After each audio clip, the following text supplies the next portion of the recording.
Hello everyone, welcome to Electric Vehicle Design with Matlab course by Intellipaat. Do you know by 2030, the Government of India is planning to convert 30% of the on-road vehicles into electric vehicles. Of course, for a sustainable and a greener future. Removing fuel-based vehicles from road is going to be critical. And for that, in Budget 2023, government has given a lot of incentives as well as subsidies to the EV manufacturers. According to Economics Times, considering the expansion of companies such as Ather, Hero and Ola, by 2030, Indian EV industry would create 5 crore direct jobs.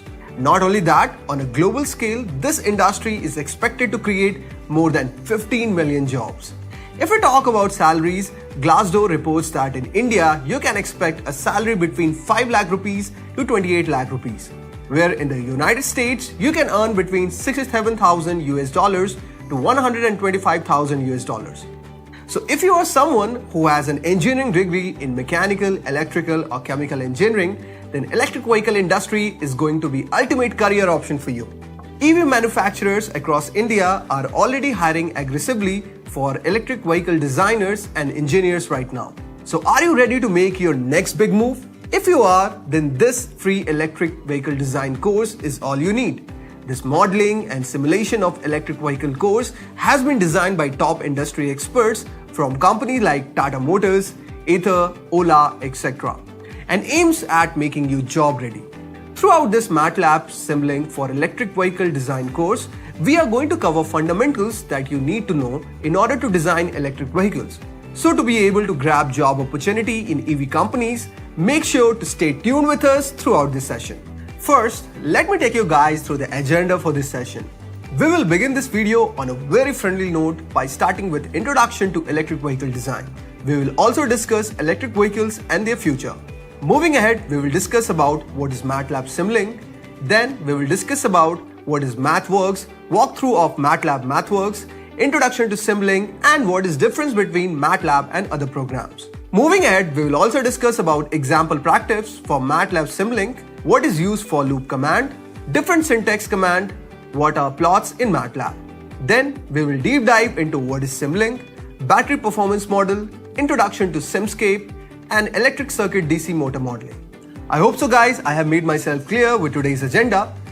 So before we begin our today's session, do not forget to hit the subscribe button and click the bell icon for future updates. Electric vehicle and its future in India. An electric vehicle is one that runs on electricity rather than an internal combustion engine which creates power by burning a mixture of fuel and gas. As a result, such a vehicle is being considered as a possible replacement for current generation vehicles in order to address challenges such as rising pollution, global warming, diminishing natural resources, and so on. Though the concept of electric vehicles has been around for a long time, it has gotten a lot of attention in the recent decades due to the increasing carbon footprint and the other environmental repercussions of fuel-based vehicles. Why are electric vehicles boon to India? Does not need many conclusive factors. Here are some important statistics. India has 6 of world's 10 most polluted cities. The main cause of this growth in pollution is the use of fossil fuels. India's oil import, overall India's dependency on crude oil imports is 86%, which implies the country meets just 14% of its own energy needs. The rest is imported. Global climate change, heat emissions, the Paris Climate Accord, and the impact of sophisticated artificial technology on self-driving cars are all discussed thoroughly. Electric vehicles market share in India. The Indian automobile industry is the world's 5th largest and it is anticipated to become the 3rd largest by 2030. According to the India Energy Storage Alliance, the Indian EV market would develop at a 36% CAGR. As India's population grows and demand for automobiles increases, reliance on conventional energy supplies is no longer a viable option as the country imports over 80% of its crude oil. By 2030, Niti Aayog expects to reach 70% EV market penetration for all commercial vehicles, 30% for private vehicles, 40% for buses, and 80% for 2 and 3 wheelers. This is consistent with net zero carbon emissions by 2070. The Indian electric vehicle market was worth 1434 million US dollars in 2021, and it is predicted to grow by 15,397 million US dollars by 2027 at a CAGR of 47.09% during the forecast period of 2022 to 2027. Obviously, there are also some drawbacks in the transition to electric vehicles. Some of them are electric vehicle charging infrastructure that may need another huge set of investment from the government and other competitive authorities. The higher costs. There will also be a lack of skilled workforce. The technology that we currently hold is very limited, and also the import of electric vehicle components and materials. Electric vehicles are the wave of the future. Manufacturing businesses are putting in more efforts into transitioning from traditional automobiles to electric vehicles. There are several advantages to owning an electric car with the appropriate level of functionality and infrastructure. Do you know, friends, that every great innovation starts with an idea? And electric vehicles are no exception. They are built to head into a sustainable future, removing the rate of carbon emission happening on the roads. The process of manufacturing these vehicles begins with the designers and the engineers brainstorming various concepts to create an electric vehicle that aligns with the needs and desires of the people. Initially, they consider questions like what type of electric vehicle would best suit the urban environment that promotes eco-friendly commuting, or how can we design and rugged electric SUV that appeals to the adventure seekers and the outdoor enthusiast. These queries guide the team as they lay foundation for a vehicle that will impact the lives of countless people worldwide. Then we move to the research and development. After we have achieved a clear vision, the next process is to gather data and research. Engineers and designers analyze existing electric vehicle technologies, batteries, and motors while keeping an eye on the latest trends in the sustainable materials and energy efficiency. So you can consider asking questions like, what materials do you think would be ideal for building the body of an electric vehicle? After this, we move to the prototyping stage, where skilled designers leverage advanced computer-aided design software to create virtual representations of the vehicle. This virtual canvas allows them to experiment with the various shapes, sizes, and contours until the perfect design emerges. Let's see an example. We all know that aerodynamics play a vital role in the efficiency of an electric vehicle. So engineers meticulously assess the airflow patterns and make precise adjustments to minimize the drag, thus optimizing the vehicle's range. This process may involve countless iterations, each taking them closer to the ultimate electric vehicle form. Once the virtual model is refined, it's time to bring the design to the life through physical prototypes, through testing and validation. The testing and validation phase is crucial for ensuring the electric vehicle's safety, performance, and efficiency. Engineers conduct crash tests, evaluate range, acceleration, and top speed, and also analyze energy consumption. Real-world simulations are also performed at this stage, which helps to identify potential weaknesses. Extensive road test is also performed, which ensures the vehicle meets real-life driving expectations. This rigorous process guarantees that electric vehicles meet the highest standards, assuring customers of a safe, reliable, and eco-friendly driving experience. After rigorous testing, we move to the battery and powertrain integration. We all know that the heart of an electric vehicle lies in its battery. At this stage, engineers optimize the battery's capacity, weight, and cost effectiveness while experimenting with advanced battery chemistries and cell configurations to extend the vehicle's range. Simultaneously, they design the powertrain for efficient propulsion, considering single or dual motor setups, front or rear wheel drive configurations, and all-wheel drive options. The goal at this stage is to harmoniously unite the battery and powertrain to create a dynamic driving experience while maximizing energy efficiency, thus empowering electric vehicle to perform at its best and pave the way for sustainable mobility. After battery and powertrain integration has been done, we move to the next step in the design process, that is interiors and user experience. At this stage, the interior and user experience of an electric vehicle are carefully designed to provide comfort and convenience. Ergonomics play a vital role in ensuring seamless driving experience.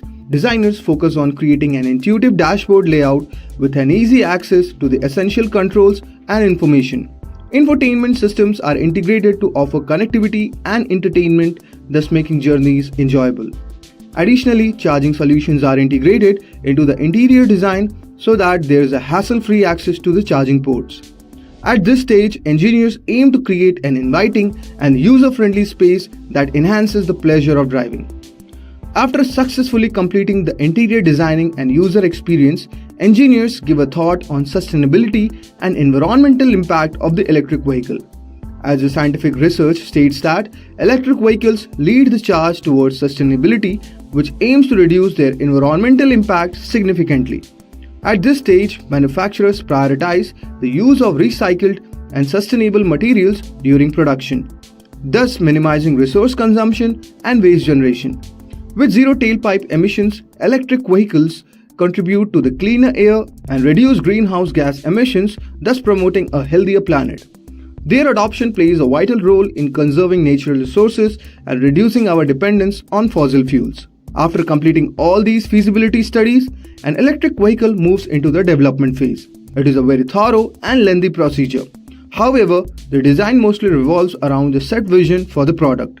Now I hope that you guys are clear with the fundamental notion of the electric vehicle design process. So MathWorks is the organization that is providing you with the beautiful product or the software Matlab and Simulink. And every year it update the software, and every year you can expect two products or two versions of Matlab Simulink from the organization. So last year, usually it comes with the terminologies like 2022A version, and later by the second half of the year, it goes by the version of 2022B. So this year it came by 2022A, 23A, and that's the recent version which we are working on. You can see it over here, right? What's the latest release of Matlab and Simulink? So many of you might be having questions like, what is Matlab and Simulink, and whether it is two different softwares. It is not two different softwares. So one thing which you need to understand is like, it's basically like the two sides of a coin, head and tails. Okay. So MATLAB is an interface which you can work on to enhance your skill on programming side, or let's say it is called M scripting. Basically, programmers can work on that interface. And Simulink is a interface which, or environment in the same software which you work for modeling and building the system design. And there are other sub interfaces as well, or subdomains as well, like Simscape, Stateflow, etc. We will be looking into all these aspects today, just like an introduction part. Okay. So MathWorks is the site. I should say that MathWorks is an organization which provides a product, and this product is actually being used for all kind of mathematical computing software or mathematical computing applications over the globe. So it's worldwide product. Even in aerospace, starting from low level application, or let's say simple mathematical modeling or calculation, starting from that to even aerospace application, this product is very much useful. So this product is actually applied, or let's say relied upon a variety of key industries.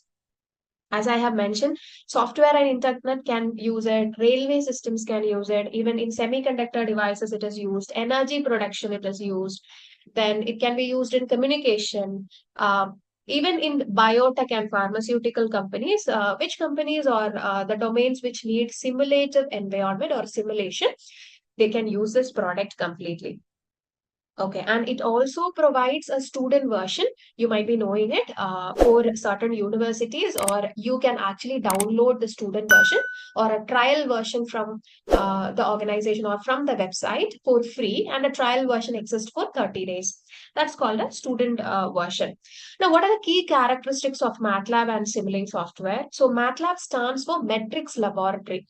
Basically, it is used to analyze data, develop algorithms, and it is kind of a high-level programming language used for development of algorithm. While you work with a certain product or a system, For example, we can take the EV, right? So we know that the battery is a combination of many cells connected together as a battery pack or a module. Then the battery is integrated with a power converter or power modulator.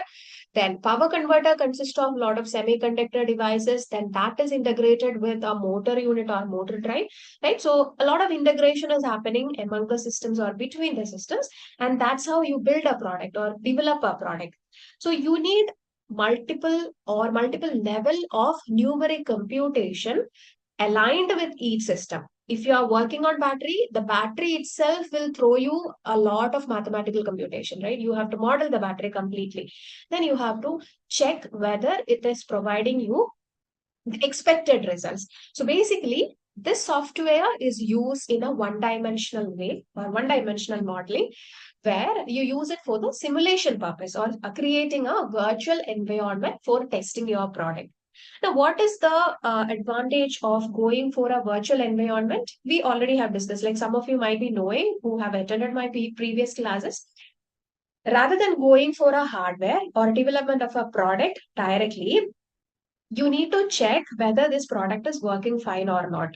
Let's have a quick quiz question, guys. Which of the following is a widely used product by MathWorks for numerical computing and programming? AutoCAD, Photoshop, Matlab, Microsoft Excel. Please mention your answer in the comment section. You can modify the product according to the results it is throwing in the software. For example, if you are working on a motor drive system, you have already configured the system and you have given certain values over there and you are trying to simulate it. Simulation means you are checking whether the product works or not, or whether the system works or not in a virtual environment. All other parameters you have given will be similar to a hardware setup. Now, while you're simulating it or while you're checking the performance or functions of the system which you have developed, let's say there is a small error coming up or there is a delta deviation regarding the results which you are expecting. If you have directly gone to a product development or hardware development, there it will be difficult for you to reiterate the results or build the model from the scratch, isn't it? So, in order to avoid that situation, to be very cost effective, we go for a virtual environment before you start with the or before you make your hands dirty, before you start with the hardware development. That's why we are using a virtual environment to check the performance of your system to ensure that okay everything works fine, you are getting the expected results, and all these data which you have manipulated or manifested from the software from the product can be used for developing the hardware with more confidence and more cost effective way. That's the reason we are going for a virtual environment. And for us, MATLAB and Simulink will give you wide extent of rebuilding your product. Okay, let's just go through this product one more time. I hope everybody have opened this site. It's simply like mathworks.com. When you scroll down, you can see like a lot of solutions. They are providing a lot of solutions and model-based development. And there are webinar videos. There are certain lecture videos, tutorial videos that is aligned with their product. And what are their product? It's n number of products. It's all related to mathematical computation. So the physical modeling, what I have mentioned, like the subdomain, you call it as Simscape. Then event-based modeling, like creating an algorithm, you call that interface as state flow. Then Simulink is something which is related to mathematical modeling of system. And you have other domains like optimization, database, code generation, system engineering, then embedded system, application development. So if you start learning with MATLAB, it's kind of a ocean, right? So you cannot complete learning it within 1 day, 2 day, or 3 sessions, or 1 month or 2 months. So it's been like around 7+ years I'm working with MATLAB and Simulink. Still I'm learning. When they upgrade their version, when they add more toolboxes, still I'm learning with the new toolboxes which they are adding. Similarly, it's kind of a continuous process or consistent process in which you keep on learn how to model your product in different perspective, or they will be adding a new feature similar to your mobile phone or a laptop or some app. There will be an extra feature that is coming up with the updated version. Same is applicable for MathWorks products. They will keep on updating their product, and you feel really interested to work on those products.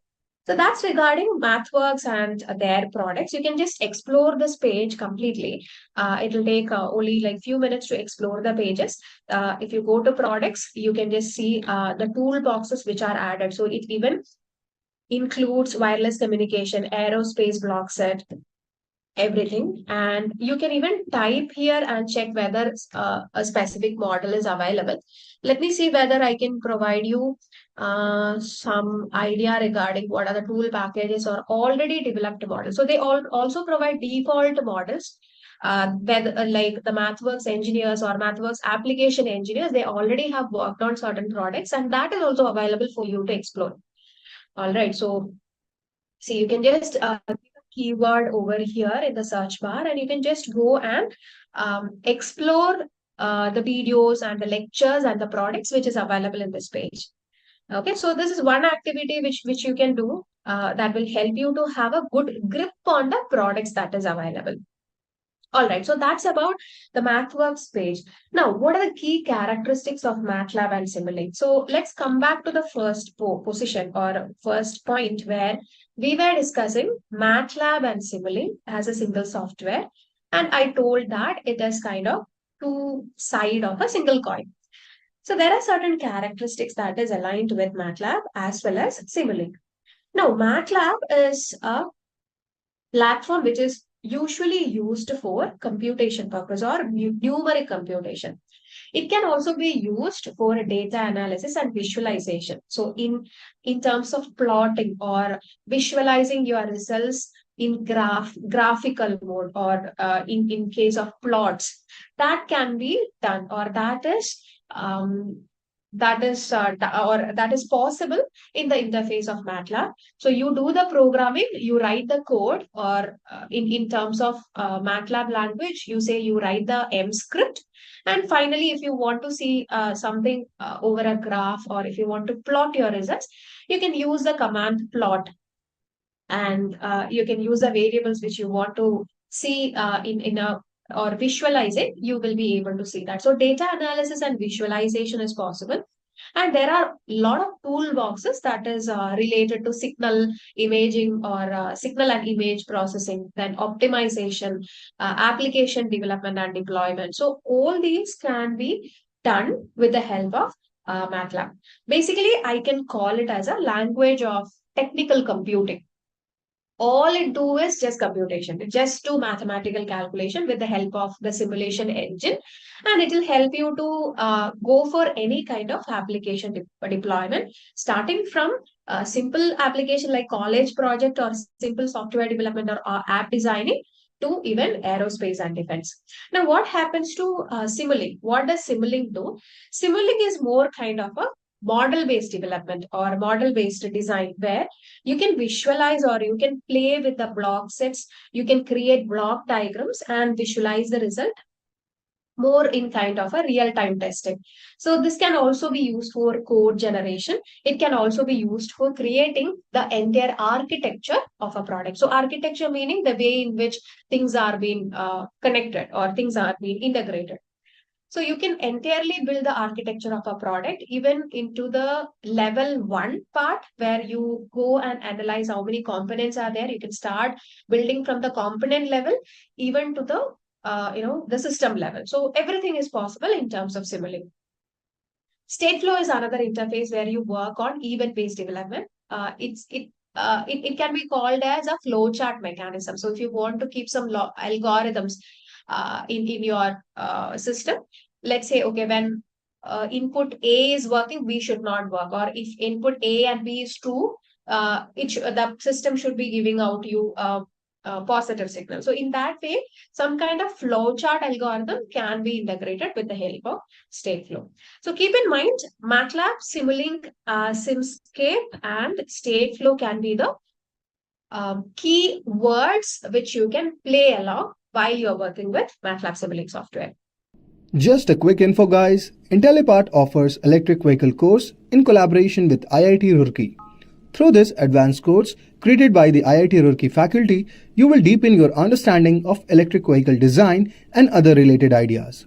With this course, we have already helped thousands of professionals in successful career transition to EV industry. You can check out their testimonials on our Achievers channel, whose link is given in the description below. Without a doubt, this course can set your career to new heights. Repeat. Without a doubt, this course can set your careers to new heights, so visit the course page link given in the description below and take a first steps towards a career growth. Okay, so let's just take a quick note, or let's just go through what we have discussed regarding MATLAB Simulink. You can make a note of it if you need. MATLAB Simulink or MATLAB software is basically used for numerical and simulation and mathematical computation. It is provided by the organization called MathWorks, and you can do wonders by using MATLAB. And Simulink, basically, it is used as a visual design tool, which can provide you with a computational environment, and it also facilitates model-based development. Okay, so graphical modeling environment, I can call it as a visual or visual design tool, or I can call it as a graphical modeling environment. That's what MATLAB is about. And why MATLAB is required? MATLAB helps you with a lot of time-saving constraint, where you can create complex circuits, complex products, or complex systems with the help of this tool. And you can also develop complex algorithm with the help of this tool. You don't have to do any calculation, or you don't have to put that load into your head. The simulation engine will help you to do all the calculation and integration with itself, and it will be helping you for the deployment or development and deployment of any of your products. So that is why we are going for MATLAB. And the fidelity of the software is also very high. Fidelity meaning the degree of accuracy, right? So if you are trying to build a model, before building the model, as I have mentioned, if you are putting your product in a simulation environment and checking it, especially in MATLAB Simulink software, the accuracy of result it gives you is kind of similar, like almost comparable with the hardware results which you will be attaining. So that's one reason we are going for MATLAB software. All right. So that's about MATLAB software. And okay, so if you have opened your MATLAB software window, this will be the first diagram which you will be seeing. Okay, so there will be an editor, or there will be a workspace, and there is a directory which you can see in your left hand side, and there is a toolbar. So in the toolbar you can see multiple options where you can add new file, you can open new file, and you can save your file. Then lot other functions are there which we will be exploring in our later classes. So this is the first window that comes up while you are opening MATLAB. Okay, so let me just migrate to the actual version of MATLAB. Let me just help you with it. So mine is 2022A version, and this is the original window which I have, and this is the command window. This is the directory or current folder directory, and the workspace which I have. Now, what is the use of command window? Command window is the space which actually talks to the simulation engine from the user, or user can write the code in the command window, and the interface or the software will pick it up from the command window. It acts as an interface, or it acts as a medium between what the user has to tell the engine or simulation engine to do, or the compile the interpreter to do, that you can type it over here. So that's why we are using a command window. Basically, it is used writing down your program. Now, what is the purpose of the workspace? While you are writing your program, you will be using n number of variables, right? So this is a program. You cannot say that, let's say I have 8 number of apples, or Rahul have 9 number of apples. Even if you talk like that, while you are going for a interface of programming, you have to provide the values into a variable. So variable is that person who will be, or variable is that, black box will be holding the value, or what you are trying to implicate isn't it? So that values which you are adding in your program, those variables which you are using in your program that holds a value or a meaning or a string or anything, that will be displayed or that will get saved into the workspace. So workspace is kind of a space where it will save the values of the variables which you are adding into your program. Now, current folder is kind of the directory from which you can find your files and open it. So while you're working with MATLAB, the files which you're working will be in the extension of .slx. So .slx files will not get opened or you cannot use it like a image or a video unless the MATLAB window is open. Even the MATLAB window is open, you have to ensure that that particular file is under this current folder directory, then only it will be able to open. So MATLAB will search for the file only in the current folder of its own interface. Even if you have saved it in your laptop or system in your D drive, E drive, MATLAB doesn't mind it all. It will not take it directly from your folders. It will only be constrained to its own directory, and it will be finding the files or searching for the files from its current folder.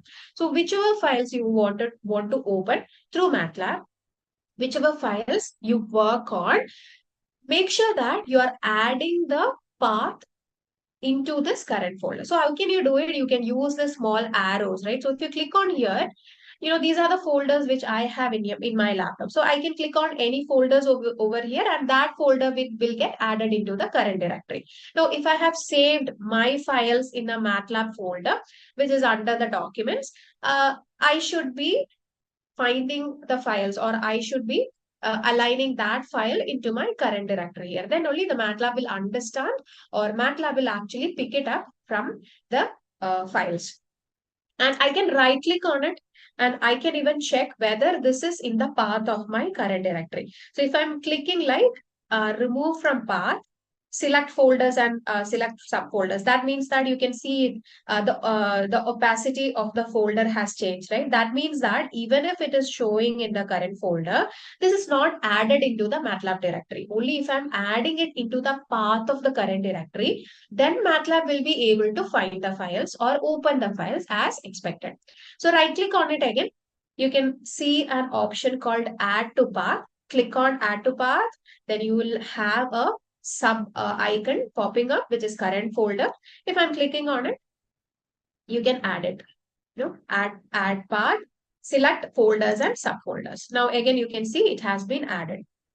Okay, so while you're working or whenever you are working with MATLAB and Simulink, make sure that the files which you want to open to your interface or to the MATLAB Simulink software environment should be added or the path should be added in your left-hand side under the current folder. All right.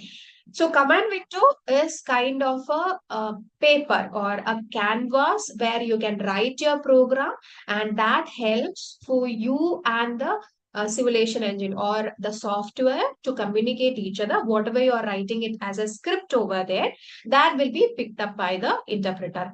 Workspace is a space where you save your variables and the values. Current folder is the path or directory through which the MATLAB will search for the particular file you want to work at. It will help you to open it or work with it.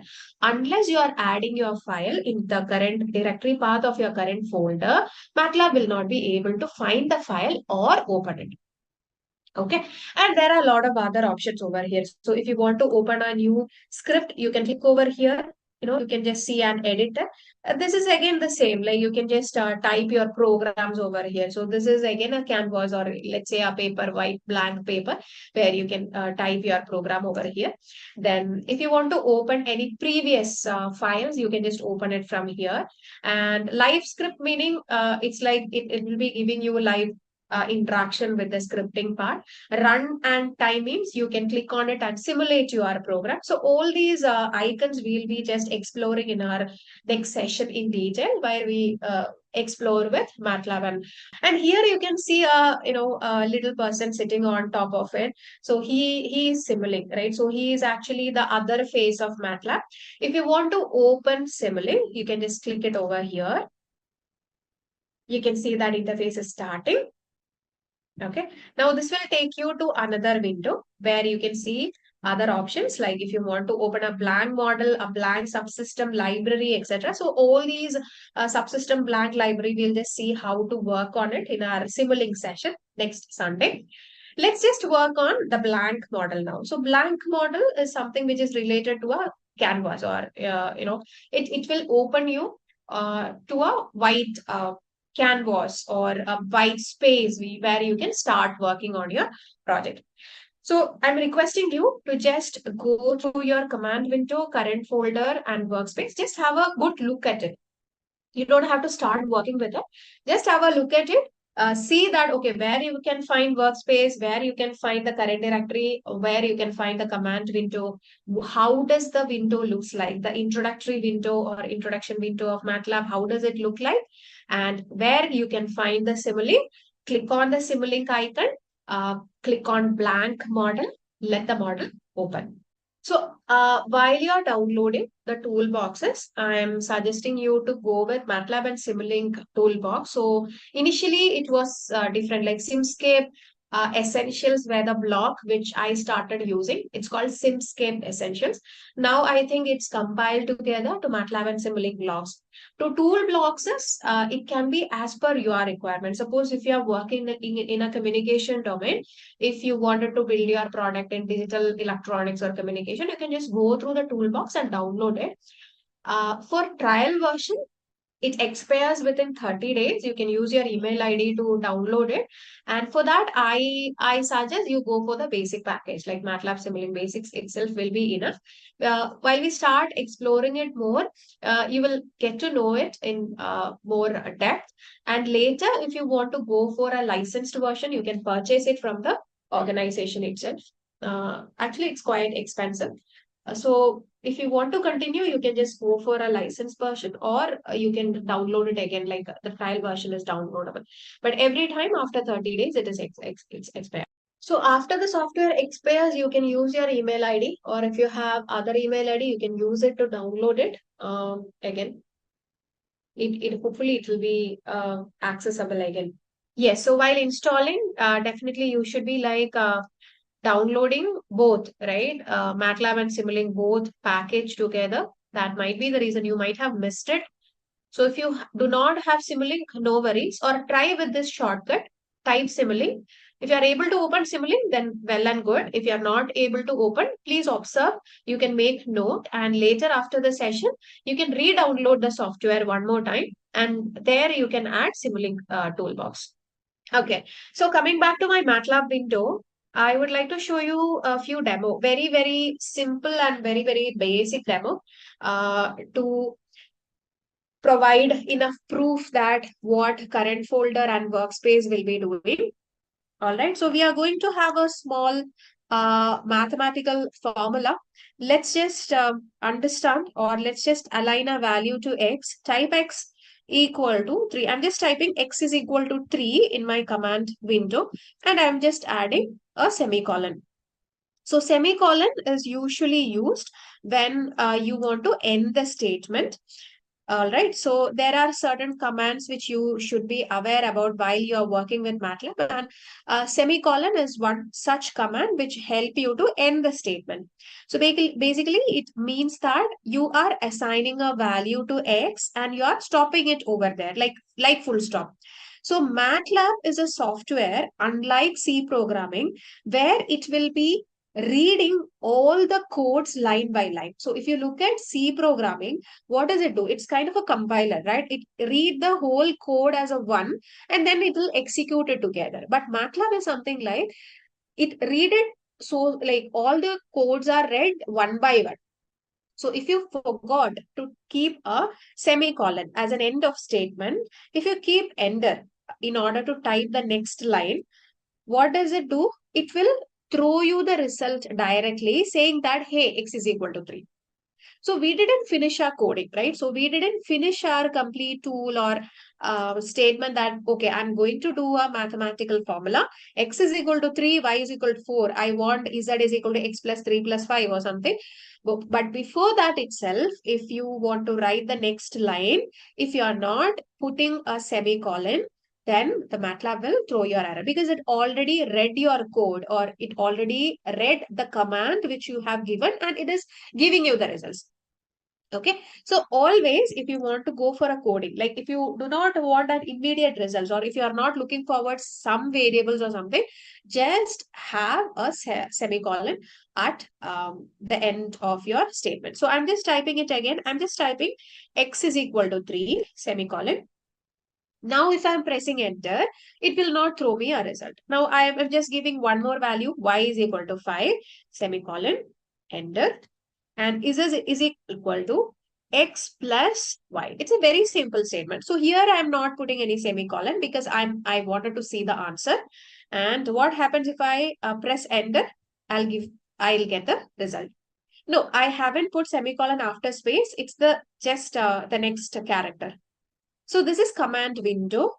I just changed my configuration setting for maximum visibility for you. That's the reason you are seeing it in wider screen. I have my current folder over here. I have my workspace also over here. So this is my command window. Okay, what I have done is like I have given simply I have typed x is equal to 3 semicolon, y is equal to 3 semicolon. So after x is equal to 3, you can press enter. And as a practice, if you want to see how does this work, you can also eliminate semicolon and type enter. So what does it do? The code is immediately read by the like interpreter and it will be like throwing you the results. So let's avoid that. So once you are done, now look at the workspace. So I'm just showing you the workspace over here. Can you see the values of the variables which we have given there? X is saved as 3. Y is saved as 5. Z is saved as 8. Now, the purpose of workspace might be clear. So, workspace is that space in the MATLAB where it will be using in order to store the value of the variable assigned. So, it need to remember the value, right? So, let's say you are writing an exam, a maths exam. You might be having a scribbling paper with you, or you will be writing down, okay, x is equal to y, or even in your meetings, like if you are working professional, in your meetings, you'll be scribbling now the MOM. So there is a certain space used by you. If you are assuming you are the compiler or you are the simulation engine, you will assign few values or you will note down the key important point for that particular process to complete. And that space, you call it as a workspace. So Z value, which is the answer, that is also being shared here. So later, if you want to assign something, okay, so let me just take something else. I'll just go for one more point. So I will write A is equal to Z plus Y again. So let me check how does it come. See, so from the workspace, the MATLAB actually or MATLAB simulation engine or interpreter or find or it found the value of Z or Z because it was saved in the workspace already. And then when I wrote my next command, it took the same value and it gave me the result. Clear? Just practice this. You can use any variable. There is no restriction that you should be using x is equal to 3, or you can also just take any kind of variables and also values. Whatever we practice in command, it will show in workspace. Whatever values you are assigning it into variables, only the values that will be saved into the workspace. Okay, so one command I told you is semicolon. Okay, so if you are not putting semicolon, then as I have mentioned, that statement will be considered itself as a command and will immediately execute the command. Otherwise, it will be kind of a sentence which is half spoken. Okay, we didn't complete anything, but still we got the results. Something like that. Interpreted in that way. Now, I want to clear everything. So I just, okay, I understood x is equal to 3, y is equal to 5, etc. So I'm going to work on a different program. Now I have to erase this part. Similar to we erase our paper and pen, or we make more space for the program to work on, or maths to work on, formulas to work on. I want to erase this space. So what I do is like I'll type CLC. Can you type? And if I'm pressing enter, I cleared my command window. CLC. CLC. Great. Now check your workspace. So I'm just showing you the workspace over here. All the variables are still staying. I told my Matlab interface or command window to clear off or provide me with more space, but my workspace didn't listen at all. He is still having the values which have been saved. So after I cleared it, again I'm typing x is equal to x plus y. Simply I'm typing. See, it is giving me the same result, right? Because I already had the value saved over here. Or let me just, give a different formula. B is equal to, so I didn't initialize any other variable. X and Y is not initialized now. Let me just clear it again. Okay, so this is a blank page I have. I'm just writing B is equal to, I have few variables in my workspace, right? I'm not going to write it again. I'm just writing X minus Y. See, I'm getting my result. Why? Because what did the interpreter do? It read the code and it already had the values of X and Y saved in the workspace, which I didn't clear off. So it immediately gave me the answer. Okay, so this is basically kind of a storage space. The workspace is a storage space which adds all, or which saves all the values of the variables. So even now I want to clear the command window and I want to clear the workspace also. So I cleared the command window with CLC. I want to clear the workspace. What I do, I type clear space all. Can you do that? Clear space all. So your all, or the word all will be highlighted in purple color. Now click enter. So in visibility, nothing happened, right? And there is no magic happen now. But let me check my workspace. So the magic actually happened in the workspace. The workspace variable got cleared completely. Okay.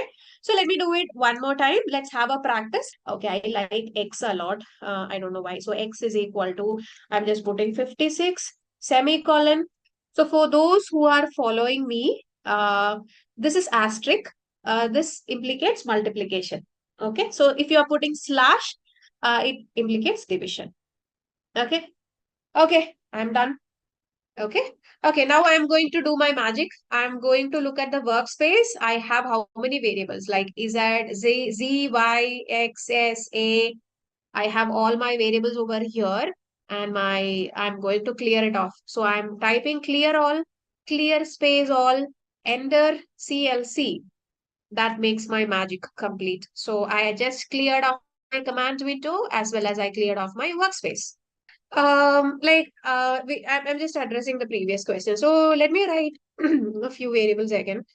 Y is equal to 5 again, and A is equal to X plus Y plus 5.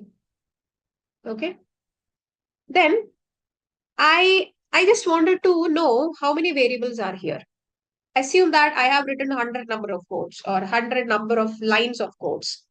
It's just 3, but here we are assuming it's like 300 number of codes. And I forgot how many variables I have used. Now I have to assign a new variable. So out of the 26 variable, I have used a lot of it. Now I want to, give it a different number. So what I do is like, I wanted to check how many variables I have used in this code. I'll just type who. Who is that? Knock, knock, who is that? So it will throw me the option like, okay, you have used A, X, Y, and Z. Now, I wanted to know how much is the size. So I'll again type knock knock whose. Type who. Just type a few lines. Type who and whose. So the size is like 1 by 1, right? It's just what do you say, a bit.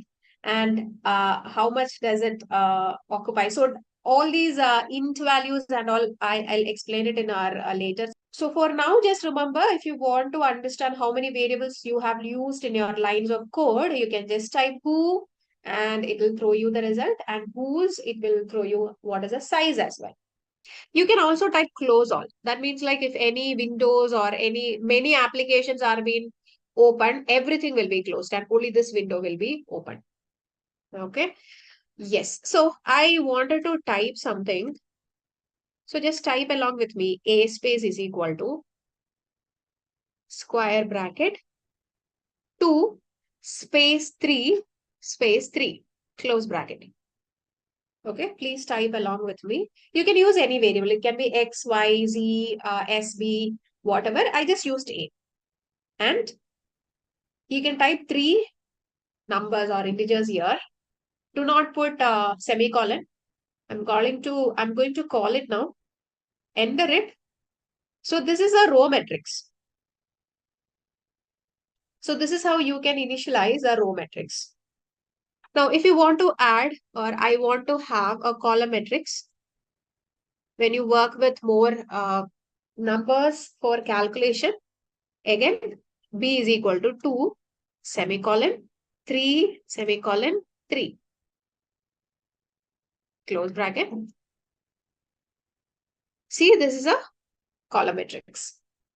I can also get a column matrix by putting a transpose. So if I'm typing A and an apostrophe, which actually means transpose, that give me the column matrix form of this A.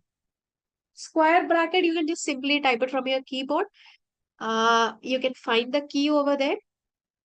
You know, with curly braces and square bracket, there will be a key function shift. Use the key shift and just, add the square bracket. Unrecognized function error, that might be due to some space or anything. So let me just retype it again. X is equal to square bracket. I'm just typing a few numbers with space, close bracket. If I'm clicking on enter, that will give me a row matrix. If I'm just clicking X and adding a transpose, click enter, that will give me a column matrix. So there is no option that you can load your deleted data unless you have saved it as a M file. So MATLAB scripting, you can save it as a M file, .m file, and you can just safely load it in your system or laptop. And after you can close it, and when you come back the next time, you'll be able to open it from your current directory. Otherwise, if you're just clearing it off, it's kind of a temporary space which we are using. We are not able to gain it back. Zaid. This is matrix addition. I have given values for a row metric, matrix H, then G, then I again gave a variable which is adding both the row matrix, and this is what I got. Okay, if I want to have the column matrix S transpose, okay, it will be giving my answer in a column matrix. All right, fine. So let's just clear it off. This is just a first step or level 1 understanding regarding. Oh, did you mean clear all? Yes, I meant because I have used a uppercase over here. MATLAB is just scolding me. So clear all CLC. I just cleared my command window. Just multiplication, division, addition, subtraction. You can practice for initial familiarization purpose. You can also just check with row matrix and column matrix. That will be enough as of now, today. Then we'll quickly jump into Simulink. We'll just have what does Simulink offers. The introduction window like this, where you have the directory, the editor, command window. The editor and command window is like both. You can just add your script over there. if you are just typing in your editor, your option or answers can be viewed in the command window, or you can directly work in the command window, no worries. And you have workspace where all the variables are being saved. So if you want to load array of values also, that is possible. Then your editor will be called as array editor. So this is something which is called plotting, right? So you can see figures over here while you are writing the code and working with the code. And the variables and things which you have saved over there will be saved in the workspace again. You can see the size of the data which you have load as well. So this exercise will be doing, no worries. And how MATLAB is different from other programming language, you do it like if you are not adding end of statement semicolon, it will be immediately reading the code. So the interpreter translate the source code like line by line. So if you want to complete the coding, you should be adding semicolon. And every time you are writing one line, it will be immediately picking up the data from it. It's very flexible. It has a wider extent of programming. Then a C program is something like it will translates the entire code and then run it together. So that's the main difference between MATLAB and C program. All right. So what does Simulink do? So Simulink is something which will help you to create models, or it works on block diagrams or model-based development. You can provide a modeling environment with continuous time, discrete time, hybrid systems, like battery systems, anything, and it will be kind of block diagrams which you'll be using it. So Simulink contain a set of block libraries or block of components in which you get it from the library, and then you develop your entire system or product with the help of these blocks. So these blocks will provide you with an environment or with an option to configure the values, then simulate it, then revisit, reiterate the values, then a variety of test method is possible with the help of the Simulink. So where you can use it in physical system, in control algorithms, in filters, in semiconductors and sensors, whatever possible.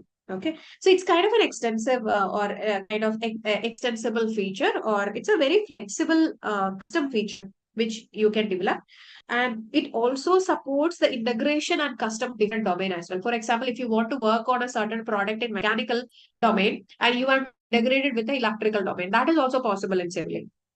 Okay, so model-based development is usually done in Simulink, and now we are going to see how does Simulink work. So if you're not Simulink, no worries, just observe what I'm doing, write it down in pen and paper, and then we will, start with the modeling part. So to revise what I have done from the MATLAB screen, so this was my MATLAB screen.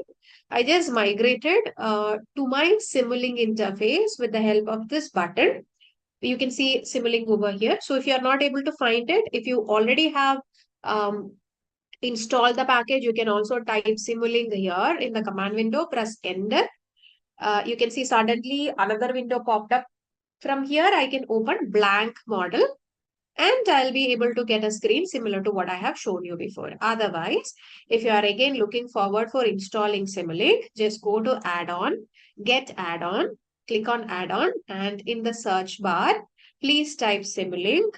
So the product will be appearing, and from there you can download it and add it into your existing software package. Okay, so I'm just typing in Simulink. So this is the package which you, or tool box which you have to add it along with your existing MATLAB, which is simulation and model based product. So I have also sent you the product page in the chat box. You can just check. This is my blank model. And again, I have toolbars over here like simulation, debug, modeling, format, apps, etc. We will use each of it while we are building the projects and the products. As of now, the first part which you should be familiar is with the library browser. Imagine that you are going to write a book or you are going to write a test.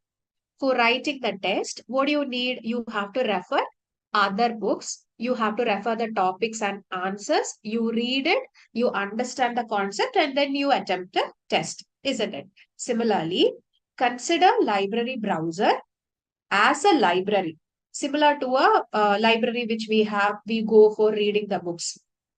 What do we find inside a normal library? A lot of books for reference.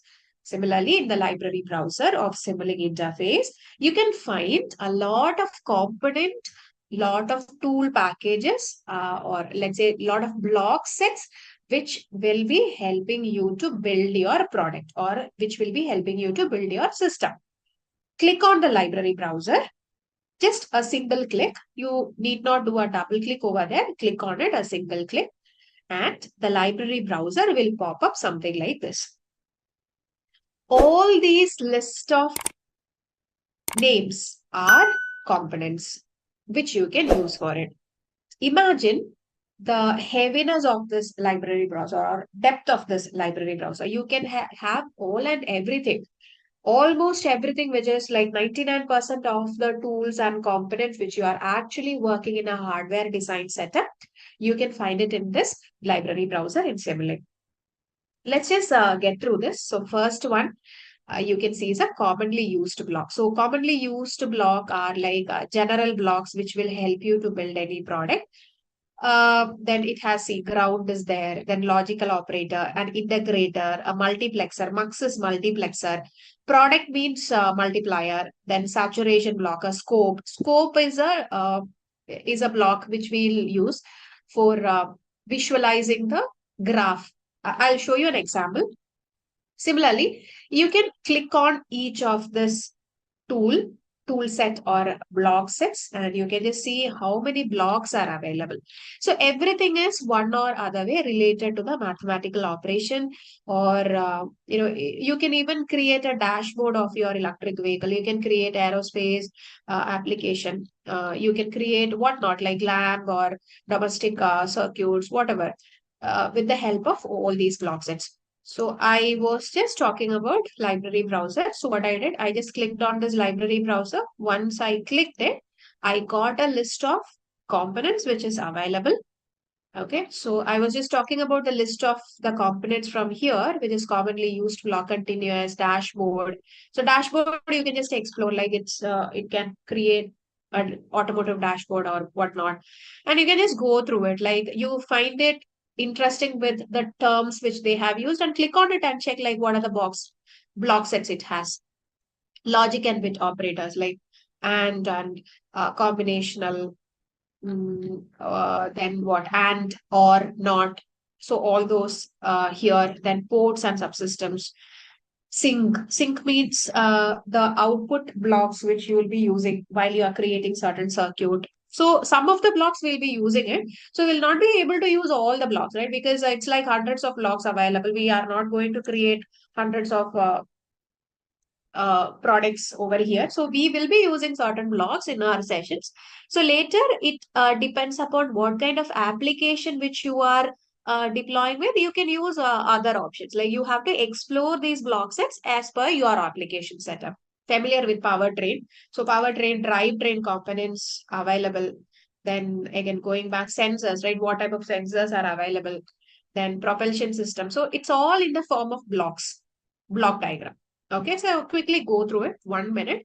And we'll just start with the modeling part. Like we will take the same formula which we have used for MATLAB scripting, M scripting, and we'll see like how is it being reflected into the Simulink interface.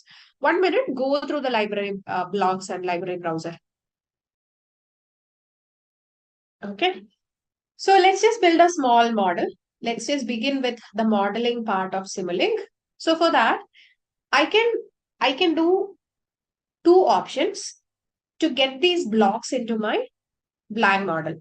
So I'm going to work in this blank model, and whenever required, as per my application, I'm going to drag those blocks or components and I'm going to integrate over here. So consider this as my workbench or the space you are going to work, and I'll take the components from other space and put it over here. That's what I'm going to do. So two options I have to drag these. Either I have to go to library browser, click on library browser, and I have to choose the components from the library browser itself, from these, and I have to drag it to my blank model. So first, for the easiness, I will start with the formula which we have used, or the uh, playtime which we have used for M scripting in Simulink itself. So I have used, if you remember, I have used the variable x, right? So I can write also over here. So there is a annotation box in your left-hand side. You can see it over here in your left-hand panel. There are small options or little options available. One is like magnification, where you can magnify your product. Then auto scale means that if you are working with 100 number of components, if you want to fit it to your screen, like to give you a better view, you can click on auto scale. Then other thing is like annotation, which I'm going to click over here and I'm going to write it. So my formula I'm going to use is like x is equal to 3, y is equal to 4. Okay, I want to see what is x plus y. So this is the formula which I'm going to start building in my Simulink. Okay, let me make it bigger. You can drag it. Okay, so you can just also change your size. I believe now it's more visible. Let me drag it a little bit, make it a little bit beautiful. Take it over to here. All right. Now, in Simulink, x is a constant, or it is the input which I am giving to start with my modeling. X is a constant, y is also a constant, and I'm using a mathematical operator here, which is addition. Just remember three things. X is a constant and it is an input. Y is a constant. Again, it is an input. So both X and Y are like constant, which has a value. Or let's say you are going to use a block, which is called constant, and it has a value which is 3 and 4. Then you have to do a mathematical operation, which is addition, in order to obtain the result. And how you are going to view the result? It's not just by clicking on the enter button, you'll be able to view the results. You should have a output block to view the results. So while you're modeling in Simulink, there should be input initialization of block, then output initialization of block. All right, so it will be more clear once we are starting with the modeling. So I can go to library browser, click on the library browser, and I can take the constant block. So what I'm going to do, I'm going to take I'm going into commonly used block. This is my block which I'm looking forward for my X and Y. I'm going to click on my right button, like mouse right button, drag it over here into my black model. Either you can drag it. So you see my constant block that came to my black model, right? So if I'm just clicking on here, which is auto fit, it gave me a better vision. Like it made the screen a little bit more organized. That's all. So if I do not want this constant block, I'm just clicking on it. So if it is selected, it will be like throwing a blue border. That means it is selected. The block has been selected. I'm just clicking on delete. So it just got deleted. Again, I'm going back to library browser. So what I did is like, I just clicked on the constant block, a single click with my mouse, not right button, sorry, left button, and I dragged it. Otherwise, right click on it, add block to model. Okay, so immediately popped up. This is one option where I can go to my library browser and I can check for the blocks which I have to take for modeling this equation, and I can drag it to my black model. Otherwise, shortcut is something like I can double click. I'm clicking left, double click on anywhere in the space. And if I'm familiar with the block name, which I'm going to use, I'll simply type it like constant. Okay, you can see n number of blocks. I'm keeping constant. I got the block. Now, double click on the block. It will open a different window where I can configure the value or add the value of x. So I'm considering this as x. And what is my x? X is equal to 3. I'm adding the value 3 over here. Apply. Okay, you can see the number actually changed. Now, I'm clicking onto here. I want to change this as x. Just select it, backspace, x. This is my x value. And drag it and keep it over here. So use your left mouse click to drag it anywhere and clip it over here. So I want y also. Y is also a constant. Either I can go to library browser, go to commonly used block, click on constant, right click on it, add to blank model. Or what I can do, I can just drag it to my blank model.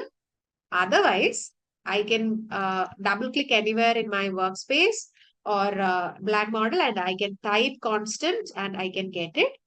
Or I already have the constant block. I just have to click control and I can drag it and make a copy of it. Okay, just press control key along with the left mouse button and drag it. You can make a copy. So if the people who are working with Simulink, if you are able to do this copy, please let me know by putting a thumbs up. Okay, control key. So click on the block with your left mouse button, mouse left button, then keep it, align with control key of your keyboard. Press control key, press the left button in your mouse, drag it. Okay. Otherwise, you just right click it, copy. Then again, paste. So this is very lazy, man. A lazy method. Let's just, interesting is like drag, drag, drag, drag. Okay. So make Y. So make sure you are having Y. I'm dragging it. I'm just clicking it over here. Backspace. Y. Let it be Y. Double click on the block. What is the value of the Y? 4. Apply. Okay. So there might be certain other options. We don't have to use all these now, like interpret vector parameter as one time. No, we don't have to use it. It's similar. It's simple constant. And sample time infinity, we are not going to change anything because, we don't have any complexity in configuring this block. It's just a value. It's just an integer which we are assigning. So keep it very simple. Just go make the changes for whatever you need and come back. Okay. Okay, how to take constant? You can double click on the workspace and type constant. Then, you can just take the first block. Otherwise, go to library browser. Under commonly used block, you can just locate constant block, drag and drop it over here. Double click on it. Go here. Only the value has to be changed. You are not going to look at any of the complexities in the configuration over here. We are going to make it very simple because the model which we are doing is very simple. So change the value. Apply, okay, come back. So I'm going to delete this. I believe this is done. So these are input block, right? Because, from this block, the signal is going to flow. Now, I need something which is equivalent to x plus y. So what should I do? I should add this block with this block. So which block I should be looking at? I should be looking at an addition block, like add block. Double click somewhere in the workspace. Write add. Okay, let me check whether this will work. Perfect. This will work. Okay, this is my hero. I have taken this guy. Otherwise, go to library browser. You can definitely search in the search bar. Type your block name in the search bar. Click enter. It will search by its own. Okay, this is taking some time, but it will be throwing you the possible blocks, which is, similar to your keyboard. Okay, you're going to take an additional block. Simple. See, don't worry if you're not finding it, easy or it is getting confused or not. It takes time. Okay, no worries. This is a fabulous software. You will get interested more while you are practicing. You come up with a lot of questions, it will be getting more good. You can also take this block, sum block. Addition block is fine. Sum block is also fine. Both of it you can take. Okay, we'll do it with both. So I'm going to comment it out for some time. So commenting it out means that I'm not going to use it, but still it sits on my window or blank model. I'll tell you like how to comment it out and all. So you can take add block or sum block. Whichever is suitable, you can use that. All right. Now, what should I do? It's modeling. So you can see there are certain connections that is coming out from the blocks. So I have to connect it. Now I'm going to connect 3 plus 4. So ideally it has 2 icons, but it means that 3 plus 4. Okay, let me try to add only one symbol. Then what happens? I'll show you what happens. So I just double clicked on sum or add button. Instead of 2, I just made it 1. Like as per the mathematical operation, I'm just doing it 1. Now what happens? There is no space or no port available for the signal from Y to connect with X. That is the reason we have two sides. Okay. So you cannot interpret directly like you write a formula. Modeling is lightly tricky. Lightly. So if you get hold of that logic, it will be easy. Okay. So here, 3 should be given into this block. Or let's say 3, the value of 3 should be going into this block. As well as the value of 4 should be going. Inside this block, the addition happens. Okay. Yes. So let me just auto scale it. I'm not going to magnify it. Right. So I'm just keeping this guy away. Now, where should I see the result? Like what happens with my result? So this is like simply dragging. You can just click on the mouse, like left button, you can drag it. You can see a red signal coming out. This is also like dragging and connecting. Okay, I'm deleting it. See, click on here with the left button in your mouse, drag it, drop it. It will automatically connect each other. Now I want to see the result, like what is the value here. So there should be one more block that is helping me to see the result. So which block I should be using? It should be a display block, right? So I should be just seeing the display of the result. Okay, I just added a display block. Double click, you can click on display block and drag and drop it, connected. It get automatically connected. So what I have done, my X value, I have taken it as a constant. Y value, I have taken it again with a constant block. I used the add block, addition block, or you can also use a sum block. And from the output port, I have connected into a display box where I can see the value. How to create 2 input to add block? Double click on it. You can see list of sign. You can add n number of values. Like if I'm having minus, I'm adding minus over here. You know, one more block actually, or one more port actually popped up, right? So here, if I have one more variable like x plus y minus z or minus z, I can add that over here. So double click on the addition block, and then you can add 2 add signs or addition signs over there. Okay, I believe that's done. How do you write X and Y? Great. So just click on here, backspace, write X. Okay, click on here. Make sure you have the cursor over here. Backspace, Y. Use of sum. Use of sum is for the arithmetic operation. X plus Y, right? We are going to model the equation X plus Y. So for X and Y to get added together, you need a block, extra block. The mathematical operation of addition is done by the blocks sum and addition. So sum also you can use. It's the same actually. So where is sum? Let me just search the guy. Okay. So here is it. Okay. He also do the same thing. If I'm just taking out a summer, I'll connect this guy.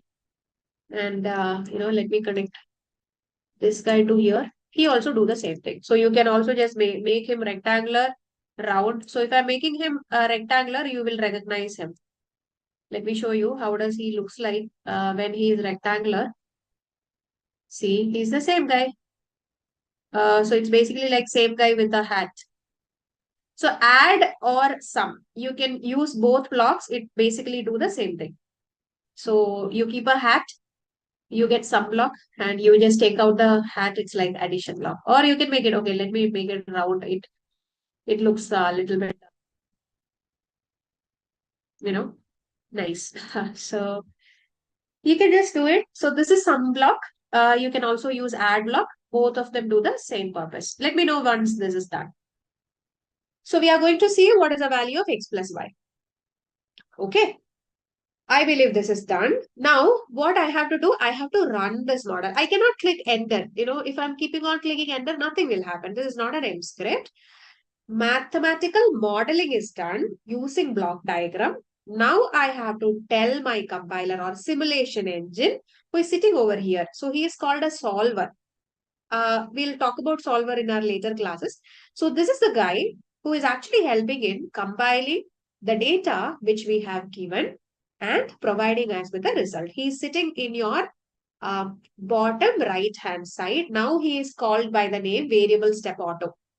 He is called a solver. Output block name is called a display block. Display. Okay. Now I have to tell him like, okay, chalo. It's like, trigger or simulate it. So where should I do it? I should run the model. How much time I'm running the model? 10 seconds, like the simulation engine will take. So it's not the 10 seconds for us. Like you don't have to count 1, 2, 3 to 10. This is the time bound of the solver to solve it. So it's kind of a parallel universe. Okay. So you're staying in one universe and the solver is in another universe, and both will have a time like difference in the time and dimension. So I have given 10. You can also give like 1 or 2 or whatever. The default value which you can find in your simulation or Simulink model will be 10. That's fine. Like let's go ahead and I'm going to run this model. Click on run. Now you can see something is changing here over. Okay. So it was very quick. Okay, let me run it one more time. Run. So see, it's very quick, right? So you can see. Okay, let me run it step by step. One. See, it started compiling. So the machine actually, or engine, the simulation engine, which is this guy, started to read, okay, what are the input I have? What am I going to do? Okay, I need to collect the value of X. I need to collect the value of Y. Now I have to add it together. That's what this guy did. Now what did he do? See, in a step of point 2, he actually is compiling the input data which we have given. So this is a mathematical machine or mathematical solver which is reading the input which we have given and throwing you the result. So we are seeing it in slow motion. What is happening with the compiler? So you can click on step forward, forward, forward. You can see the steps are 0.2 seconds and done 1, 2, 3, 4. So you can see the time steps changing over here, right? Otherwise, if I'm just simply clicking over here, it's like in a snap of time, it's completely done. That's the time in which it is actually using for the simulation or completing the simulation. Now, the last block, this is called display. For people who have missed it, no, we don't need PowerGui here. It is actually running. So PowerGui is used when you are working on component level blocks. For the constant block or commonly used block, you doesn't need PowerGui. All right. We are seeing the result, which is 7. Good. We have done a good job by adding X plus Y. So this is how you create the models over here. Okay. Now I need to create one more block, which I'm just, okay, let me make a copy. And I'm just writing it Z, and I'm going to write it 1. Okay, and let me just minus it. I'm adding a subtraction over here again. Okay, let me run it. See, my value changed. So now what did it do? X plus Y. It took X plus Y, then minus Z. Okay. And it gave me the result. Now, if I want to visualize something, I can use a different block. So displaying is basically used for viewing numbers or integers. Whereas if I have to visualize a certain plot, I want to see a graph, then I have to use a different block. So that block is called as a scope. See, these blocks are very common while you are using a Simulink model. Scope is the block which I'll be using in order to see the plot or result as plot. So I'm just, keeping a connection over here. So this block is called scope and I'm connecting it over here to my output signal. So if you're just, changing the values like this, Click on apply OK. No, it will not change because nobody is aware that you have done the change, right? Simulate it again. Run it. Now it is changed. Okay. So I have kept a scope block and I have connected to my output signal. Now, what I am expecting is like, I would like to see a plot. How does my 5 looks like? So just imagine, I don't know how does a 5 look like. See, it's a small point over here because it's just a value, right? So because it's a small value, it's just showing like, okay, this is somewhere over here. Instead, let me just, take you through a sine wave block. So I'm just creating a sine wave. Okay, I don't want this one. I go for, yeah, this one. So sine wave, I took a block called sine wave. Uh, it should be looking like this. How did I do that? Right, like double click on it. I typed sine wave. So this one is, so look at the path also. There are different types of sine waves available.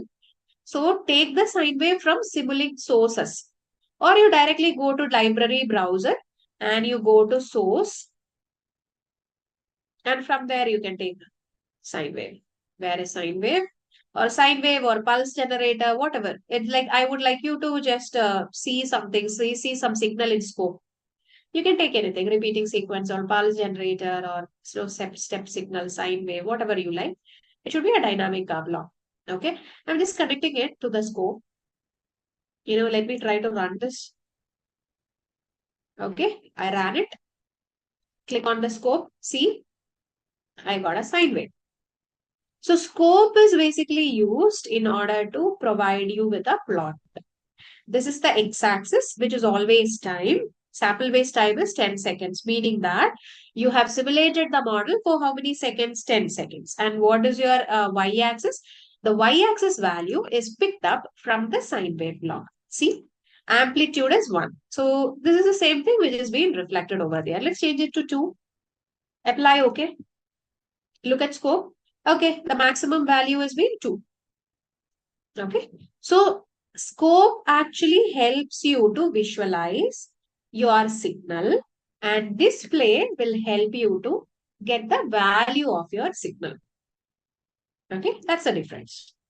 Let's have a quick quiz question, guys. Which component in DC motor is responsible for producing a magnetic field within the motor? Rotor, armature, commutator, stator? Please mention your answer in the comment section. Just a quick info guys, Intellipaat offers electric vehicle course in collaboration with IIT Roorkee. Through this advanced course created by the IIT Roorkee faculty, you will deepen your understanding of electric vehicle design and other related ideas. With this course, we have already helped thousands of professionals in successful career transition to EV industry. You can check out their testimonials on our Achievers channel, whose link is given in the description below. Without a doubt, this course can set your career to new heights. Repeat. Without a doubt, this course can set your careers to new heights. So visit the course page link given in the description below and take a first steps towards a career growth. So what does Matlab do?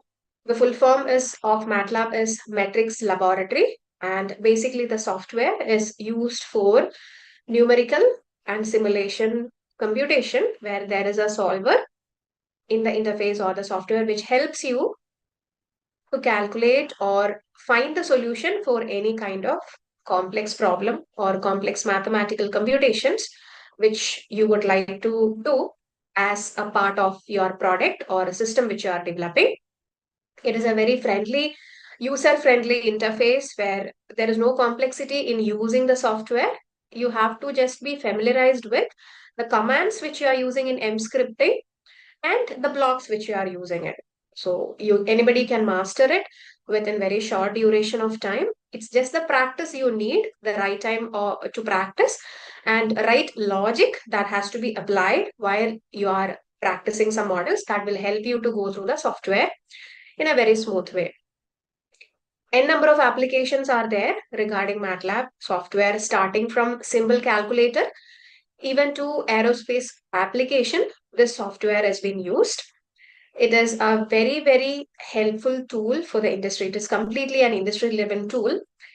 where it will help you for the entire simulation of your product. So why we are going for simulation? Because virtual environment and adding your product well and before you start building the product in hardware helps you to understand the performance of your model, as well as if you want to reiterate any values or reconfigure the values, or if you want to make any changes regarding your input, that is also possible while you are going ahead with the virtual environment setup first. Later, if you want to add any more performance result, that is also possible. So all over, you can understand the entire dynamics of the system which you are building. Then you can finalize the model, finalize the product design, and then go ahead with the actual hardware setup. That's the reason we are going ahead with virtual simulation. And this is the interface this is the first introductory window which you will be seeing while you are opening your MATLAB screen. And here you have the directory where whatever files you are saving or when you are working on the program, that folder should be added into this directory. Then only the MATLAB will be able to those files and run it and give you a solution. So if that files which contains your program is not saved or added into the directory, the current directory, then MATLAB will not be able to fetch that file and give you the result. So that is the reason we always have to make sure the path of the product, right? So path of the product should be something like this, like you should be adding the folder over the directory. This is the editor space where we as a user will be communicating with the software, where we will be just adding the commands and we will be asking the simulation engine to do what we prefer. If you are starting with a coding part or if you're building a product, if you want to plot the results, whatever you want to do in a coding language, you are going to type it over the editor. Command window is again one such space where you can just type the lines of code over here. But if you want to save it as a file, then you'll be using the editor part. And workspace, something where you can see the values which has been assigned to that variables, it's been saved. And if you're just working on a mathematical problem also, the solution will be visible in the workspace.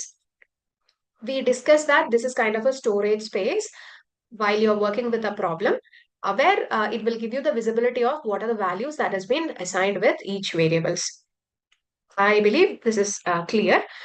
And yeah, so there is something called array editor. We'll see what is array editor and how this has been taken. And while you're plotting or while you have written a program which actually needs to be visualized as a plot, this is how it occurs, like some figure or plot will pop up while you are running the program. And you can just simply go ahead and plot any values. Now, what is the difference between MATLAB and other programs? The MATLAB will be reading the code line by line. So it will be executing each line and then it will be reading the next line. But in case of a C program, the program will be considered as a whole. So the compiler will be considering the entire code once and it will be a single run. But in MATLAB, you have the flexibility to add a semicolon which terminates the statement. If you are not adding a semicolon, that means that the MATLAB will immediately print the results of whatever codes which you have written over there. That is the main difference which I could tell you. And MATLAB is more kind of flexible, where you can keep on adding 100 number of codes, and you can also add breakpoints where you can debug each line by line and understand where you have gone wrong. So for working on the M script, so M script is a technical term we use for the coding or the codes which write over the MATLAB file. So .m is the extension we use while we are saving the file. So M scripting will require certain commands and syntax. There is a certain syntax in which you have to write the code. And you must be familiar about the common syntax. Like if you want to clear the workspace, if you want to clear the editor, what will be the command? And if you want to plot or if you want to see some random numbers, there are certain syntax and commands which we are commonly using. Now, later we saw regarding the Simulink part where we opened a blank model and we tried to visualize the addition or at the arithmetic operation between two constant block, and we added a display, and we also checked with the scope results where it can provide you a visual design that we have done in Simulink. We also have seen how does a library looks like. So inside library, there is one more tool set called Simscape. So Simscape, I'm not covering, we'll directly go into programming. We are going to jump into Matlab programming as everybody is like excited to work on programming. It was just an introductory session and we were not having that much hands-on practice on the tool with a few examples. So we'll start with our examples regarding MATLAB basics. So first example which we are going to do is we are going to provide simple equations. It is going to be a simple equation or calculator which we are going to add few values according to the formula, and we are trying to print the values according to the formula, and we see like how does it look like how you can build a simple calculator in MATLAB. And we also will try to plot the values and we'll try to label the plot. So that is the first exercise which we are going to do now, right? So this is your introductory window. Just open the MATLAB and you can just clear if you have practiced earlier, if is there any variables which you have saved or anything which is remaining in your command window or editor, you can just clear it off by adding a clear all command here. And you can also just type CLC, that will clear everything. Please be ready with a MATLAB screen. So we will start with a simple calculation by 7:15. So what is the difference between editor and command window? See, command window, you can write the code, you can do the coding, but if you want to save the file or run the file while you are printing a value, or if you are writing like more than 3 or 4 number of lines, then it is not possible to save the file or run the file properly. So before running the file, the simulation engine will be asking you to save the file. So that will not be possible while you are typing in command window. So command window can be used as what do you say, if you want to print the value or if you want to check the values of a variable, that can be used as an interface. Better we go for an editor if you really want to write the code. Okay, so I believe like majority of you have okay, opened it. Okay, some of you are facing problem in opening the editor. So if you do not see the editor over here, go to new. You can see the toolbar over here, right? I believe my mouse pointer is visible to you. Please look at the screen for a minute. If you are just looking at your MATLAB screen, please look at my screen for a minute. And you can see the toolbar over here. You might be in home, plot, apps or something. So just go to new script. Okay, so if you are in home tab, go to new script. That will add a script over here. Otherwise, you can directly go to editor and you can click on new script. Both are same. So you have to add or you have to open a new script. That's what is needed. So I'm just doing the same. So here I can click on new script. That will add one editor over here, or you can directly click on here. I believe you are ready. Great. So most of you have given me a yes to go ahead. Okay, guys. So let's start with our first program. So this is going to be a very simple calculation. I'll give you time to write the code in your screen. So initially, I'm just requesting you to write down the code in a notebook, or if you are good to remember the code, that is also fine. You can just look at the logic and then you can go and type it in your window. Okay. So I'm just going to start with a very simple calculation. So always I recommend to write a comment when you are writing codes, because once you completed the code and after a month or so, if you want to come back and look at the code one more time, if you have written 100 lines of code or 50 number of lines of code, then at some point you will be doubting yourself, and you might not be having a clarity regarding, okay, what was this step, right? So I suggest you, it's like in your initial coding practice, you just write the comment like what you are going to do that and what does each step means to you. It will be easy for you to decode it. Okay. So for writing a comment, uh, or otherwise, if the interface doesn't have to read it as a program, what you have to do is you just type a percentage symbol. So I'm writing a percentage symbol over here, and I'm just writing something like simple calculator. You can see my screen is, or the letters I have written, or the sentence which I have written is green in color. That means that the simulation engine or the interface doesn't consider it as a line of code. It is simply considering it as a comment or a text, a simple text. Okay, so I have written percentage symbol. I have just typed percentage symbol, and I have added a comment over here like I'm going to do a program with simple calculator.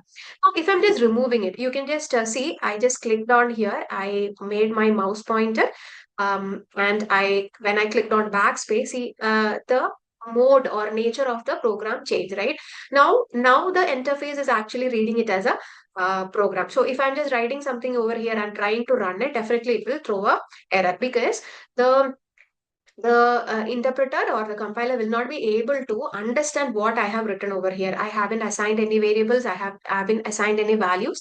So I'm not going to, or the compiler will not be able to read or understand what do you mean by simple calculate. Okay, and so I'm just again going to add it as like comment or a text or a line, which I'm just simply writing like what is my um, line of code means. So I just clicked on end. So I'm going to just give a value, and since I am very interested to write about voltage current, I'm going to assign a value to a variable which is called voltage. So you can also use a variable called V, or better, since we are practicing it for the first time, I suggest you to go ahead with the full name itself. So it will be easy for you to read. So I have written voltage is equal to a value which is 5. Now, what should I do? I should add a semicolon over here. Now, second, I'm going to write like my current value is equal to, let's say, 0.1. Okay, again, I'm just adding a semicolon.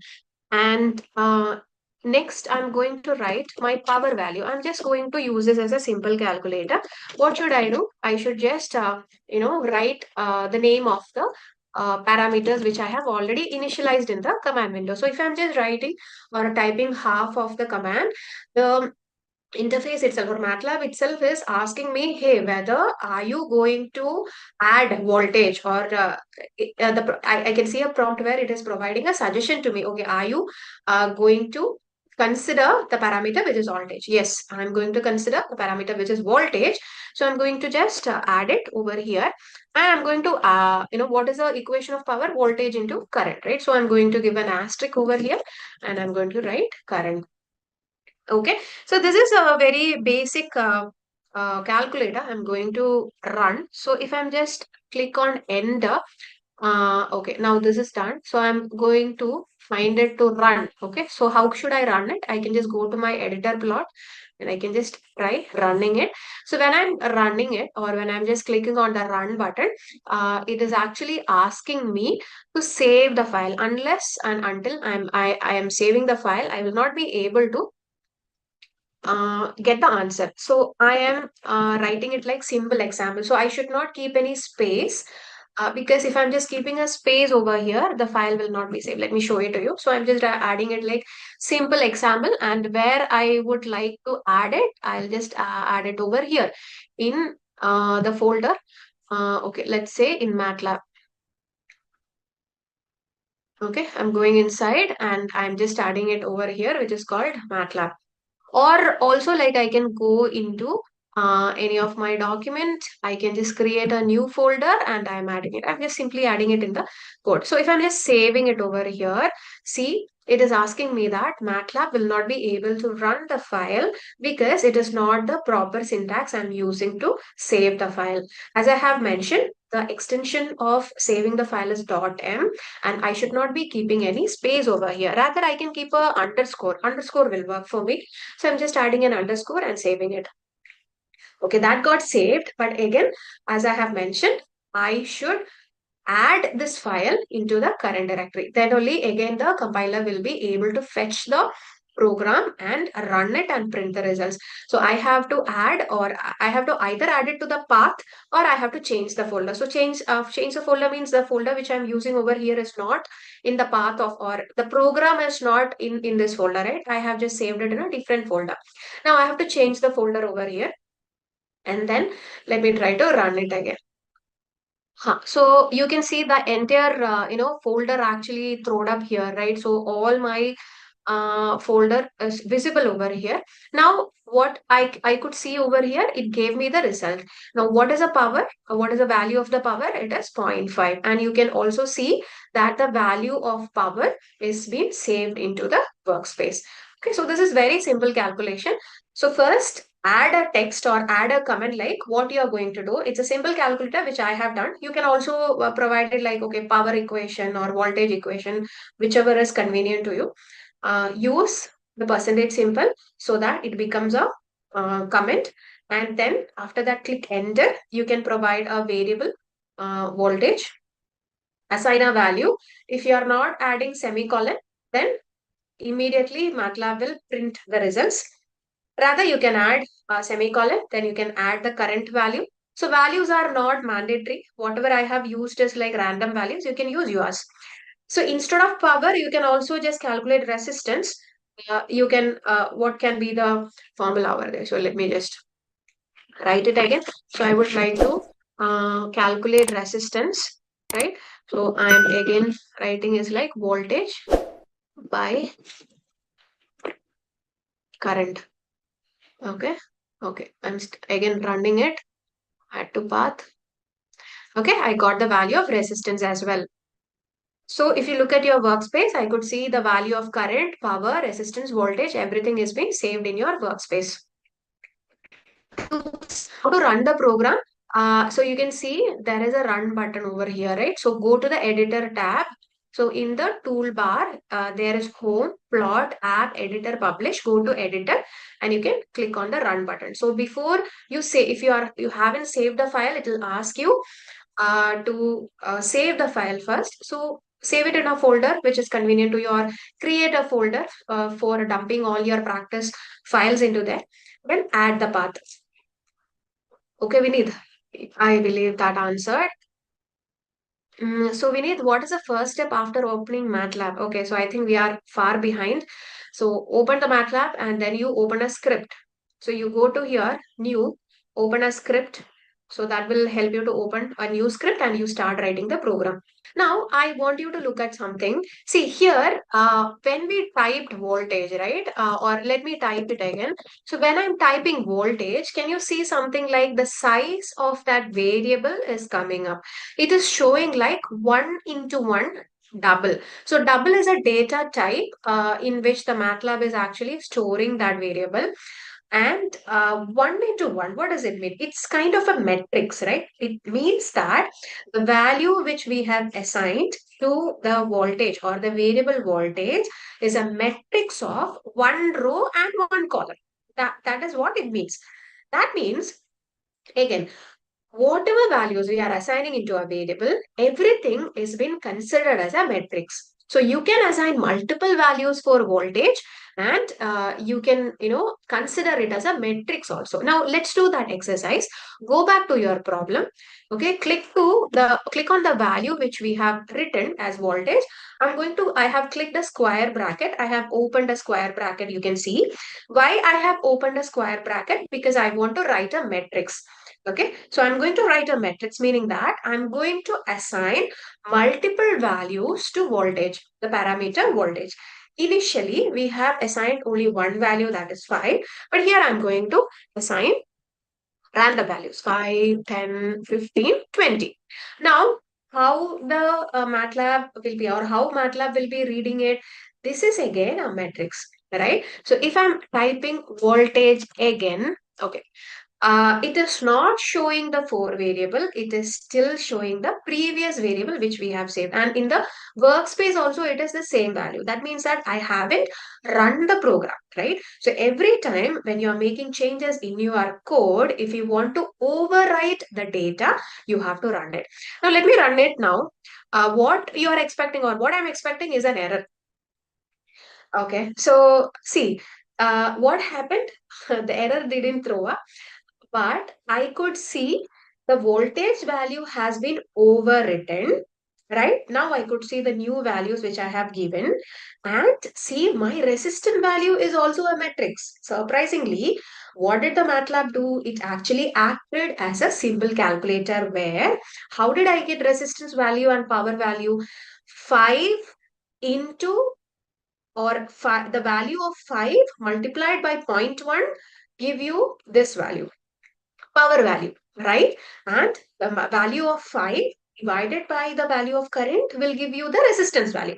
So each time my MATLAB calculated the value of resistance and power, and it gave me a matrix, or it gave me the results in matrix itself with the value of current, even though I haven't provided current value as a matrix. The MATLAB was able to do the mathematical operation, right? Multiplication and division was done by MATLAB. Now I have four values of resistance or four different values. So ideally, how should I read this program? When I'm changing the voltage, let's imagine I have a voltage voltmeter, or I'm just having a voltage source, and I have a current source. My current source is a fixed current source or a constant current source where it is providing the value of zero point 0.1 only. Imagine I'm just changing the voltage knob and now the value is 5. Now I'm getting a respective or like corresponding value of power and resistance. Now I changed it to 10.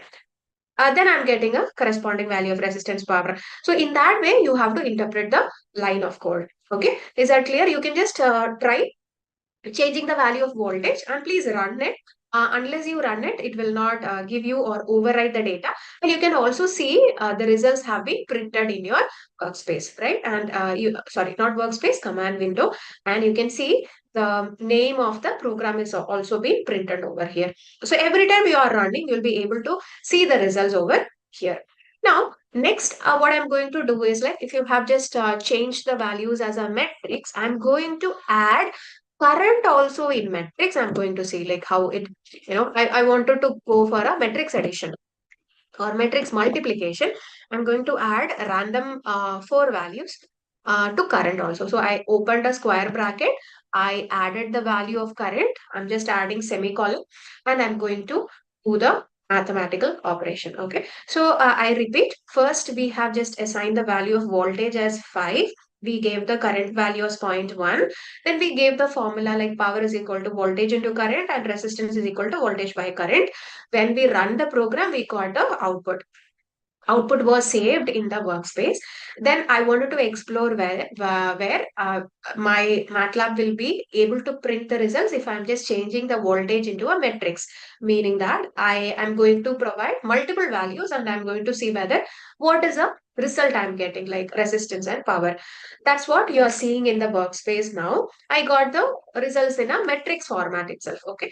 So how does this matrix look like? So let me just type resistance. See, the resistance is 1 into 4, 1 by 4 data type of double. So data type, we'll see it later. Don't worry about it. So 1 by 4 meaning what? It's like a 1 row and 4 column, right? So it has 1 row and 4 column matrix. That's how the MATLAB is interpreting the data. Now, let's just do the calculation again. So finally, what I have done here is like I changed my current values also into a metric format. I have given 4 values to my current random values. You can give any values which you like. I have given 4 random values. So my voltage is 1 by 4 matrix. My current is now 1 by 4 matrix, and I'm going to try with the multiplication. Like I'm going to try with the same calculation. So let me run this. Hey, I got the error. So if there is an error in your line of code, you can actually view it in your command window. See, as a programmer, or if you're working on MATLAB Simulink, if you are encountering an error, first thing you should do is like read the error and understand the error. You should not panic that your code is not working. You should not ask for help. You should not call technical support.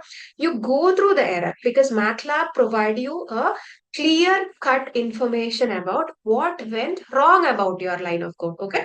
So let's just read it over here. So reading and understanding of error is the best practice you can do to improve your coding skills. Okay. It means that error using asterisk. Okay. And where does the error persist? It persists in the line 4. So this is my line 4. I'm requesting everybody, please look into my screen. Please, for a minute. If you are practicing along with me, please give it a pause and please look at my screen. So error using asterisk, using the operator asterisk, like multiplication. What I have done is something is not correct. Incorrect dimension for matrix multiplication. Check that the number of columns in the first matrix matches the number of rows in the second matrix.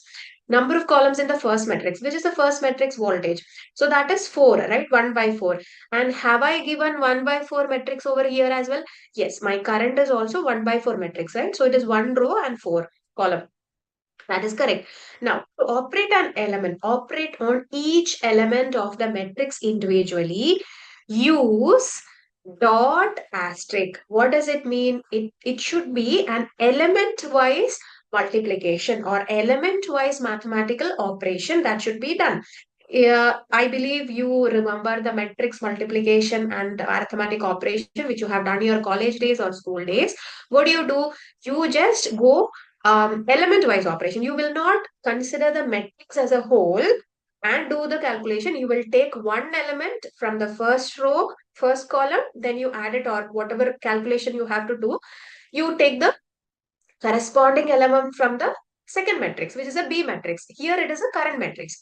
So for that, this should be a dot product, right? If I'm using a dot, or it should be kind of an element-wise operation, which I should have given the syntax of dot. So where should I give it?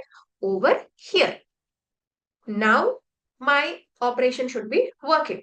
Again, simple line 4. So 4 line is the problem, like, power is equal to voltage into current. So I cannot give a complete matrix operation. I should be providing it as an element wise operation. That was a mistake. So this mistake, okay, let me run it. Let me see. Okay, so now what is happening? I got the result for power, right? So power has been reflecting over here. I think the matrix operation is completed. Can we check whether this calculation is correct? The first element-wise operation is like 5 into 0.1, 0.5, correct, right? And then 10 into 0.2. 2, my power value is also correct. But it didn't change for resistance.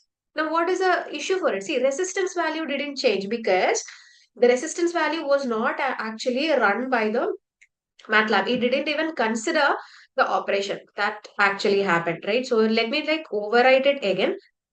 What did I do? Again, I added a dot here. So this is like element wise division. Now, if you look at my resistance value, yes, the element wise division happened. And for each value, since due to the variation of the values which I have given, I'm getting resistance 50 because I have given, such kind of pattern in my voltage and current. So my total resistance stays same, right? So while you are doing or while you are going for a calculation with multiple number of variables, it should be element wise operation. It should be element wise division, multiplication. For that you should be doing a or adding a dot over there. So it should be like dot product and dot division. Okay, I'm just adding a comment over here. Multiplication and division using matrix operation. That's what we have done so far. So I can write it like in any length of comment. I can write it over here, or I can just write it somewhere over here as well. It doesn't count. It doesn't matter. Okay, because this is not going to get added into the program. MATLAB will not be taking into consideration of any of the comment which I'm giving. This is just for your information. See, just go there, click on your mouse, and you can make the editing. It's simply like you edit a Word document. Click on the mouse pointer over there. Vasant, run option will be available. Can you check editor? Like go to the tab editor and check. See, look at my screen. In your toolbox, there should be an editor option over here. Click on editor and there should be a run option. If there is no run option also, you can just go ahead with run and advance in the matrix operation. Now I'm going to plot it. I would like to see how does my plot looks like. So how should I plot it? I should write plot. Oh, sorry. Plot is a command which I'll be using definitely to plot my variables. And I have opened a bracket where I will be adding the variables. So which are the variables I would like to plot? That's what I'm going to type over here. So let me type it in single braces. So single braces means it will help to identify the parameters and it will help me to plot it. So look at my screen and you can type it simply like plot is a command when you open uh, like a bracket and you just use single quotes for adding your parameter. Whichever parameter you want to plot, you can add it and you can just view it. You can also use double quote, but like it's a good practice you go for single quote. Okay, voltage, comma, current. So these are the two variables. Okay, my voltage spelling was not right. Okay, and current. Now I would like to see it in a different color. So I can also give colors to my plot. What should I do? Again, I should just add it color, meaning that I'm going to color my plot in single quotes. Okay, I'm going to color it red. Okay, let me color it red. Okay, let me see whether this runs. Is there any error? Okay, syntax error. Something is wrong over here. Line 6. Okay. Okay, invalid expression, missing multiplication operator, unbalanced delimiters, construct matrices. Okay, what was wrong? Did I use anything? Oh, there is a syntax error again. Invalid expression. No, I don't need any multiple operators. Okay, plot. Okay, is there a closing needed? Missing a closing. Okay. Hmm. Might be needing a closing. Okay, let me just check with my coach. Okay, so here I didn't add. Let me run it. Okay, again, I should be just providing. Let me see whether I should give a comma. Okay. Okay. Again, it's not. Okay, there is something wrong with my syntax. Let me write it again. Not. So if anybody is getting the answer, please let me know in the chat box. So if you are able to see the plot of your voltage and current, let me know. So I'll just type plot voltage. Okay, so this is something related to the plot function. Okay, the plot function is not working. Let me just check with the already existing program. Okay, for that it is working. Okay, for some reason my plot looks okay. Yeah, so I think my plot came. Okay, this is the plot I'm getting. And I can just, drag it. And I could see that, okay, this is my voltage and current. Okay. So for many of them, it's working. Single resistance, okay. Great. So people are getting right. Okay, so I believe my plot is visible now. So you can also add labels to it. So how should I add labels? Let's go back to the program. Okay, so the X label. X label is you can just add X axis, whatever it's your X axis. So let me call it as voltage. Okay. Again, you should be using the quotes voltage and I'm going to provide a semicolon. Then Y label is my current.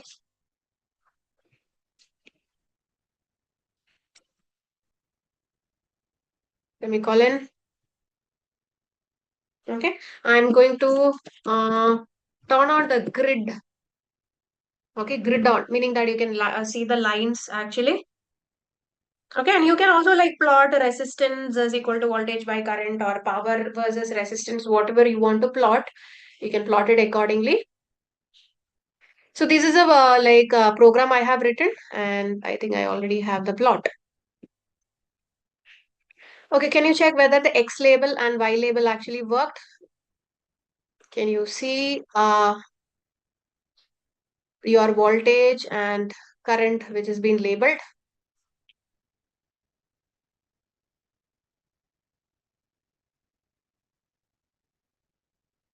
Okay, so this is something like I'll keep it.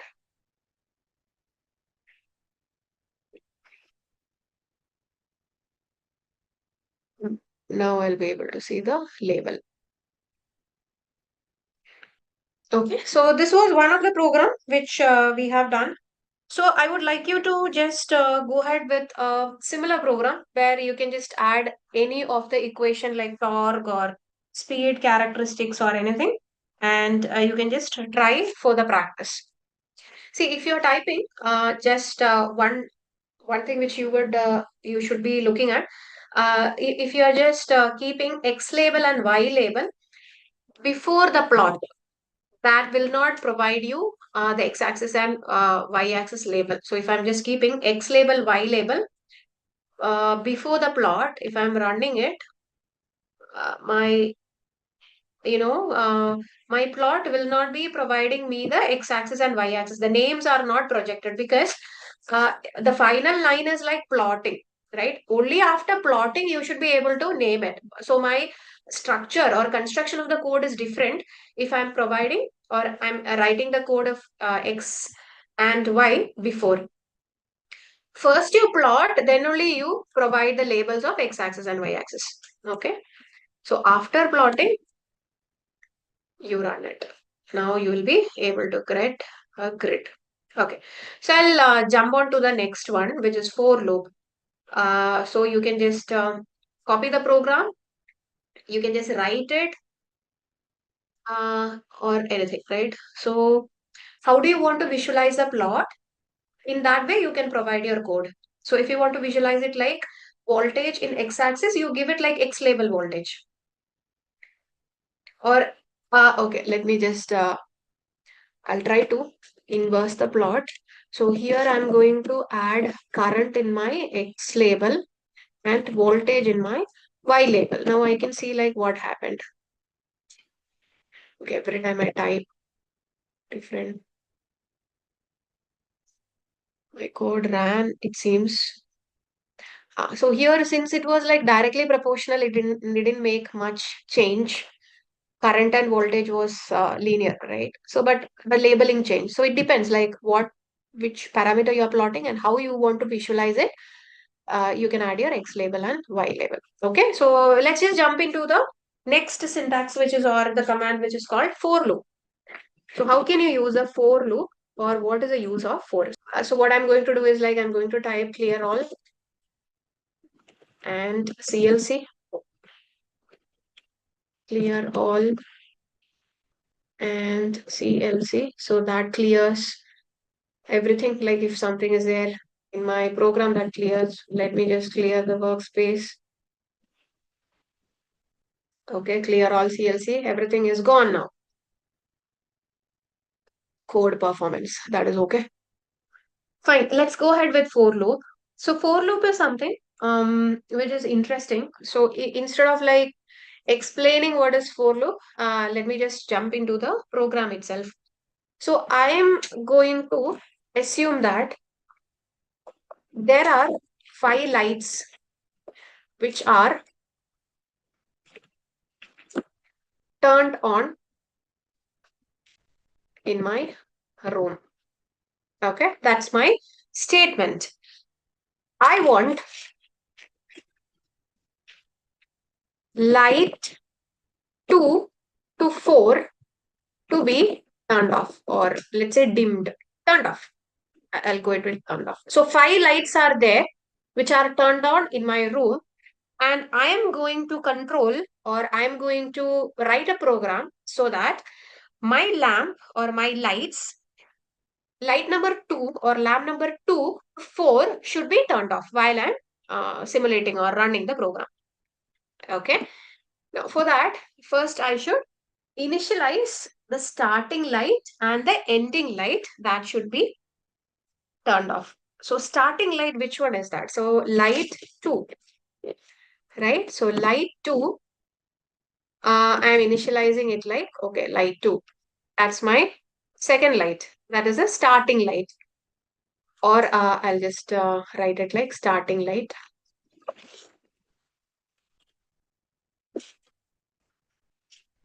Starting light is light 2.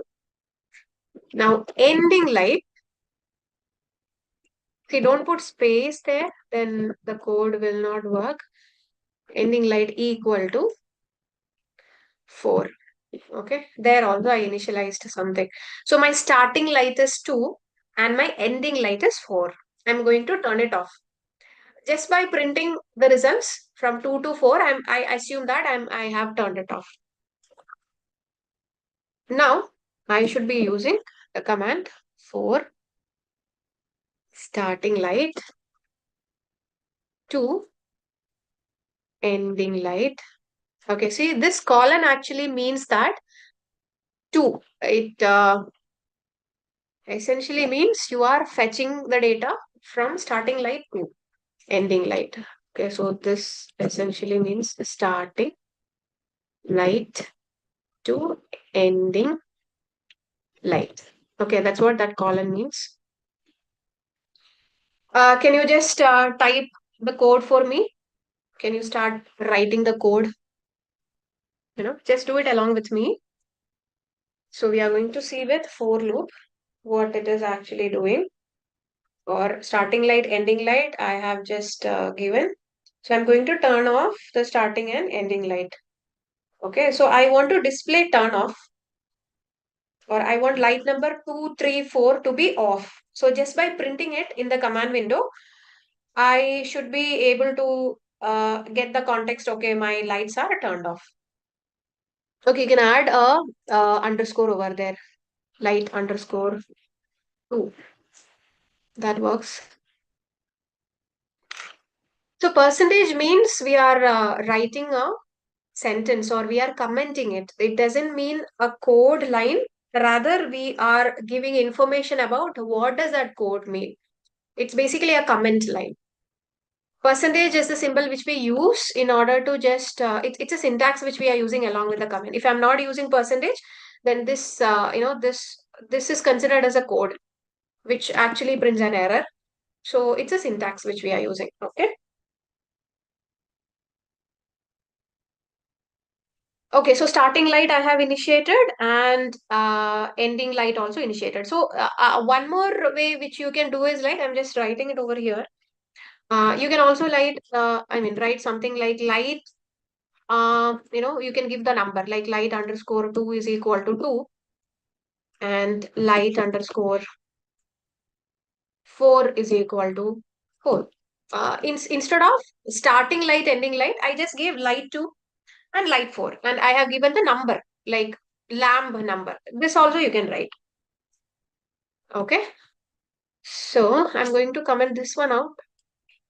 I'm going to go with this command. Okay, so light underscore 2 is my second light name and light underscore 4 is my final light name.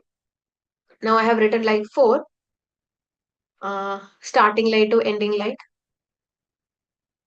or let's say for light is equal to, since I have written a separate code, equal to light underscore 2, 2, which is represented by colon, light underscore 4.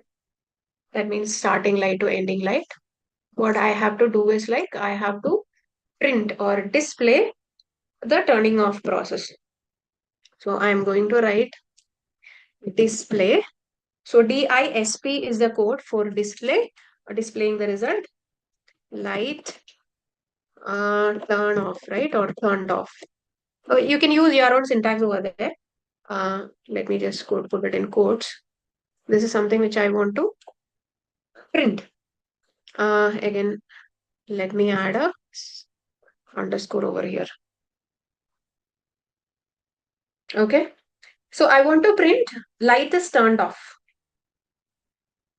Okay, and I can also display what is the light, right? So what is the light number? That also I can just write it in quotes and I'm ending it. Okay, so this is my program. Simply like there are 5 lights in my room. I want to turn off lights number or light number 2 to 4. What I did, I just initialized what is the number of the first light I should turn it on, or the starting light, then the ending light. Then I wrote a for loop command like, okay, from starting light to ending light, I would like to print it like display the light is turned off. Let me try to run it. Okay, light underscore off can be the program code.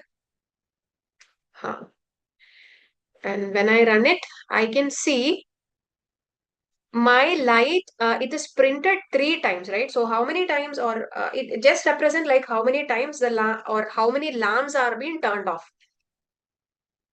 Okay, so I have light turned off 1 time, 2 time, 3 times. So that ideally means that, okay, light 2 and 3 is being turned off. Okay, I just missed a semicolon over here. Let me run it again.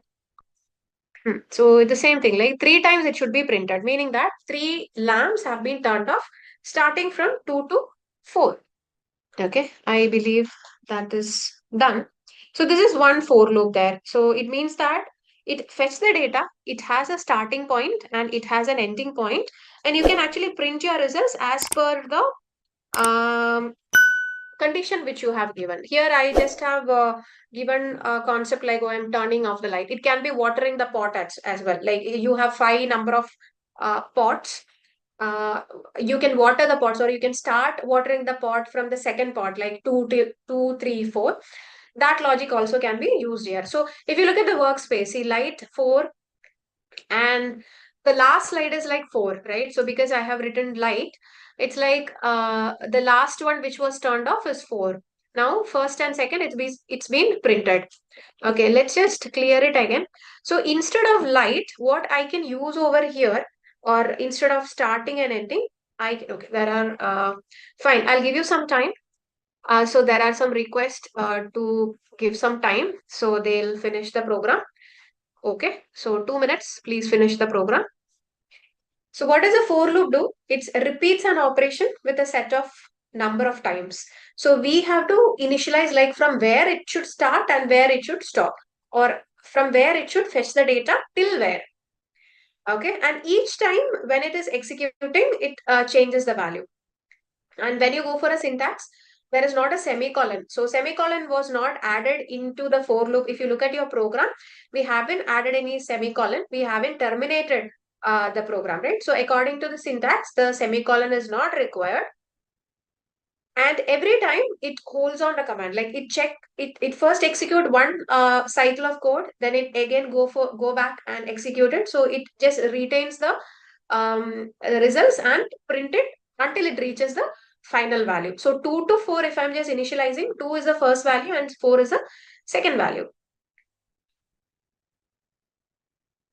4 is a final value. So similar to turn off light, you can also use a different program, like you can find sum of integers, or sum of or uh, you can multiply the first set of 5 numbers from 1 to 10 if you want to get the results of multiplication, or if you want to multiply the first 5 integers and print your results, that is possible. So every time if you want to go for a repeated action, or operation which has to be looped, or which has to be iterated again and again, then you can go for a for loop. See, for loop is used if you want to fetch a certain number of data, or if you want to do a certain set of operation out of a large number of data or large set of data.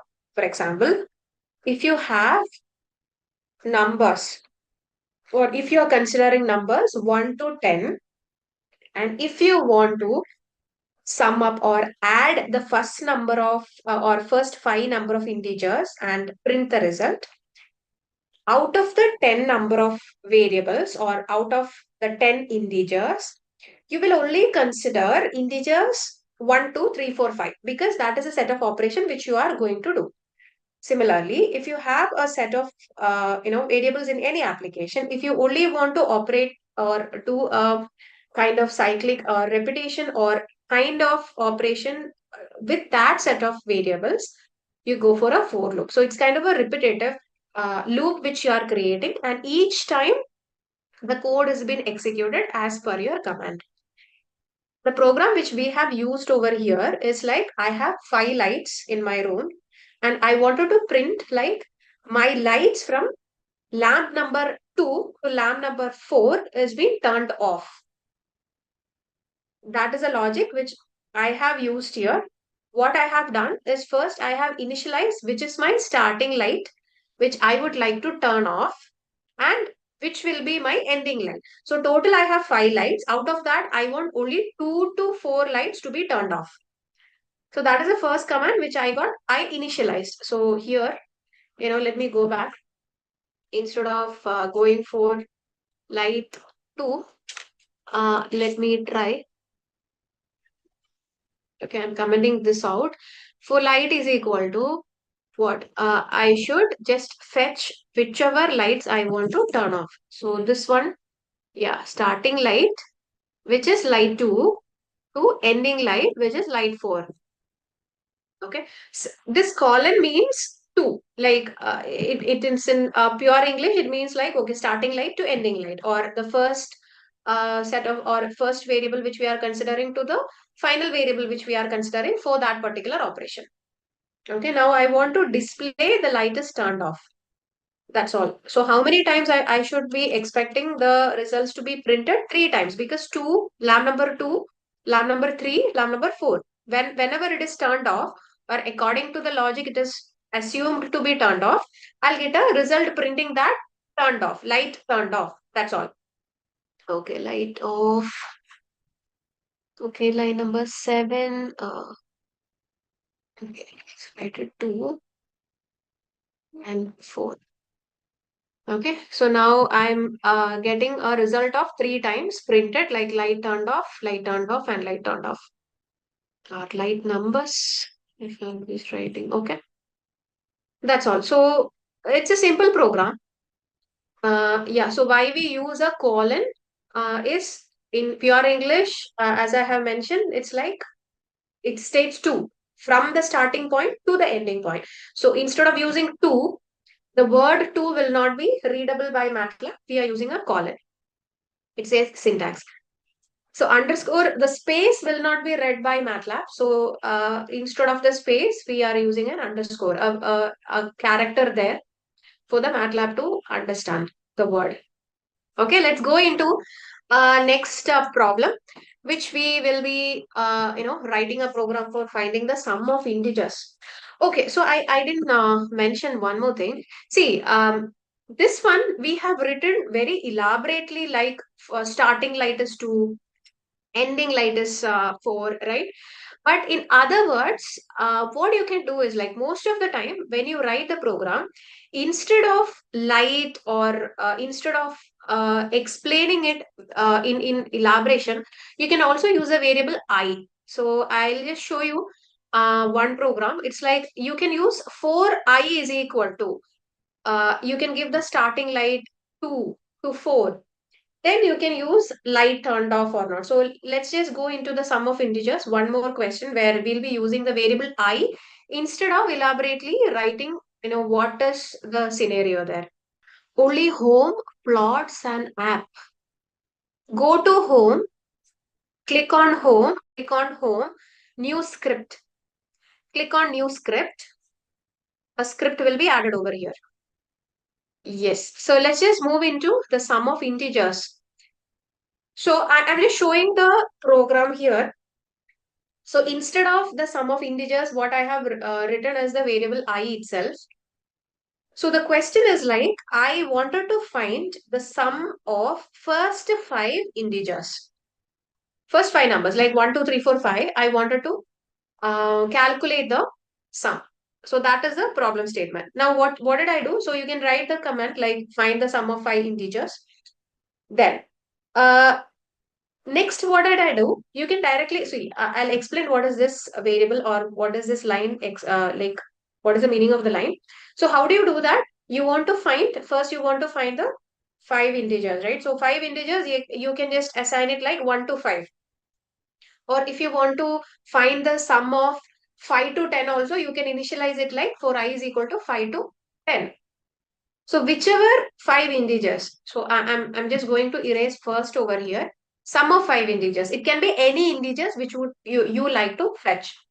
It can be from 1 to 5 or 2 to 6 or 5 to 10, 10 to 15, whichever integers you want to prefer, you can just go ahead. And this time we are not writing it very elaborately. Rather, we are going with a variable which is I. So I is the variable that holds the set of integers which you are considering. I have considered 1 to 5. So colon means 2. Here, let me write. So I considered the integers from 1 to 5. Okay, that's what it means over here. So if I want to consider 2 to 6, 5 integers, okay, that is possible. Okay, so I meaning that what is the set of integers you have considered? What is the first integer and last integer? I holds the value of that set of integers. You can prefer your own way. Now, what is the logic which I have to use? Let me try to write it over here. I am going to use the logic like if I have considered 1 plus 2 plus 3 plus, right, 4 plus 5. That's what my program means. So if you have used 5 to 10 integers, it will be like 5 plus 6 plus 7 plus 8 plus 9, whatever it is, right? Or 10. So this is what ideally I'm going to do. Now, how does it do? First, my program should fetch the number 1, right? Then my program should be executed. Like, okay, my program or for loop fetch it like, okay, first integer which I have considered in my I variable or the matrix is like 1. Now I go back and fetch the next variable. Correct? Then I should multiply it. Now, where will I store it? Because I have only given a variable which is I, which stores the set of integers only. So I haven't given a variable which can store the value of this summing or addition. That's why I have given a dummy variable like sum is equal to 0. So sum is equal to 0 means it is a counter. So it can be assumed like a storage space where I'm going to like execute the program one by one, and whatever answer I'm getting with each number of cycle, I'm going to store that value over here. So this act like a counter. Let's have a quick quiz question, guys. What's the primary purpose of a for loop in MATLAB? To define functions, to create GUIs, to execute a set of statements repeatedly, to display plots. Please mention your answer in the comment section.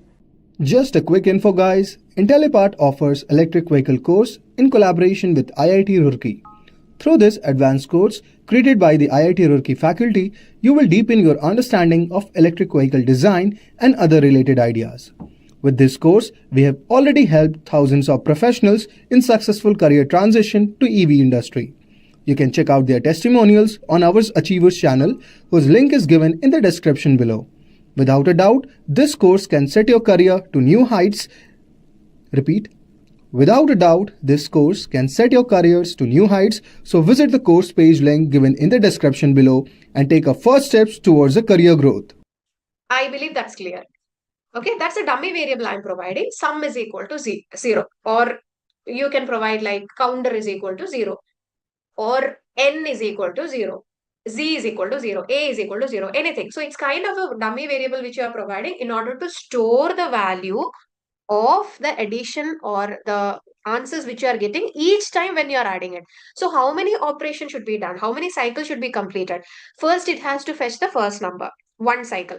Second, it has to fetch the second number and add it with the first number, second cycle. Then it go back, fetch the third number and add it with the existing result of 1 plus 2, right? And it should keep on doing that. So that is why we use a for loop over here. So the first like line says that for I is equal to 1 to 5, just I'm considering what is the set of integers I would like to add. Now, initially I have provided a dummy variable, like whatever I'm getting as a addition result of each integers, I'm going to store it over there. It's kind of a storage bucket. Now, what should be the arithmetic operation, or what should the for loop do? Every time it should go to the counter and it should add one value, right? So first it will be I is equal to 1. First the program will execute I is equal to 1. So what will be the sum value? 1. Second time it goes again and fetch the value 2. So what happens? I is equal to 2. Now the program will be sum plus 2. So now what is sum? 1. 1 plus 2, 3. So that value is stored where? In the sum itself. So it goes back to the counter. So the value that has been stored after the second set is like 3. Now it go back and again fetch the third value, 3. That is I. So I value is 3. And now what is sum over there? It is 2, right? Or 3. Yeah, 3 plus 3, 6. So in that way, it should execute until it reaches the final value, 5. Okay, that is the logic over here. You can write the program and you can try to run it. You can use any number of values. So what I'm ideally doing, like, okay, first integer, I'm not using first. Sum of 5 integers, display sum of 5 integers, and I would also like to see what is the sum value, final sum value. So this is the text which will be printing, and sum will be the value which it will be printing. Okay, let me go to my editor, try to run it, hopefully. Okay, it worked. So I got my results, like since I have used 1 to 5, my sum of 5 integers is like 50. That means 1 plus 2 plus 3 plus 4 plus 5. So 1 plus 2 is 3, 3 plus 3 is 6, 6 plus 4 is 10, 10 plus 5 is 50. That the answer is correct. Okay, let me change it. I would like to fetch the numbers from 5 to 10. Now trying to run it. Okay, now my answer changed to 45. What does mean? The first number was 5. My I is 5. Then it fetched back and went for the next value, which is 6. So 5 plus 6 goes into some value and it repeated. So I'm getting a value of 45. So we can do it for, okay, 15. So I'll just go with 20. Okay, so here I'm only using 5 integers. If you want to use 10 integers, you can use like 10 values you can give and you'll be able to get the result. Okay, I'm going back to 1 and 5. So this is how for loop works. So it always, fetch the variables and it will help you to repeat the operation as per your result. Okay, Krishna, that's great. You are getting the answers for first. How can I reserve dot if file save in wrong name? See, go for Atul. I'm just answering your question.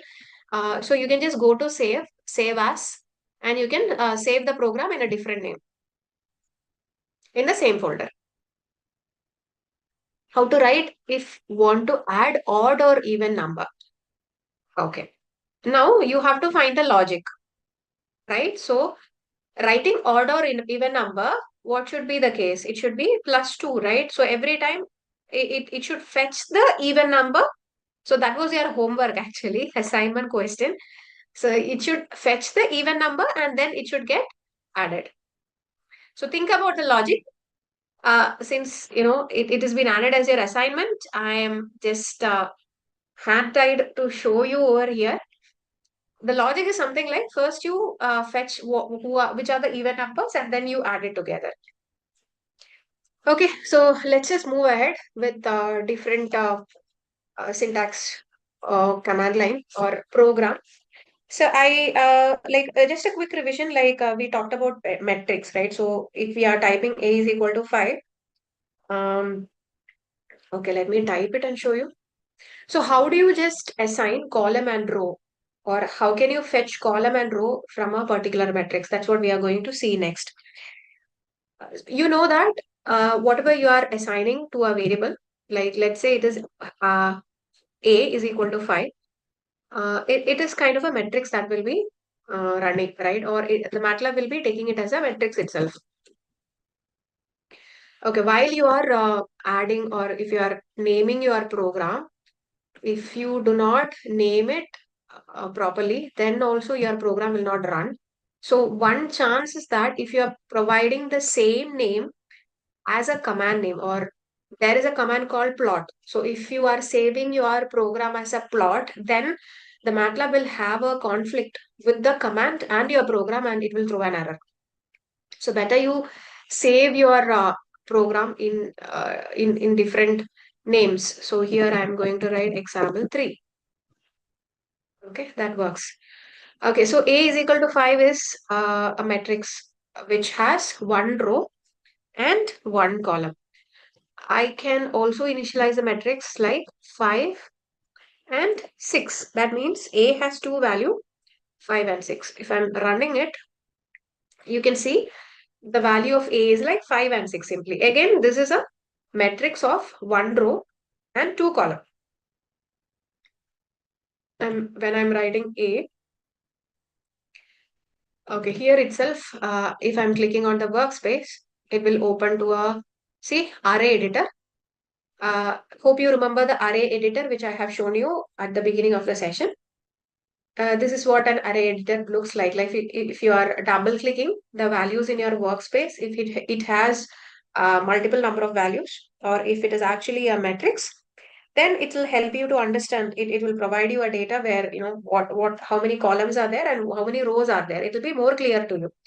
So this is kind of an Excel sheet, right, or a printing as a column where you can know you can see from here A has the value of two column and a single row, isn't it?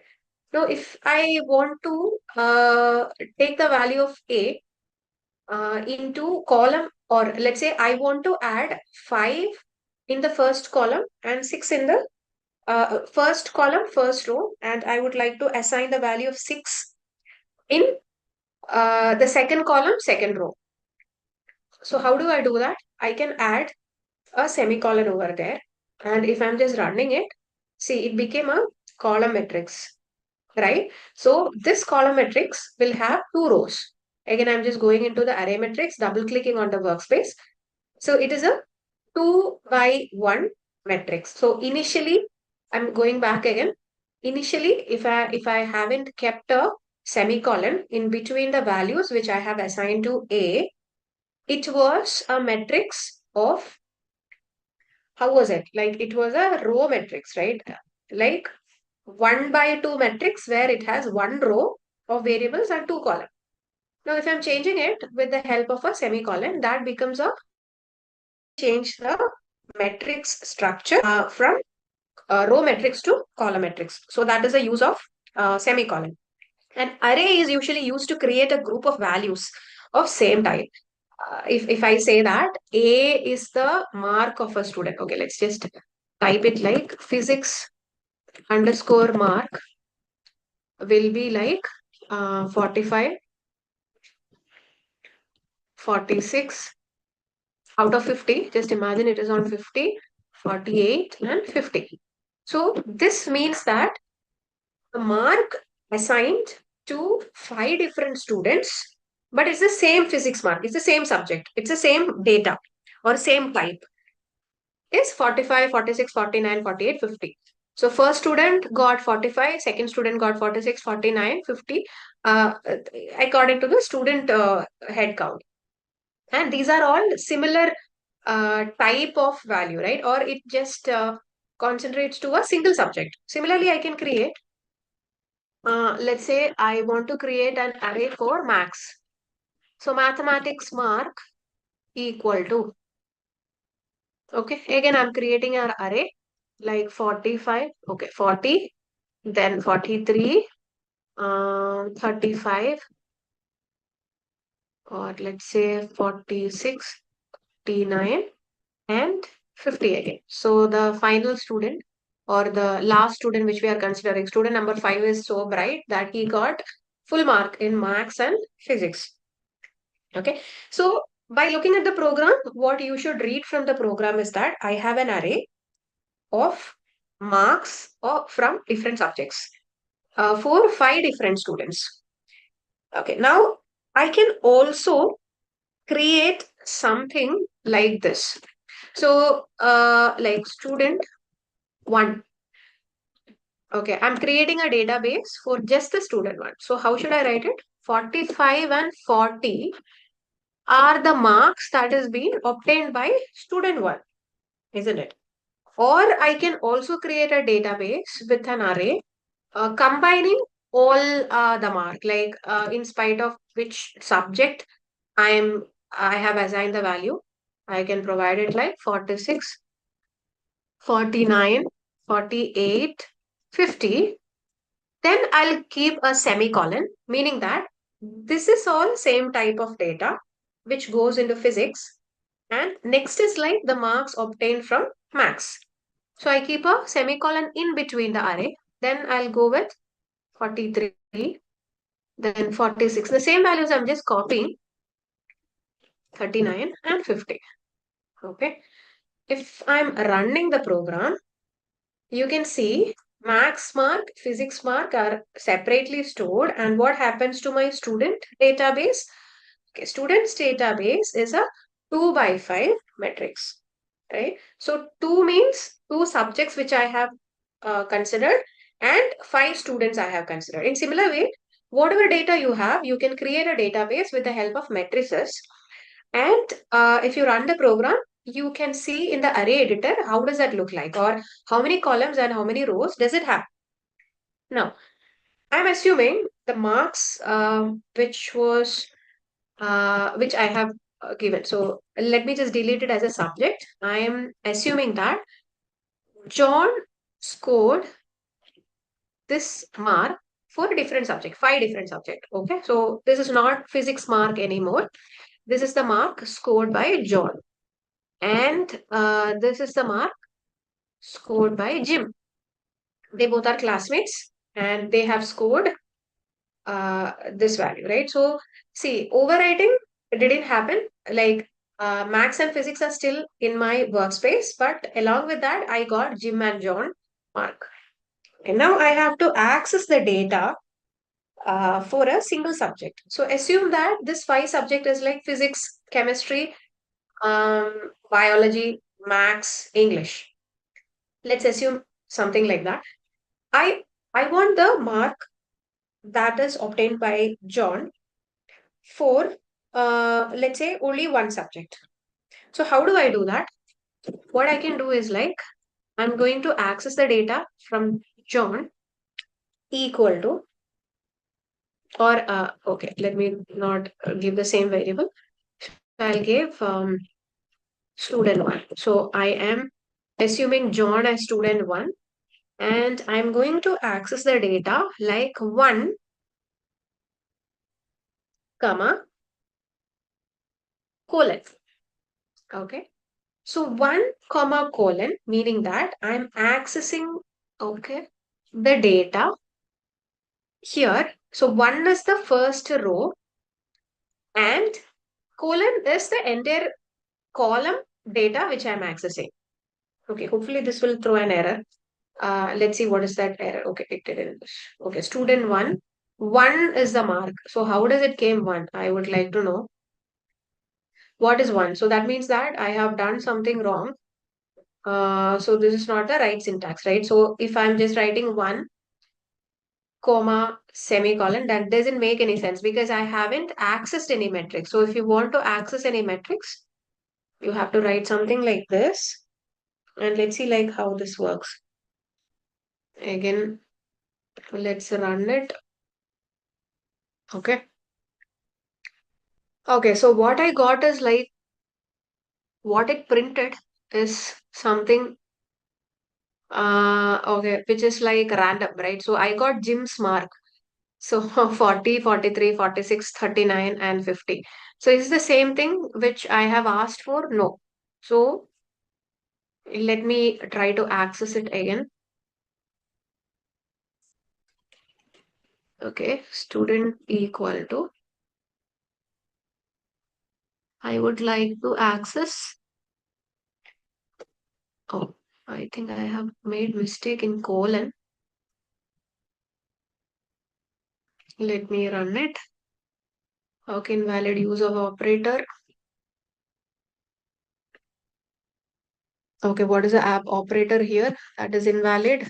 Let's just see.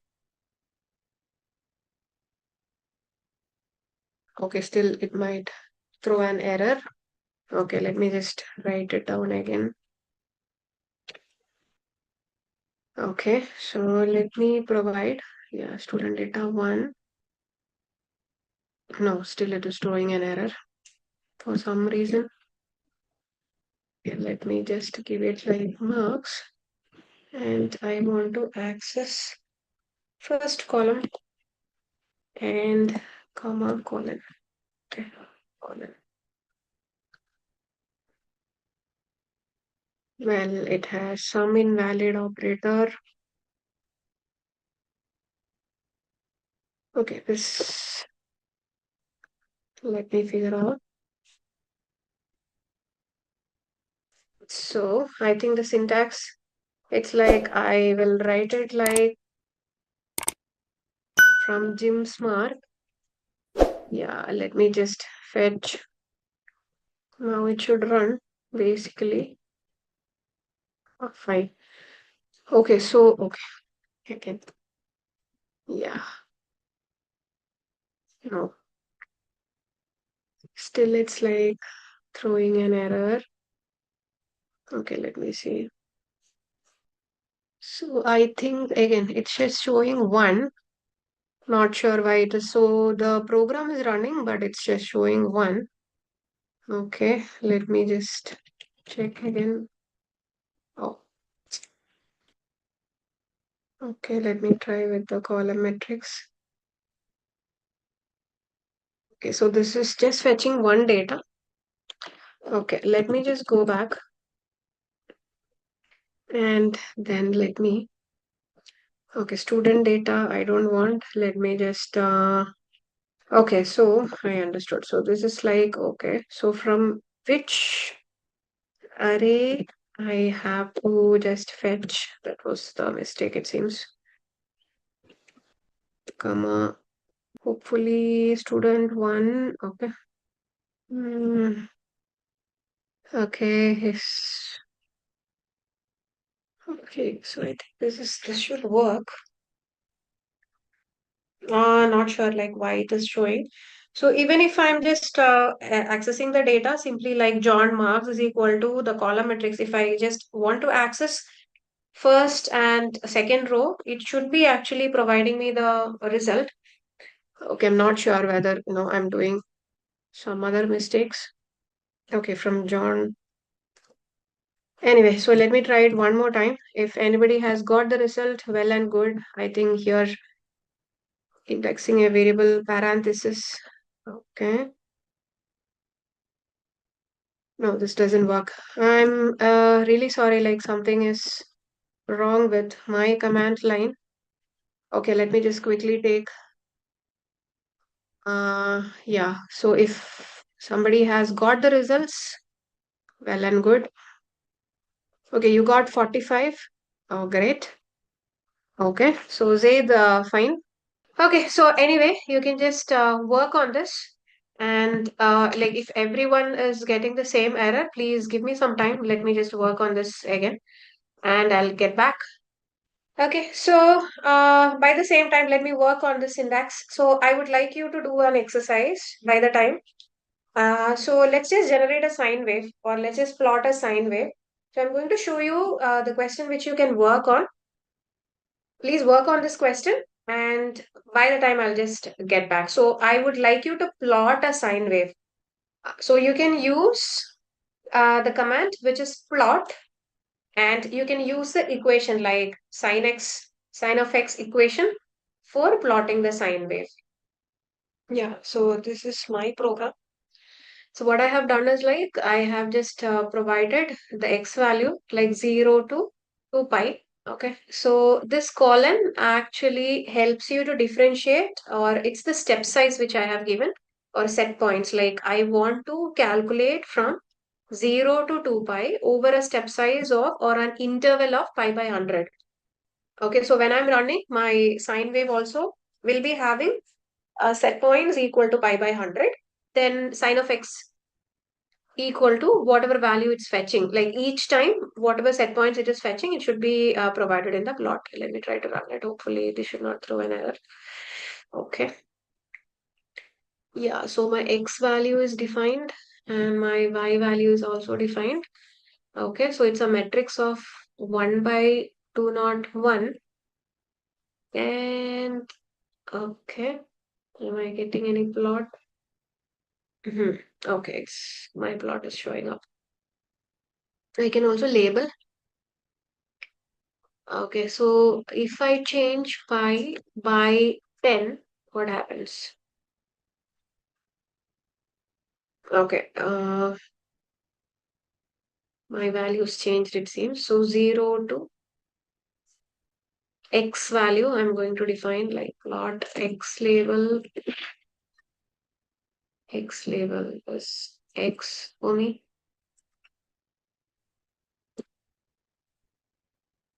And y label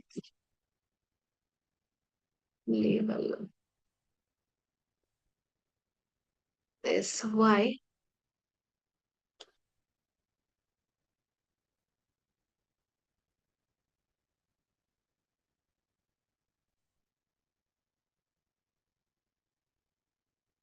Okay, if I'm running. Okay, I'm getting x and y functions here. Just plotted it. Then, okay, let me just check on grid on. So the PPT which I'm using now, it's not added. Okay, so this is my sine wave. If anybody haven't got, please copy the same question. So let me just give it 5 by 100. What happens? Okay, 0 to 2 pi. Okay, what happens if I give 0 to 3 pi? See, the interval which I have given was like as per my assumption. So you need not exactly go with 0 to 3 pi or anything. Like you can go with any values which actually can generate or which actually matches with the set points of a sine wave. That is possible. Okay, so here I have given 0 to 3 pi. So if it is 3 pi, then I'll be able to see uh, three parts of the wave, right? Of the sine wave. So if I'm giving 4 pi, yeah, I'll be able to see two complete waves. So similarly, you can just work on it if I'm just giving pi. Okay, let me try pi. Not sure, but let me try it. Okay, this is only half cycle, right? So it should be 2 pi. You can use any equation to generate plot. If you want to go for cos x also, you can do that for your practice. How to see the graph? Please save the program and run it.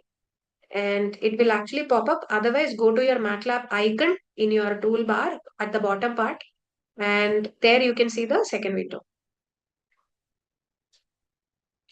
Okay, so that is one such practice problem. Okay, then. Okay, let us just also play with one more plot. And we will just, see how does plot is interesting for us. See, I'm going to use the command which is random. So I would like to plot random numbers. That's what I'm going to do. So how to plot it? Random numbers? You can just use the random command and plot it. Okay, so let me just show you how to plot. Okay, so I first should be initializing a program or the set points.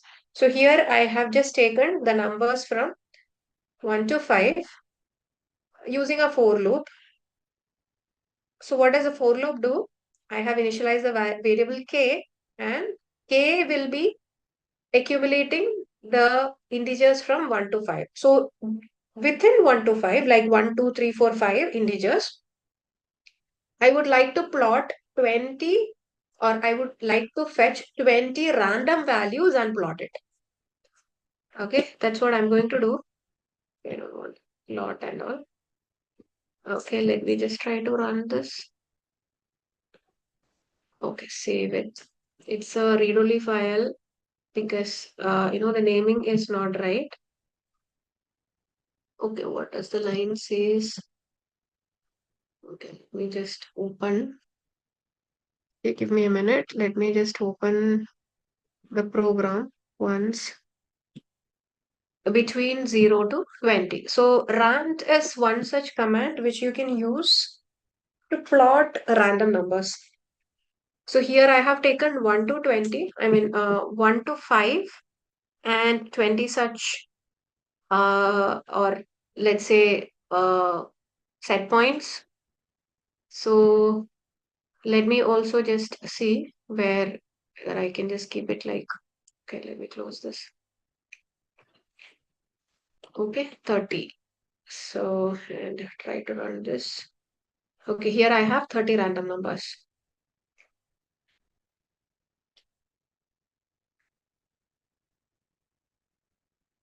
So you can keep on adding, whichever value which you need. You can just try to get it. So what happens if I'm not using a for loop? So let me just quickly take it off. So I'm trying to just simply plot it. Okay. Let me see like how does this work? So this is incomplete, right? So first you should be initializing a set of variables and then you can give the command like to plot it within that. Okay, so this is very simple. So I haven't divided anything. I just initialize like what is the range of my x values according to the sine wave equation. And I just provided the sine function of the values. That works. It is basically the interval points which we are defining. So 0 to 2 pi is the range of sine wave. And let's imagine imagine a graph sheet, right? So graph sheet, it will be having set points like y-axis and x-axis. So you initially put dots over there and then you plot it. Correct? So that dot points will be the interval for completing that entire waveform. That's what it is provided over here. So since we have used till pi, we have used the variable pi, we have gone for the interval of pi by 100.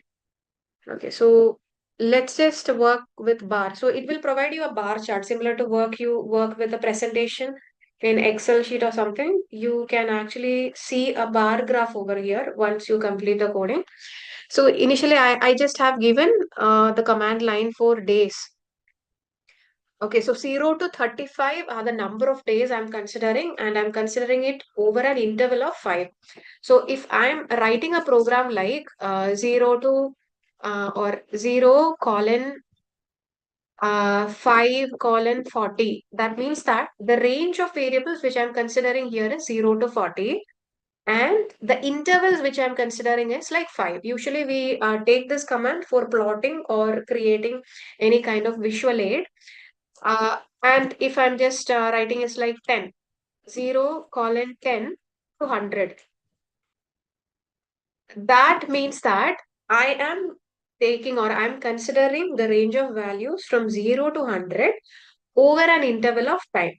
So I'll be having 10 values in my plot, like 10, 20, 30. That will be my graph points or axis points. Okay, that's the meaning of the code. So here, what I have done is like, I have just initialized the number of days and I'm going to just go for a bar chart. You can ignore this line. So this was like earlier done from me. So that's the reason I'm just showing it over to you. So what you can do is like initialize days. It can be any day, like 0 to 30 or 0 to 100 in any interval which you need. Then the logic is like I'm trying to plot the temperature of those days. Okay, so temperature I gave a array.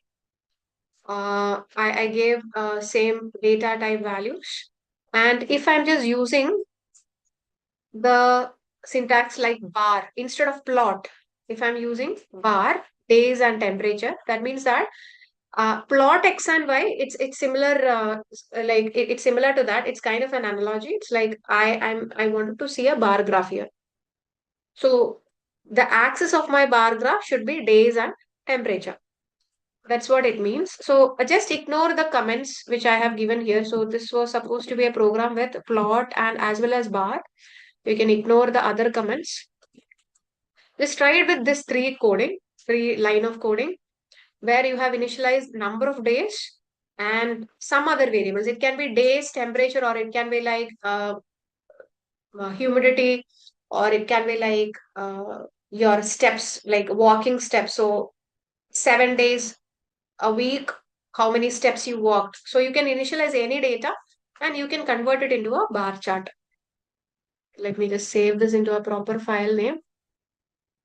So every time when I'm just fetching old files, it's showing a temporary mode.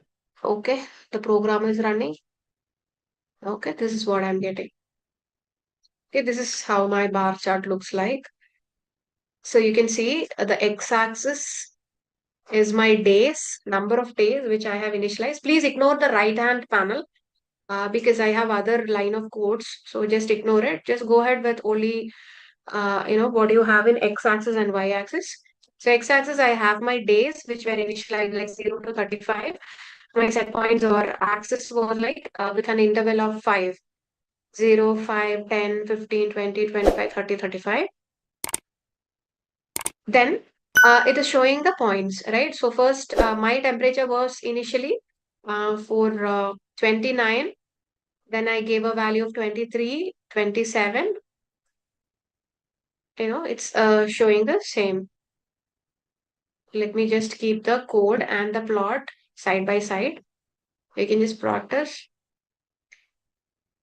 Last program not working. Plot P, can you give it as a small letter P? MATLAB is case sensitive as well. So if you are providing capital P, it will not sense the command. Please provide it in small letter. Okay, now let's see what happens if I'm just commenting this out. Yeah, so this doesn't work. The program is broken. So better I comment it again. So let's just concentrate on the 3 lines of code where it shows the bar chart. Okay, let me share the bar chart again. So let's change the values and see how does it reflect. So I wanted to go for 0 to 30. Then how many values or points will be there? It's the same, right? So let me just change few values here. I'm going to put 7 as my last number. Okay, now you can see the value changed. So the value corresponding to 35 is just 7. So look at the left hand panel. The right hand panel, we are not using that code. Okay, hope that is done from your end. Okay, so if I'm writing the entire code, if I'm just providing a plot data also with a different set of variables, this is how it looks like.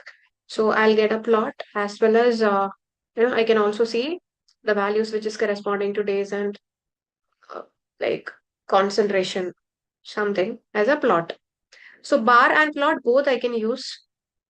Okay, so I hope that is done. Basically, I added 2 more lines. That's all. I just initialized 2 more variables and I plotted it.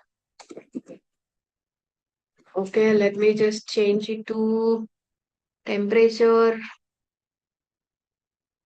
Okay, steps. I'll give it steps. Simply, I'll give it steps. Okay, let's assume that these are the days which I walked, and the temperature and the walking steps I had.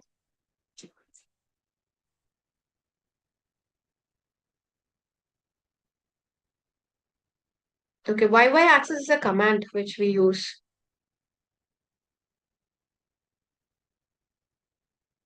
So for the question which I picked up from the chat, it's just a command which we use. It's a syntax which we use for getting the measurement over left side and right side as a panel, like x-axis and two. There will be two y-axis which you can just figure out the data. Okay, so this is the page or the documentation page from MathWorks itself. And if you just scroll down, you can see that there are, okay, my screen is stuck. Yeah. So here you can see that there are a lot of commands which actually helps you to plot different types of data, right? So you can click on examples and you can see like how to plot sine wave. So this is the same program which I have used for with the sine wave generation. This is an example program. Then again with multiple uh, waves or multiple graphs which you can just project. That program is also there. So the link for the page I have provided in the chat box. Please go through it. And this example is something like the command which you can use for creating a matrix like equal matrix 4 by 4 or 5 by 5, 6 by 6. So why I'm giving you this page reference is like everything we like all the command and all the options which is available in M scripting. It cannot be discussed within 3 hours of time because the application is it's in such an extent. So at minimum, you need 5 hours of time to understand the basics, like fundamental commands that we can use over a program. But take some time to go through this page. And there are certain other examples also which you can follow from the MathWorks site itself. Okay, so magic 4 is one such command which you can use in order to create a magic matrix, like matrix of 4 by 4 size. So if you go here like magic 5, then it will create a random number matrix with 5 by 5 dimension. Okay, so the numbers are not initialized, but it will be like random numbers picked up. And if you want to plot again with multiple variables or parameters, you can also use the command called figure plot y. Okay, it's kind of a 2D line plot which you can generate.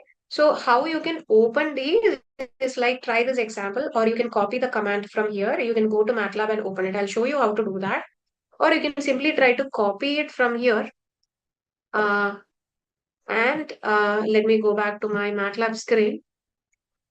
Let me try whether this works. Copying. Sometimes it doesn't work because of the space and uh, the spacing and the syntax. Sometimes it doesn't work. Okay, it's working. Yeah, you can simply copy the command and you can just copy paste it in your editor window. So that also works, right? And you can just read the code. So initially, try to develop the code. That's okay. Like if you're getting error, and sometimes if you're out of practice, also like the error prints up. Best way is like go through many problems, like go through as many examples as possible, copy it in your editor window, run it, and then read the code line by line. So it will give you a good understanding about how to construct the code. So developing a code need practice and logic so that you can actually practice over the time, like multiple examples. So this is one such example where you can see it's almost the same line of codes which we have used to generate a sine wave, right? 0 to pi by 100 into 2 pi. But again, along with y, which is sine of x, we have defined a delay in the waveform, right? That is like 0.25 minus 2 points. So x minus 2 0.5 will be the function that generates the wave. So similarly, if I'm adding, okay, let me try to edit a little bit. Not sure. Okay, let me edit it. Okay, x minus 0.75. Now what happens? I should be expecting the third plot, right? Or the final plot. So before that, I should also plot it over here like x comma y comma x4 comma y4, the coordinates. Okay, character vector not terminated properly. Fine, and terminated. Okay, again error. Okay, where is it? Okay, x4 by 4, it's fine. So let me go back. So this programming tutorial, it's not available in MathWorks directly, but few examples are available where you can just go through the examples, find the code, and then practice it from your end. Okay, so this is okay, I'll show you like how to open this. So try this example. You can click on there, or simply you can copy the command and you can open it in your MATLAB. So if you're just trying this example, it will help you to open the MATLAB online interface. I believe you are able to see my online interface, right? So what I did from the code, I just clicked on try this example. Okay. So it helped me to open up my MATLAB online interface, and here I can see my graph. Otherwise, if you have to open it in your installed MATLAB software, copy the command, then go to your command window. Okay. And okay, here in the command window, you can place it. And if you click on enter, yeah, that will open it in your editor window. Okay. So I'll show you one more time what I have done. So from the MathWorks site, two ways you can open the program. It's like try this example will take you to the MATLAB online and copy the command. Just click on it, copy it and come back. Just paste it in your command window. Click enter, then this will open up. Okay. Yeah. Okay. So again some. Okay. We'll sit and see what is happening. Okay, let me just. Okay. Going back. So this is another way where you can generate or highlight the points. Then, okay, this is some similar to what we have done, right, earlier, like generating sine pair. And linspace is also a command which you can use in order to just initialize the spacing of the variables which you are using. Okay, so earlier we have used 0 colon. Okay, let me go back. So we used something like this one, right? 0 colon 15 colon 50, right? What does it mean? So this code or line reads like, okay, it will be reading a variable from, let's say, x is equal to 0 to 50. It will be reading or it will be fetching the data from 0 to 50 integers with a step interval of 15. So first variable should be, or first value will be 15, then it will be 30, right? The step intervals will be something like that. So linspace also provide you the same command. So only the syntax is slightly different. So while you are using linspace, um, ideally both are same, but it's a command which we are using. There you use a square bracket. Then the same thing can be put in this way with a comma. So if I'm using linspace command, I'll be just writing it like 0, comma 15, comma, how much? 15. Close bracket. Yeah. So both are same. Okay, let me write it like A. Okay. So both lines are read in a similar way where I should use a square bracket here as well. So here I use a colon. Here I use a comma with the command linspace.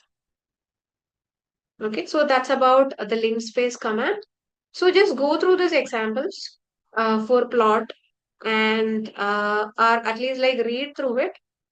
Yeah, so this is something which we have created, right? Random numbers.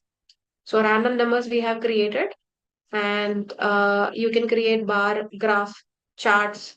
So there are certain commands which you can plot. You can use the plot command, and you can actually create visualize in multiple ways, right? And you can use different colors for your plot if you're using multiple variables. That will help you with different colors, etc. Right? Just go through this page, and along with that, you can also just go ahead and see like what are the syntax, what are the tips, right? How you should create the program, like probably what error can throw up, and 2D and 3D plots. So there is a page itself where they have given many examples. So you can try the examples. So this one we have tried, right? So overlay bar graph. This is something which we have tried with a different program set. So here they have you temperature and X value, and the color, everything has been defined, but we didn't go with the same line of code. We did a separate one. So you can also create, two bar chart within the same diagram itself or figure itself.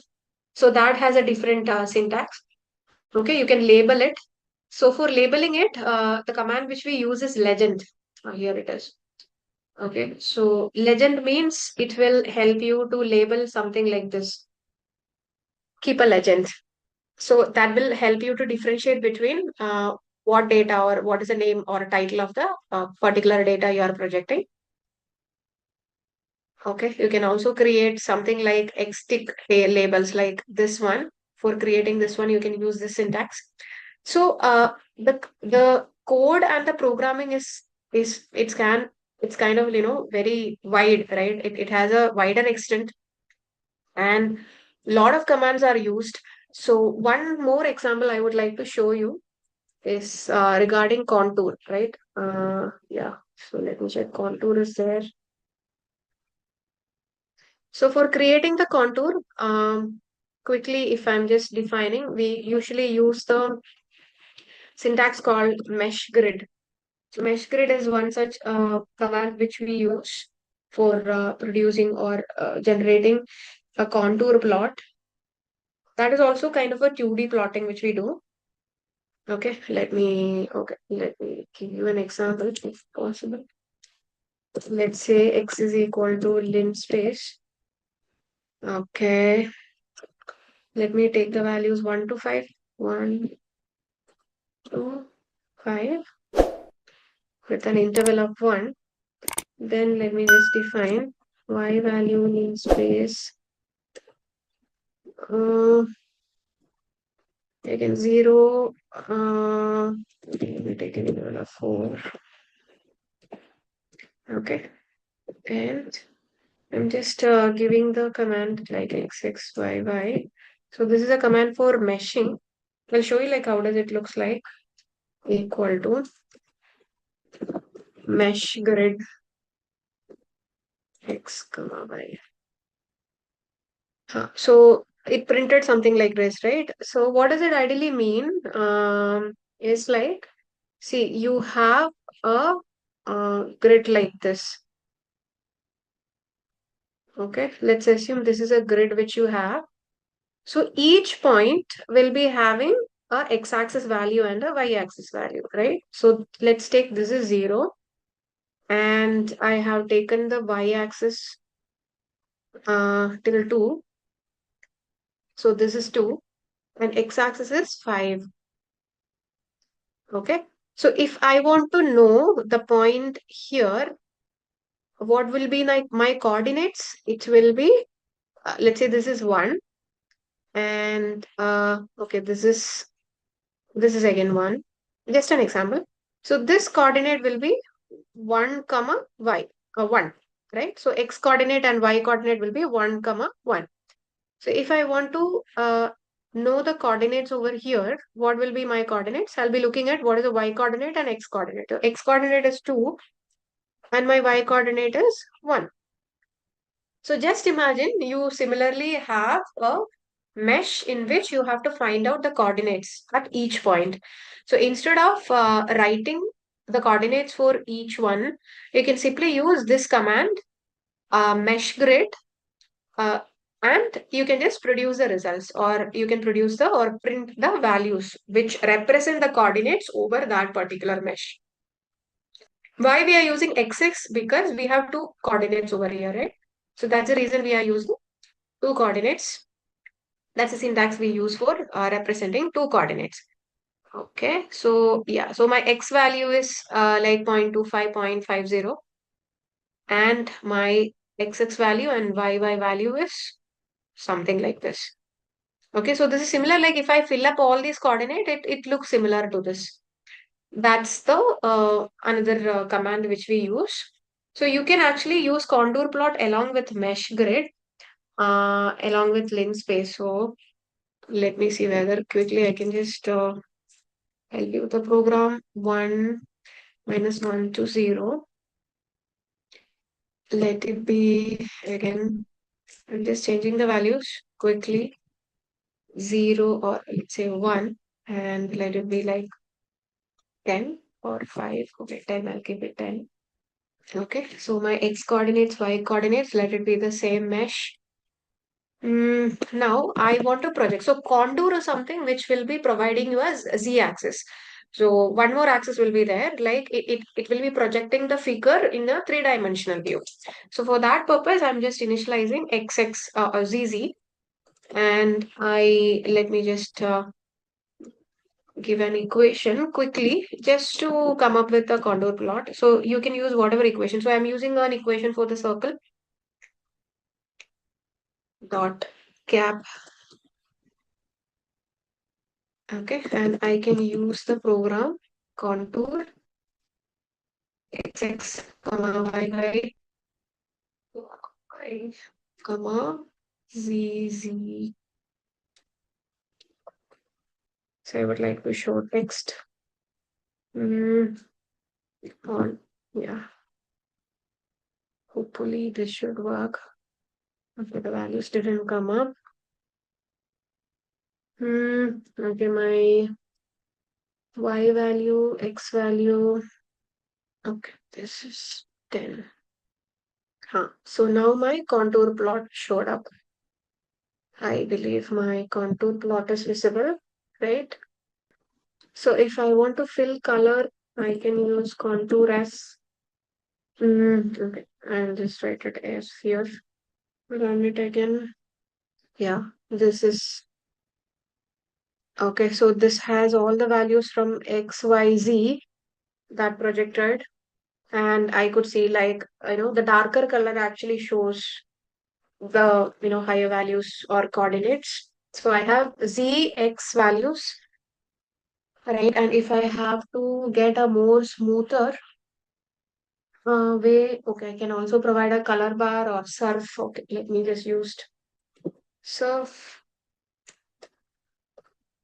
XXYY and CZ. Okay, I get a plot something like this. Like it's a three-dimensional figure, right? So whatever equations I have provided, according to that, the figure actually showed up. So I'm just dragging it, and I can just look at the data, like how it is projected in x-axis, y-axis, and z-axis. You can just copy down the code and you can try it from your end. So this is on contour plotting. Okay, so I am just teaching you few commands which you can use, right? So contour plot will be helpful if you are trying to find the efficiency of a motor, or if you are finding efficiency of a certain system. That way, if you have more number of variables added, usually we use contour plot, which is kind of a 3D plotting. So it will provide you the idea like, okay, which area the efficiency is higher. For example, if you are plotting against torque and speed, if you want to find out the like area efficiency area, like maximum efficiency area in coding, if you are converting that torque and speed characteristics, or if you are adding those variables and writing a script with the help of contour plotting, you will be able to see which area you can choose, or which are the variables, or which are the value set of values which you can use, or range of values which you can use for torque and speed, so that the efficiency falls under a certain area. So that visibility you'll be getting from a contour plot. So contour plotting is a three-dimensional plotting which we do to find out this kind of application. Like usually I have done it for efficiency plotting. So if possible, tomorrow I'll show you like what does a contour efficiency plot look like. So it's just a command which I came through, and I thought like I'll show you an example. That's all. Rohit, torque and speed are only two variables. So I want to find the variable efficiency. That is a z value. So how do I find it? I should be projecting the range of torque and speed in x-axis, y-axis, and z-axis will be the maximum efficiency that actually align with the equation. Like how much will be the torque and speed, the maximum torque and speed. If you are equating it, I can just visualize how much will be the efficiency in the z-axis. So from the program itself, we understood matrix addition, matrix multiplication and division, element-wise operation. Then we jumped into for loop where we try to switch off the light, and I'll give you more practice examples, don't worry. So while you practice, you'll get more logic of it. And later, as a second problem, we just saw like sum of integers, right? So if you want to add sum of integers, so sum of odd numbers, even numbers, all these things can be used in for loop. And this is another program like for loop, like you can plot as well from the for loop. So for loop we have seen, and then we actually went into the array, where how to write the array, right? So if a is 5, then that itself is a 1 by 1 matrix. Then you can just go ahead with overwriting the variable a, and then you can access whatever values which you need from that particular array with certain equation. So that we have seen. Then we went to plotting, how you can plot random numbers. Then in plotting itself, we have bar plotting, like you can create the bar chart. And then we talk about different syntax and commands which you can use to produce or generate different types of plot. You also have done an exercise problem with sine wave. You generated a sine wave. Let's have a quick quiz question, guys. What's the key distinction between MATLAB and many other programming languages? MATLAB is a compiled language. MATLAB is a scripting language. MATLAB is primarily used for web development. MATLAB is open source. Please mention your answer in the comment section. Just a quick info guys, Intellipaat offers electric vehicle course in collaboration with IIT Roorkee. Through this advanced course created by the IIT Roorkee faculty, you will deepen your understanding of electric vehicle design and other related ideas. With this course, we have already helped thousands of professionals in successful career transition to EV industry. You can check out their testimonials on our Achievers channel, whose link is given in the description below. Without a doubt, this course can set your career to new heights. Repeat. Without a doubt, this course can set your careers to new heights, so visit the course page link given in the description below and take a first steps towards a career growth. So this is a shortcut which will be added in your screen once you have downloaded the Simulink package. If you do not find the Simulink icon over here, what you can do is like you can just go to your command window. Okay, I'm just showing my command window over here. All right, I believe you didn't find any difficulty till there. Now, before we start with modeling of any system, I would like to just take you through a little bit of theory part, where I would like you to understand the relevance of modeling. We have done MATLAB coding, right? And many of you were confused about, okay, why are we doing this coding? What is the relevance of this coding? Why am I generating a sine wave? Why am I using a for loop, etc.? Isn't it? So coming to Simulink, I discussed you about what is the relevance of model building, right? So while you are building a product in the software, first thing is that you are going to visualize your product as a block diagram. And you are going to add all the relevant component in the block diagram with the help of the library browser, which we explored. And then you are configuring it. Configure meaning that you are adding the values. If it is a motor, you have to add torque value, speed of the motor, rated load of the motor, etc. And if it is a power converter, then you should be adding diode, inductor, capacitor, resistor, and you should be adding respective values to it. So once you model or once you complete the system level or component level configuration, that becomes a system. So multiple systems integrated together, that becomes an entire vehicle model, isn't it? For example, please look at my screen.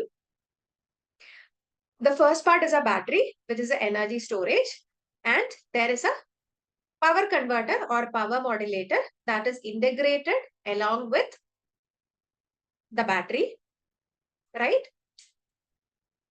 Oh, I think my annotation just went by. Yes. So appreciate your memory and appreciate your effort. You remember the system. So this is battery, which is the energy storage, which is connected to a power converter or a power modulator. Then there will be a electric motor.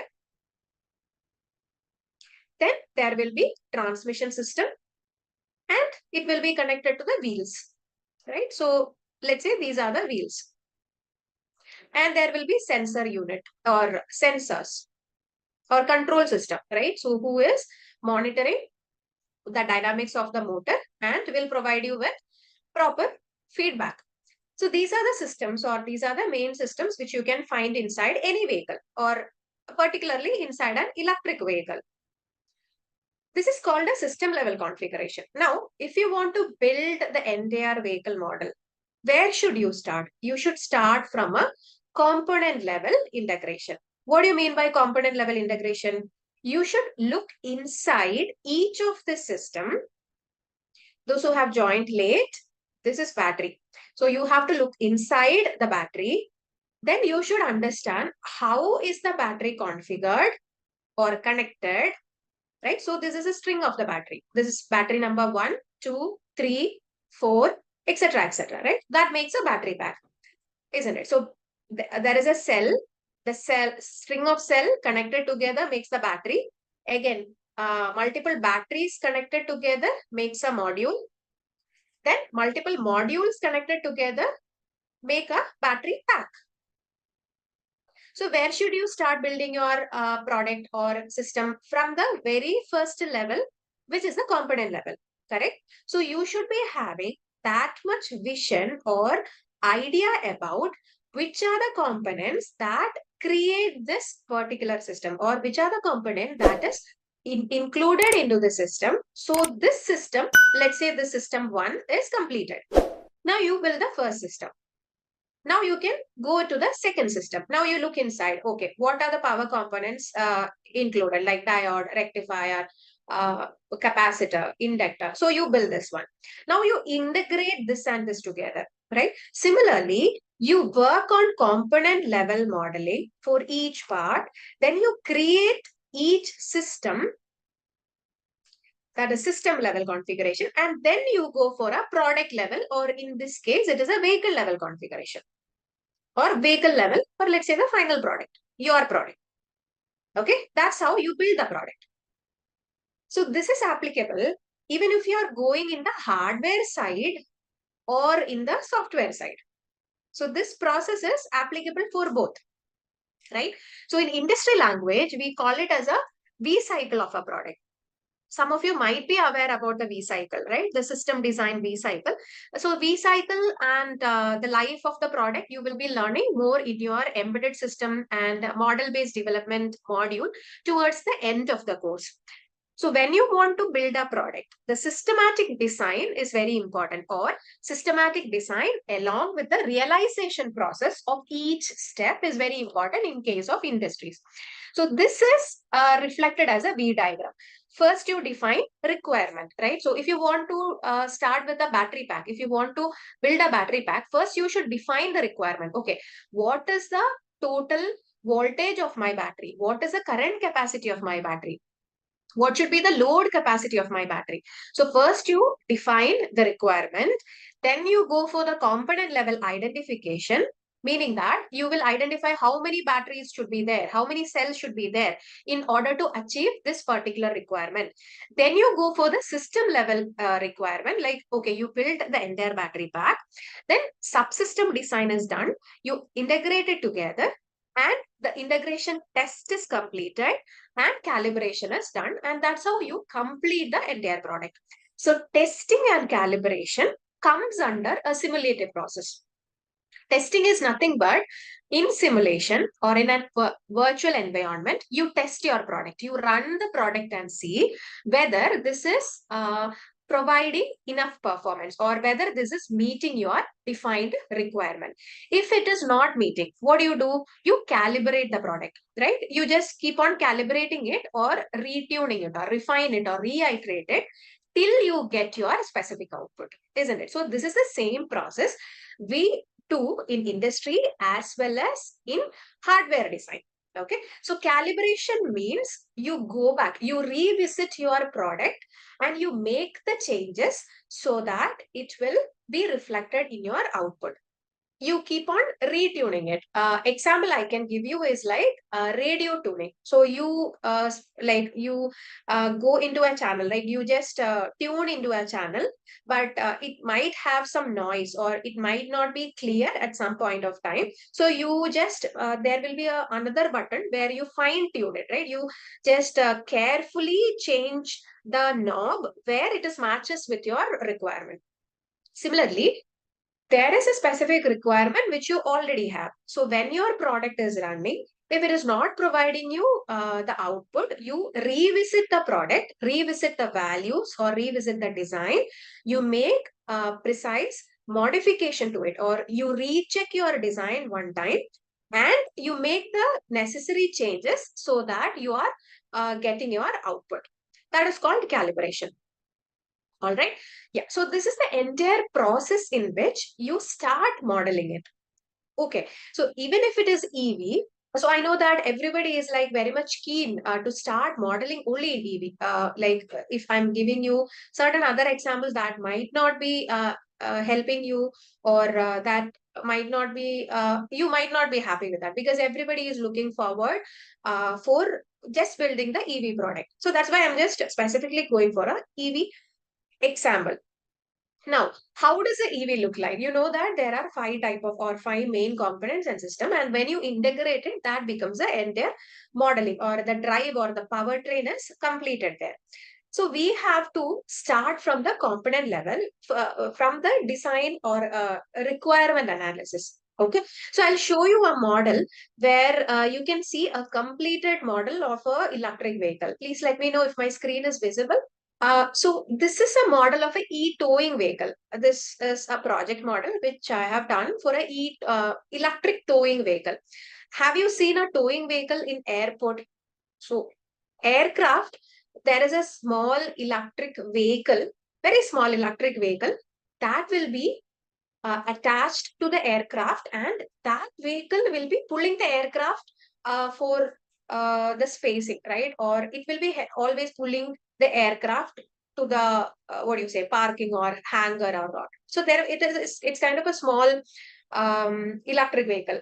Or let's say if you have visited zoo, there is an electric vehicle that takes the passengers around and show around the zoo, right? So it's very comfortable to sit in that vehicle, and it is electric. Or other example is the golf cart. So just imagine a golf cart vehicle. So this towing vehicle looks similar to that, right? I believe everybody has got an idea. See, how does that vehicle looks in a simulation environment is something like this. Okay, so this is what you have to practice and learn to build. So this is called a drive cycle. So drive cycle meaning it is an input, or it is the pattern input which we have provided to the system so that it can run in a specific way. So drive cycle is nothing but it is speed versus distance. Okay, you can see drive cycle, there are certain set points where it basically show the driving pattern. You can change it to anything. I'll show you. Let me just try to attach a scope here. I'll show you like how does a drive cycle looks like. Drive cycle is nothing but it is a driving pattern. So you have provided a specific driving pattern at the input, and you can see here it's a longitudinal driver, meaning that the power converter or the controller part is taken into consideration over this block. If I'm just going inside, see, this is called a configuration setting. You can set it over here. You can provide the values over here, and this block say act as a controller. Then you have the motor system. So we are talking about the small electric vehicle which you see around a zoo or a golf cart or a towing vehicle. Look at the complexity of the components, right? So if you look inside the motor system, you can see the motor system is consisting of n number of components, right? It's simply not a one block diagram. Instead, it is a combination of multiple components connected together, which is mechanical components and electrical components. okay, which is connected together. So this is multi-domain components connected together. You can see this is the motor, DC motor. This is the block diagram for DC motor. So DC motor has an electrical part as well as a mechanical part. The mechanical part is shown as green color, or it is represented as green color, and the electrical part is represented as a blue color. Why? Because we have used a interface called Simscape. So that is the reason it is showing colored. Okay, and there is a voltage control source, there is an H bridge converter, and these are output, there is ground, right? So imagine for every system, you have to actually draw the circuit in component level, and then you make the system ready. And that system will be connected to the other system, integrated system. So if you look at here, the vehicle subsystem, this is the vehicle body part. Okay, so I can just go inside and show you. So here you can see 4 tires and the rear wheel, the gear part, everything, right? So this is basically a component level analysis. And you can see the vehicle body, drag force, the force is acting on the vehicle, rear right, front right. So everything is being drawn here properly. So this is the way you actually build your model in Simulink. That is why it is called modeling. Along with the main systems, you can also see certain other supporting systems, right? Scope. So scope is something which you visualize the result. Then you can see a display box. Then you can see an integrator. So all these auxiliary blocks which we are using supports your main system, or it will be either supporting an equation. Okay, so this is how you have to build the entire product. I believe you understood the concept of Simulink and why we are going for Simulink modeling, and why we are starting with a small model like example model. Because if you pave the foundation for the fundamental, if you actually know how to draw a circuit or how to do a component level modeling, then it is easy for you to build a system, because you build a system on top of component level, right? So once the component is correctly integrated, then that becomes a system. So that system can be integrated to the next system, because every system you are going to draw it as a circuit and integrate it. Okay. So this is how you build a product. This is an example of EV. And I also have few other examples which I could show in our later sessions. Like even we can build a, if time permits, I'll help you to build the entire vehicle also, like 2-wheeler, 4-wheeler, we can build it in Simulink. But for everything, first step is component level analysis, or drawing the circuit properly. Okay, I believe you got my point. What is the relevance of going for modeling, and why we are always going behind symbol models is this reason. So if I'm asking you, or if I'm teaching you how to model this one, there will be 100 of questions coming from your end, right? Because you are not familiar with how to configure longitudinal driver. What is the relevance of longitudinal driver? Why it is connected with vehicle subsystem, right? So the logic has to be developed slowly. Out of practice, you should be developing the logic, and I can also give you example models to practice on. I'll give you the entire model itself, like file along with description. So you can open the file and study the file, simulate it, and understand how this is connected. That is also possible. How to open the Simulink one more time. First, you open the Matlab screen. Okay. Please just follow my steps. Please open the MATLAB screen, and Hitesh, let me know if you are able to open the MATLAB screen. By the time others, please put down your questions regarding what is the relevance of Simulink, why we are doing these examples, or if you have any questions, what we have discussed so far, please let me know. Like we'll just take baby steps. Simscape is available. So if you have downloaded only MATLAB and Simulink package, then Simscape will not be there. You can download physical system modeling from MathWorks, like later after your trial is over, or after, if you want to reinstall it also, you can install physical system modeling package, where it consists of Simulink, MATLAB, and also physical system. So subsystem is not a block, it's something which we create. So if that is something which related to the model I have shown you, don't worry, that is a model I created. So I'll help you how to create that model in the later session. If you are asking about help in opening the Simulink, just type Simulink in the command window, click enter. It will open a untitled, or it will open a page where you can click on the blank model and start. Okay, so please click on Simulink book. See, MathWorks itself is a wider extent where you can go and refer to the documentation part. Book in the sense, for no, I'm not sure about book, but there are like open resources available. I don't remember the name of the book now, because how I did is like I kept on practicing and I took only reference from the MathWorks website itself. I'll check and let you know whether there is any authorized book available for the practice. But what you can do, Manjit, is like you can simply go to internet and check for Matlab examples, Simulink examples, PDF file. That is an open resource where you can download it. Okay, few people are talking about crack version. How to open command window. So we don't have to open the MATLAB screen and command window will directly appear over there. So if you are not able to see the command window, go to the toolbar, click on the layout, click on default. So there you can see a command window. What I have done is like I just extended the command window. Okay. So type Simulink and Simulink model will be opening. Okay, so let's just begin with modeling. I'm not going to give you any example of x plus y because I felt it was not that much, participants were not like excited to do an x plus y simulation. So let's directly jump into a small battery pack. Can we do that? So if you are ready, please give me a thumbs up. So Rajat, crack version, I'm not authorized to talk about the crack version. I'm really sorry. Please raise a ticket with the technical support. The technical engineers might be able to help you that. Because usually for software like MathWorks and MATLAB and we are not like ready to talk about the crack version.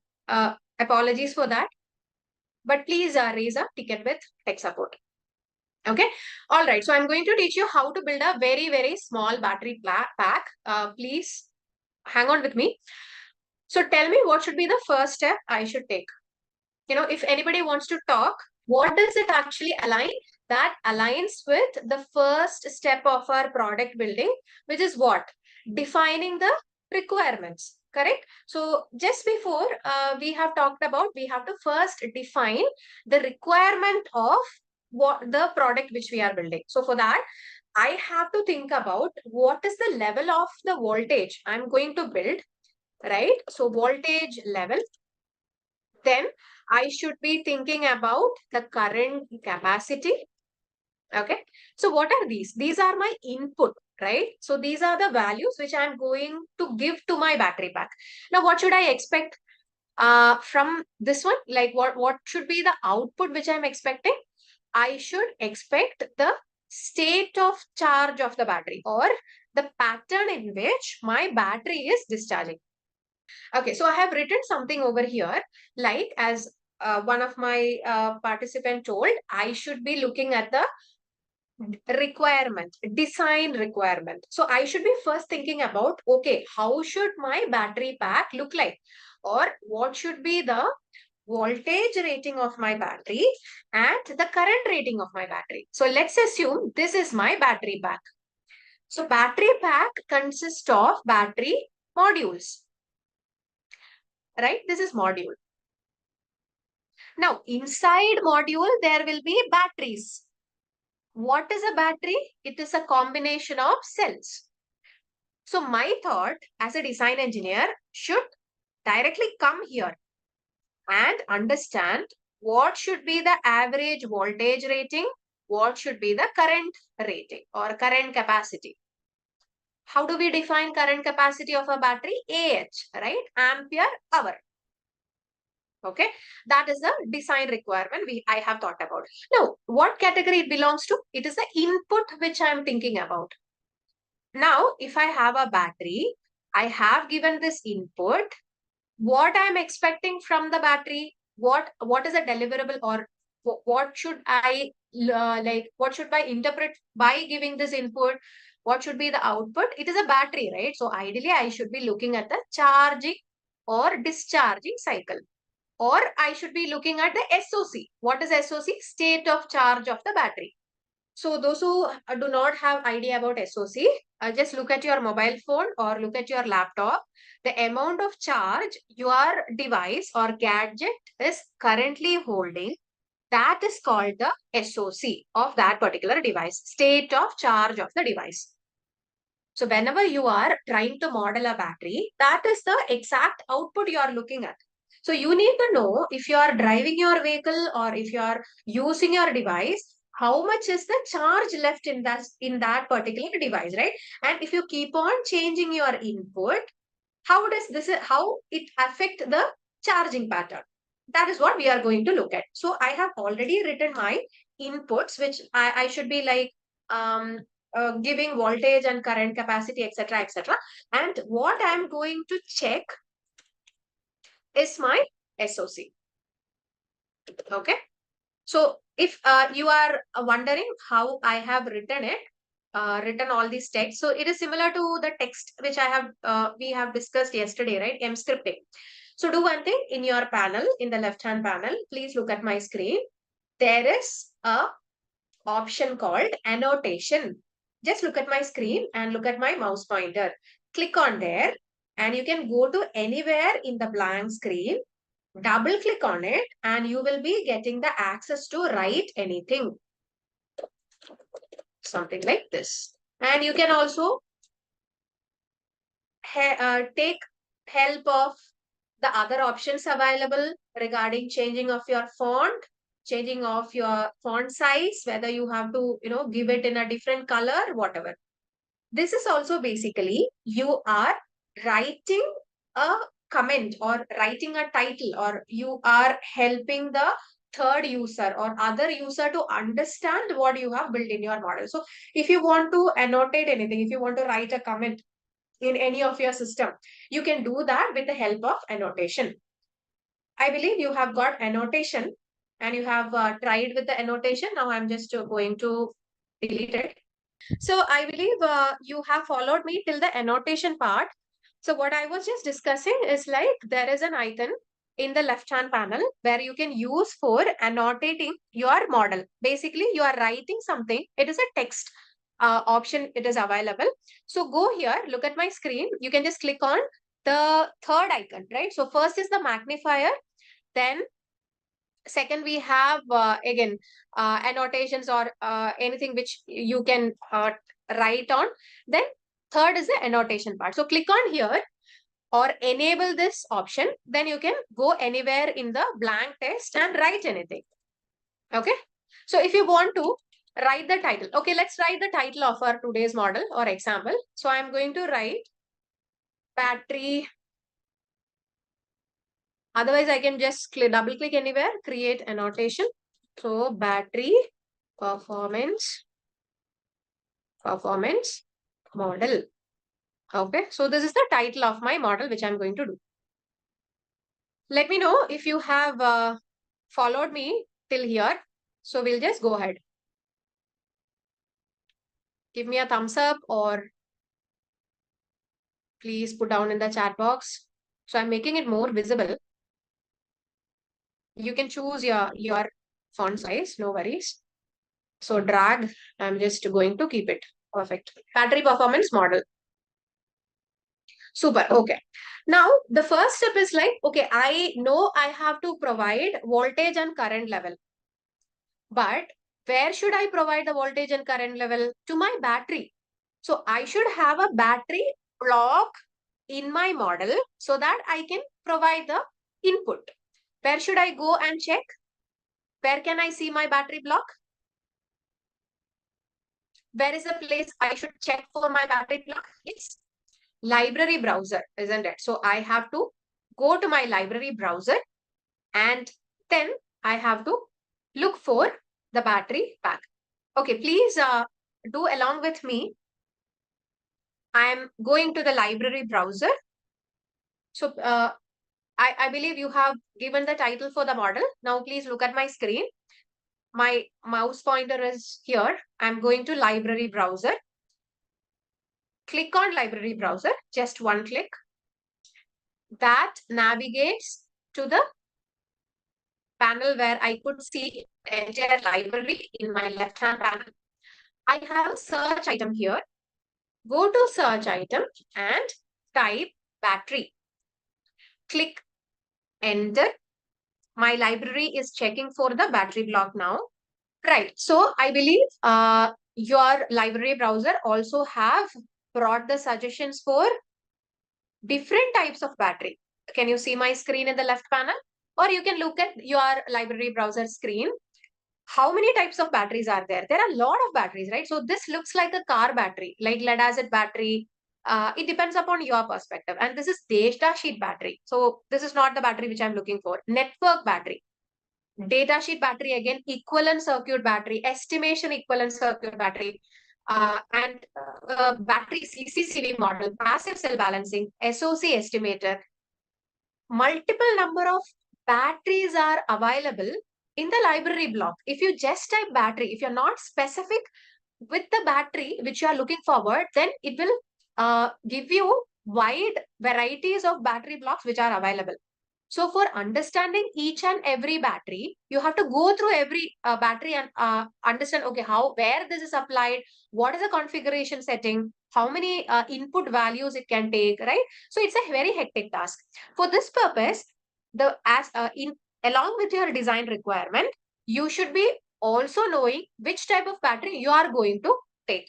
Okay, so I got answers from few of you, like you have got only one battery. Can you see my screen? Maybe like in Simulink or due to the package you have installed, it is only showing one battery. So I believe your battery block is something like this. I'm just drag and dropping it to my blank model. Is this a battery? Oh, okay. So this battery block is a block which we use for state flow. It is not actually a Simulink model. So this is a problem. So the battery block which I have chosen is from here. This is the path. So it is from electrical domain under specialized power system and it comes under sources. Okay, so this is your panel. So what I'm going to do is I'm going to enter into electrical components in Simulink.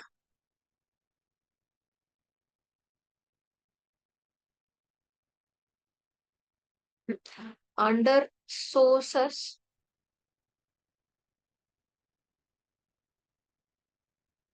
Okay, it's in electrical specialized power system. Let me directly type electrical.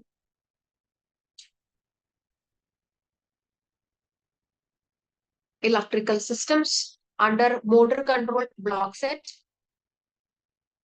Motors, inverters, no. Specialized. So it comes under Simscape. Maybe that's the reason you are not able to access it. So those who have Simscape, Simscape domain only have it. So directly go to Simscape. See in your library, please check you have Simscape domain. Simscape is over here. Under Simscape, electrical, and under electrical, specialized power systems, and under that source. So here you will be able to find the battery which I'm talking about. I have two raise hands. Let me give you access for this. So physical system modeling. Yeah, so this is the product, right? So 30-day free trial. You can just download it. So this will give you or this will help you to download. So this Matlab Simulink, everything will come under the same package. I'm not sure whether we can get it on add-on. Maybe you have to delete Simulink, but we need Simulink and Simscape together. You can try Sai Rajesh. I haven't tried with add-ons. Not sure whether add-on is available. Okay, I'm just resharing it. So this is the battery model which I have opened. This comes under Simscape, electrical, specialized power system, sources. In MATLAB Online, open Simulink blank model, then go to the library browser and then open the battery model. Whatever we have discussed so far, please continue the same thing. Okay. Yeah, for those who are waiting, I'll just get started. Okay, now I have a battery pack. Okay, so look at the figure. Okay, I'm just magnifying it. This is the positive and the negative end of my battery. And I have two connections, or I can make two connections. And I have one more connection at this side. So if I'm rotating the battery, so how you can rotate it? Click on the battery, Control R. You can rotate the battery like this. Everybody please try. Click on the battery, Control R. You can see the battery is getting rotated. So the battery can be rotated as per the diagram which you are drawing. So if you want the connections to be, the plus and minus to be on the left hand side, you can do that. Or if you want to start the connection from right hand side, that is also done. Like it depends upon your perspective. Okay. Now, first, when I'm taking any block, the first step is that I should identify the input port and the output port. What does it mean? I'm going to make a connection here, right? So I should know from where or which block should come to input, which block should come to output, which is the output side and which is the input side. Now, can you guys tell me which is the input side here, which is the output side of this block? If there is no input to the battery, from where does the current comes? How we are charging the battery? Let's have a quick quiz question, guys. What type of plot is more suitable for displaying the distribution of data values? Line plot, scatter plot, bar chart, histogram. Please mention your answer in the comment section. Just a quick info guys, Intellipaat offers electric vehicle course in collaboration with IIT Roorkee. Through this advanced course created by the IIT Roorkee faculty, you will deepen your understanding of electric vehicle design and other related ideas. With this course, we have already helped thousands of professionals in successful career transition to EV industry. You can check out their testimonials on our Achievers channel, whose link is given in the description below. Without a doubt, this course can set your career to new heights. Repeat. Without a doubt, this course can set your careers to new heights, so visit the course page link given in the description below and take a first steps towards a career growth. M is the output and plus and minus are the input. So first step is completed. You identified which is the input and which is the output. Okay. Now, for simulating this one, yeah, so we have to see, just imagine a battery, right? So it has plus and minus, and you connect the wires, or if you want to connect a motor, what do? You take out the wires from the motor, you take positive and negative, and you just touch the terminals of the battery, right? Then it starts rotating. Similarly, this is the input side. Okay. Now, what should be the input that should be given to this battery? What I'm trying to get here is a SOC, isn't it? So what should be my input? My input can be the pattern in which I want my battery to discharge, isn't it? Or I should provide a load to the battery. In pure English, if I'm just connecting a load over here, I'm connecting a motor here, or I'm giving a data, a set of values in which my motor is working. So that is the speed value of my motor. According to the speed value, the battery will show me the discharging curve, isn't it? Are you following? Like anybody has doubt regarding the second step which I have written, pattern in which I want my battery to discharge, or I could say load. I have to connect my load here to the battery. Or I should give a data to the battery, right? Some data, input data to the battery, or the pattern in which the battery should be discharged. Plus and minus are input for this particular model, because input means the data which we are providing from our end. We cannot see the discharging curve of a battery if we are connecting anything to the plus and minus terminal, isn't it? So how do you just understand the discharging curve? If it is a hardware, you let's say if you want to understand the voltage, you just connect a multimeter, isn't it? Sai Rajesh, the context is you don't connect the load to the input. So load means what? Some data which should, or a system which drive another system, isn't it?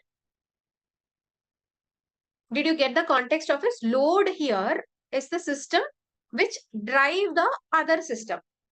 So if I'm connecting a battery to a motor, motor is the load. Where will I connect the motor? To the input of the battery, right? Are you getting my point? Ha. So that is the same perspective we are giving over here. Okay, so if plus and minus are input, then what will be M? It will be the output, right? It will be the measuring port. So if you want to see the output, that is visualized or that is seen from the M port. Okay. Okay. How we will charge the battery? So if you are providing an electrical source to this end of the battery will get charged. So that's what we are going to see. Okay, don't worry. Let's start with the modeling part. Okay, so here I am going to give a constant block as the input where I am just giving a single data. Okay, let's say 5. Basically, I am giving a data given to the battery that I want 5 ampere from you, or you should discharge 5 ampere to the load, whatever load is connected. Let's consider this constant block is a system which is taking current from the battery. What is the amount of current that has been taken from the battery? 5 ampere. That is the meaning of this block. So please take a constant block and provide the value 5. So how can you take a constant block? You can just double click anywhere and you can just simply type constant and take the first one. Otherwise, you go to library browser and take it from the conventional method. Okay. And how can you give the values? Double click on it. The constant block will open up. Then you can give the value 5. You can ignore all these things. We are not going to interpret, vector or sample time and all. Just provide the value 5 and wait for the next instruction, please. Okay. Now see the constant block. Can I connect this constant block? Is there a suitable connection which I can make? Because the constant block has only one port. My battery has 2 ports. So just because, I have one port over here, I cannot connect it here also. Can you try connecting it to the output here, measurement port here? See, measurement port is supposed to be output port. Can you just try to connect it over here? Tell me whether it is connected. So how can you connect it? Just click on this point, drag it with your mouse pointer. You can just drag it. You can play it with. So the red line meaning that the connection is not established. Can you try connecting to the M port here, measuring port? Is it working? Anybody is able to connect? Please let me know. Not possible. Correct. So why is it not possible? It is not compatible, right? So integrating the blocks also need the level of compatibility check. If a certain block has 2 port, then it can be connected to a similar block which has 2 port. And if it is only has an output port, or this constant block is a source, right? It has only input. So I can add it only to the input side here. That's the interpretation. Now I'm clicking on it, rotating it so that it looks more neat. I can just connect it like this. Again, I'm not saying that I'm going to connect the constant block over here. It is just an input which I have defined. So instead of constant block, I'm going to write it like input current, meaning that I want 5 ampere to be discharged from this battery. That is the meaning of this constant block. Okay, constant block, you can see the compatibility. So if I am going to a constant block, let's say this one, right? So this is also the same constant block. It comes under, okay, block parameters are almost same. So when you look inside the configuration setting, that actually defines which block you want. So if you want to work on some sample timing, if you're working with a model or a component which requires fine tuning of the sample time, then you should be going with this block like DSP block. Otherwise, if you're just looking for changing the value, it will be the same thing, right? So here it is provided infinity. We are not going to change anything over here. Only compatibility you have to check is like whether this is black in color. So all the blocks that comes in black in color is compatible in Simulink. Let me just show you something. Okay, DC. Let me see whether this comes under Simulink. So if you go for Simscape block, okay, let me take the battery itself. So table-based battery, right? So this comes under a different color. So this is not compatible. Why? Because this comes under a Simscape domain. So if I'm trying to do, or if I'm trying to connect the constant block over here, that throws an error. So that practice you will get once you keep on working on the model, that logic you will be getting. So till now, we have just taken a battery block. I have identified the input port and output port. Now I'm going to see what is the pattern in which my battery is discharging.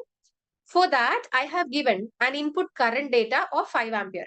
Okay, I haven't given any ampere over here, but I'm assuming it is 5 ampere. I'm going to take 5 ampere, or I'm asking my battery to discharge 5 ampere. That's all. Okay, this is the context. Now, see, if I don't have any compatibility of connecting this to the battery pack, so there should be somebody who is able to communicate that, hey, battery, somebody is asking you to discharge 5 ampere per hour, or your capacity should be discharged as 5 Ah per hour, right? So somebody has to mediate to the battery saying that this is what happening at the input side. Now, for that, I'm going to take one more block, which is called controlled current source. Again, there are different types of controlled current source available. You can see the first one. Believe my screen is visible with the pop-up screen of controlled current source. Or you can simply type controlled current source in your blank model. And, please wait after you type controlled so you can see the options. First one comes under the path of foundation library electrical source. Okay, now I feel like, okay, this is like matching with my battery block, which I have taken from electric and electrical source. Next one is control MMF source. No, that's not I'm looking forward. I need only controlled current source. I also have one more controlled current source over here. That comes under electrical specialized power system source. Okay, so I clicked on the control source, which I got the path from specialized power system. Okay, I'll show you like other measurement current control block also. Okay, so this is the second type of current control source which I have taken. I mean, which actually gave me option. Then I have current sensor, current control, electrical sources. Okay, it's the same. Now, let me check if there are any other source. So I'm typing controlled current source. Yeah, current sensor is there. No, I don't want sensor. So controlled current source. Okay, what is this one? See, 3 types of controlled current sources available. Okay, so which one I'm going to take? What do you think? Which one will be compatible with this model? Rajat, black one. Okay, yes, that is correct. First one with S. Second one is dependent source. Correct. Everybody is correct. Yeah. So you understood the requirement, right? And you identified the components. The first level is perfectly aligned with you all. So this I cannot use because it is a dependent source, right? So this dependent source is not going to do any good to my model. I don't want him. So in my model, I don't need him. But these two guys are almost similar. Only difference is that this guy has a configuration. Like I cannot configure anything over here. This guy also is not configurable, but this model actually is blue in color. That means there is something mismatching with the domain I'm taking. Okay, so this comes from Simscape physical modeling, which will not be compatible.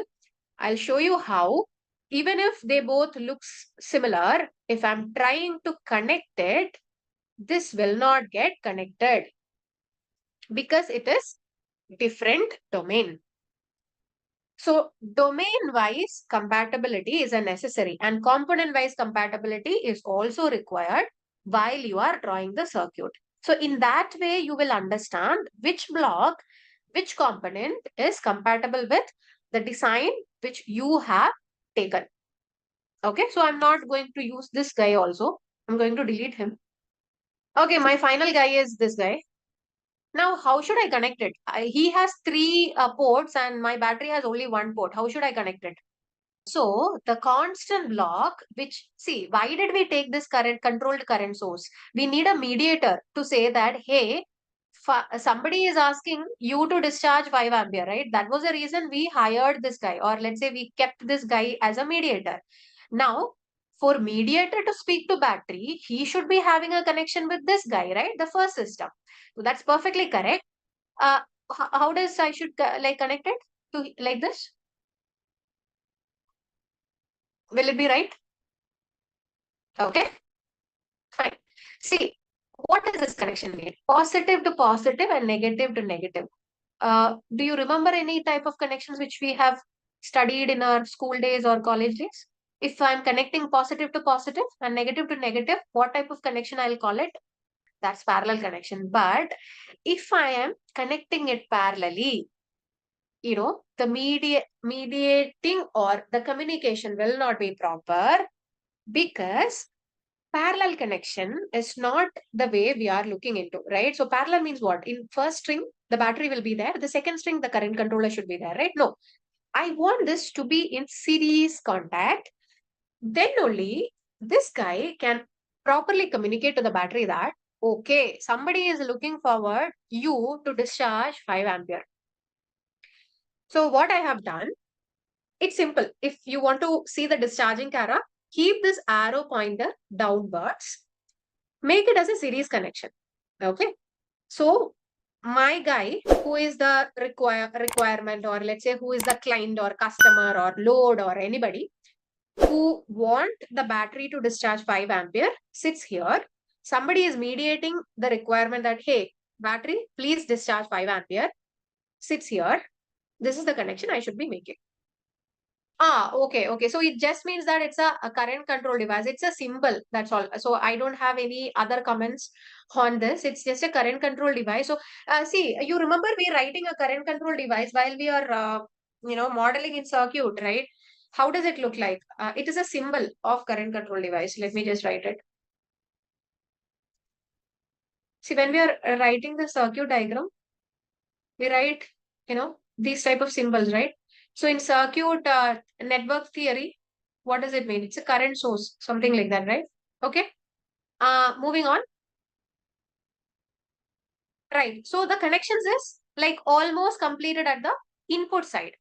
Now I want to see the results over here, right? This is my output side. I want to see the results. How should I see the results? Which block should I use? If you have good memory and if you haven't missed what we discussed last week, which is the block I should be taking? Can you please put down in the chat box? Super. So yes, Ravindran, perfect. Okay, display actually displays the number, but here we are going to see the pattern in which my charging and discharging happens, right? So here it is discharging.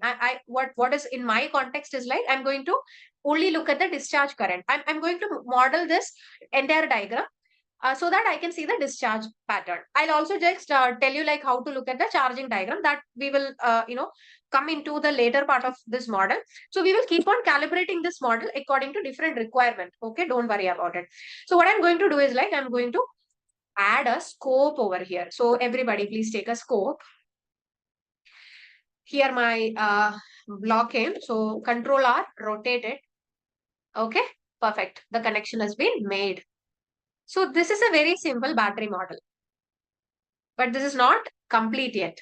So mono S is nothing but it is the port, or let's say it is the input port of the current control device, which actually can be connected into a source. Basically, it means source, like it can be integrated with the concept of source block. Here, I'm using a constant block as a source block. Done. Super. Okay. See, the first part or the initial part, only the 25% or 30% of modeling is completed. Okay, 40% is completed, not even half. What should I do? I should explore this battery block, right? I cannot simply keep this battery block and ignore the design inside. Let me just explore what is happening with this battery block. Double click on the battery block, go inside. What I could see, this is a lithium ion battery. So this is supposed to be a lithium ion battery, meaning that you should assume this is a lithium ion battery we are modeling. If you want to make it a nickel cadmium battery, you can click on this drop down, click on nickel cadmium. It will give you corresponding configuration. No, I want to keep it as a lead acid battery. It changes. I want to keep it as a nickel metal hydride, meaning that using this block, you have the accessibility or flexibility of modeling all these batteries. Like you can assume this can be a lithium ion battery, lead acid battery, nickel cadmium battery, or nickel metal hydride, NMH battery. I am going to see it as a lithium ion battery. You can also see it as a lithium ion battery. Now, I can simulate the temperature effects, meaning that your battery gets heated up. If I want to see what is the dependency of temperature, I can also try to do the temperature effects. Okay, for that, again, I should make the configuration settings. Like I should go for a different configuration settings. So this step, please keep it on hold. We will come back to this, revisit this step, and we will do it once we set the initial part of the battery. I can also do the aging effect, meaning that, how much time the battery will get discharged over a time period. That also I can check. So that also we'll see in the later part of the session. First and foremost, the first part, I'm only concentrating on the voltage level. If you remember, we talked about the voltage level, right? By default, there is a voltage level given here, which is 7.2. Okay. If you want to change 7.2, you can do it.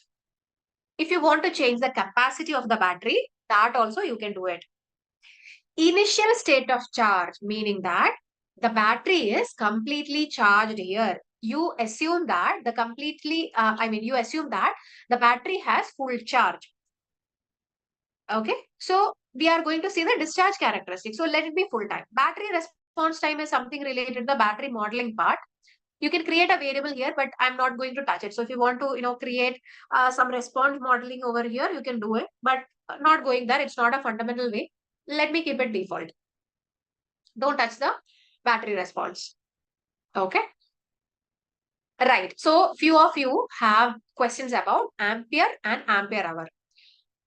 What do you mean by ampere? Ampere is a unit of current, right? Ampere hour meaning that for any battery, how do you define the capacity of the battery? That unit, you call it as ampere hour. In other words, you have a battery which can store, get 1 minute.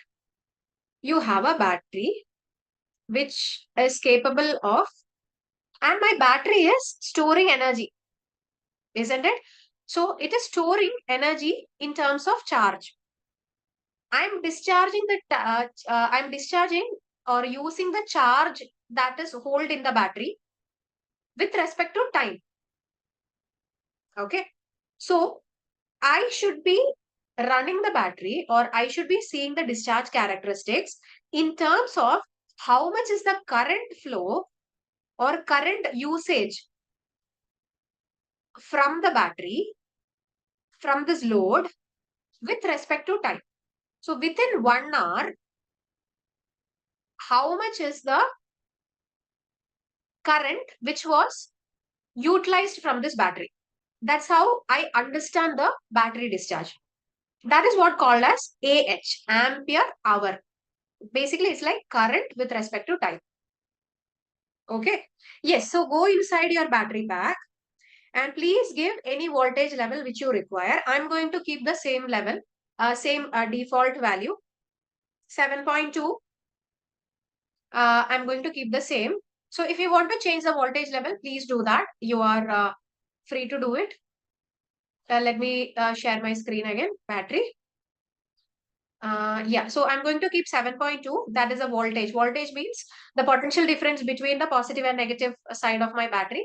Then rated capacity, meaning that this battery is capable of providing 5.4 ampere on standard rate within an hour. So if I am discharging the battery in normal way, like just keeping it discharged, then this battery can go into 0% within an hour if I'm taking 5.4 ampere. That's the meaning. Is there any battery voltage limit and capacity limit? Ravindran, no, you can just assume your value. For EV, basically, if it is a low voltage battery system, we go till 60 volt. 60 volt itself is like high. 48 volt you can use, or if you are using a high end battery, if you are assuming that you are taking a high end battery, then it will be like 200 to 400 volt. But while you are configuring your battery, while you are providing values for your battery, that should also match with the input value which you are giving.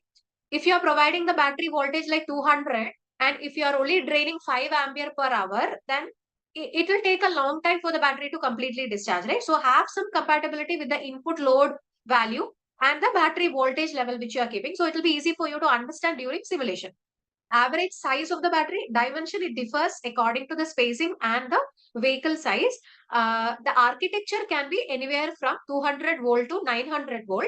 Currently it's 200 volt to 800. Now research and development is working on with respect to wide band gap device power electronic system, where the architecture can even be increased into 900 volt. So let's say 200 to 800 is the standard. Yeah, thank you. Right. So I'm going to keep it 7.2. So if you want to just keep it the same, fine, do it. Then go to the discharge parameter. So first I was checking the parameters, then go to discharge. See, the battery itself has a lot of, internal parameters, maximum capacity, cut-off voltage, full charge voltage, nominal discharge, internal resistance. See, while you're looking at a single component, there are a lot of values or a lot of dynamics which you have to understand along with that component. Okay, do one thing, go to the discharge. I believe everybody is looking at the discharge tab of your battery. There is a plot icon over here. To the bottom, there is a plot icon. Click on the plot icon. So I'll repeat. What I have done is like I went to the discharge tab, which is next to the parameter tab inside battery. Then I scrolled down, or I just came down to the part where I could plot it. So there is a plot button over here. I'm just sharing my screen. You can see where my mouse pointer stands. That is plot. So click on plot. See, basically battery response time, it the value actually represents the dynamics of the battery when you go for equivalent modeling of the battery, meaning that while you are using capacitor and resistor to model the battery, there is a step unit time where you add over there so that each time the component responds in a certain step interval. So that is what is called as a battery response time. So here it is a scalar quantity which we are using. So usually we don't change it, or we ignore that part. It's not going to do any much change in the entire model.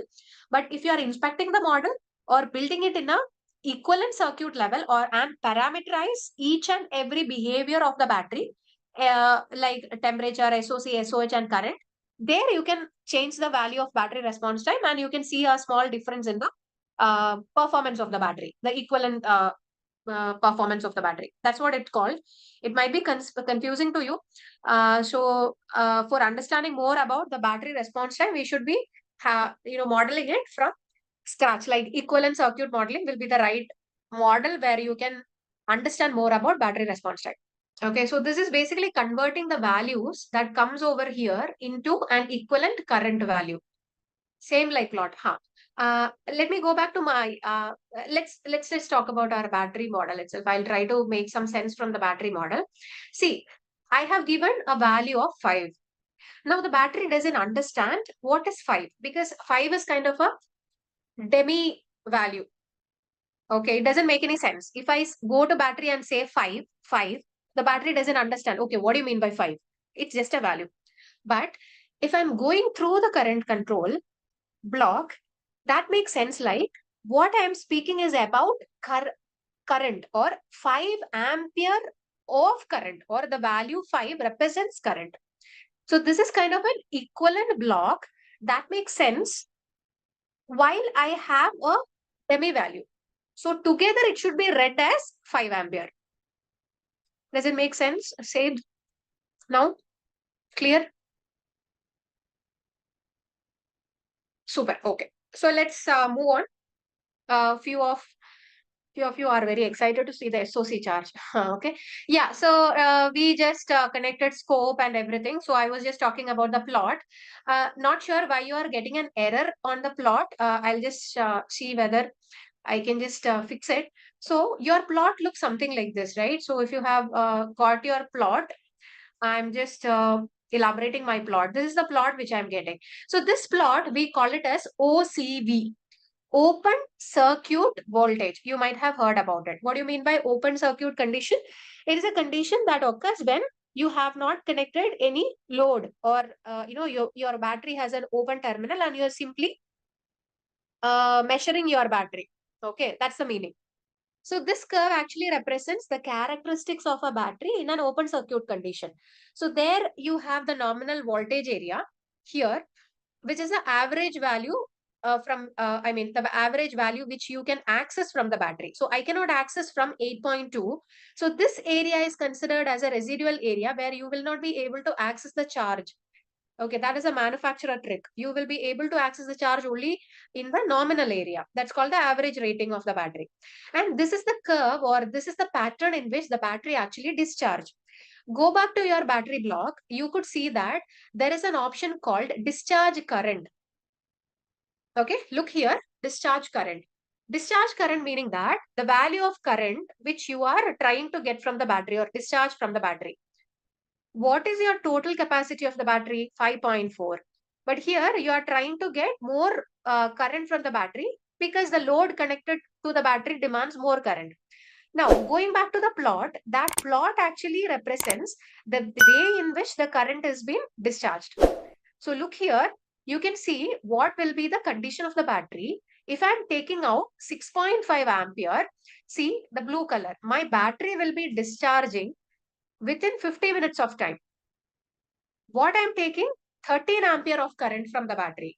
So if I'm taking 13 ampere of current from the battery, it will be discharged within 30 minutes itself. Okay. And what happens if I'm taking more current, 32 ampere, 32.5 ampere? That also will be resulting in the battery discharge within 10 minutes. Just imagine you are using your mobile phone, the gadget. If you are keeping it in idle condition, like you are not that much using it, if there is a call coming, you are using the phone and talking, then what happens to your charge? So the charge will be holding it for more longer duration of time. So assume that 6.5 ampere is the load current which you are using when you are opening WhatsApp, Instagram, LinkedIn frequently, and you are typing text messages to your friends. Now the battery gets heated up, or the requirement of different circuits that is displaying will be more. So more current is required and more current is being retrieved from the battery, isn't it?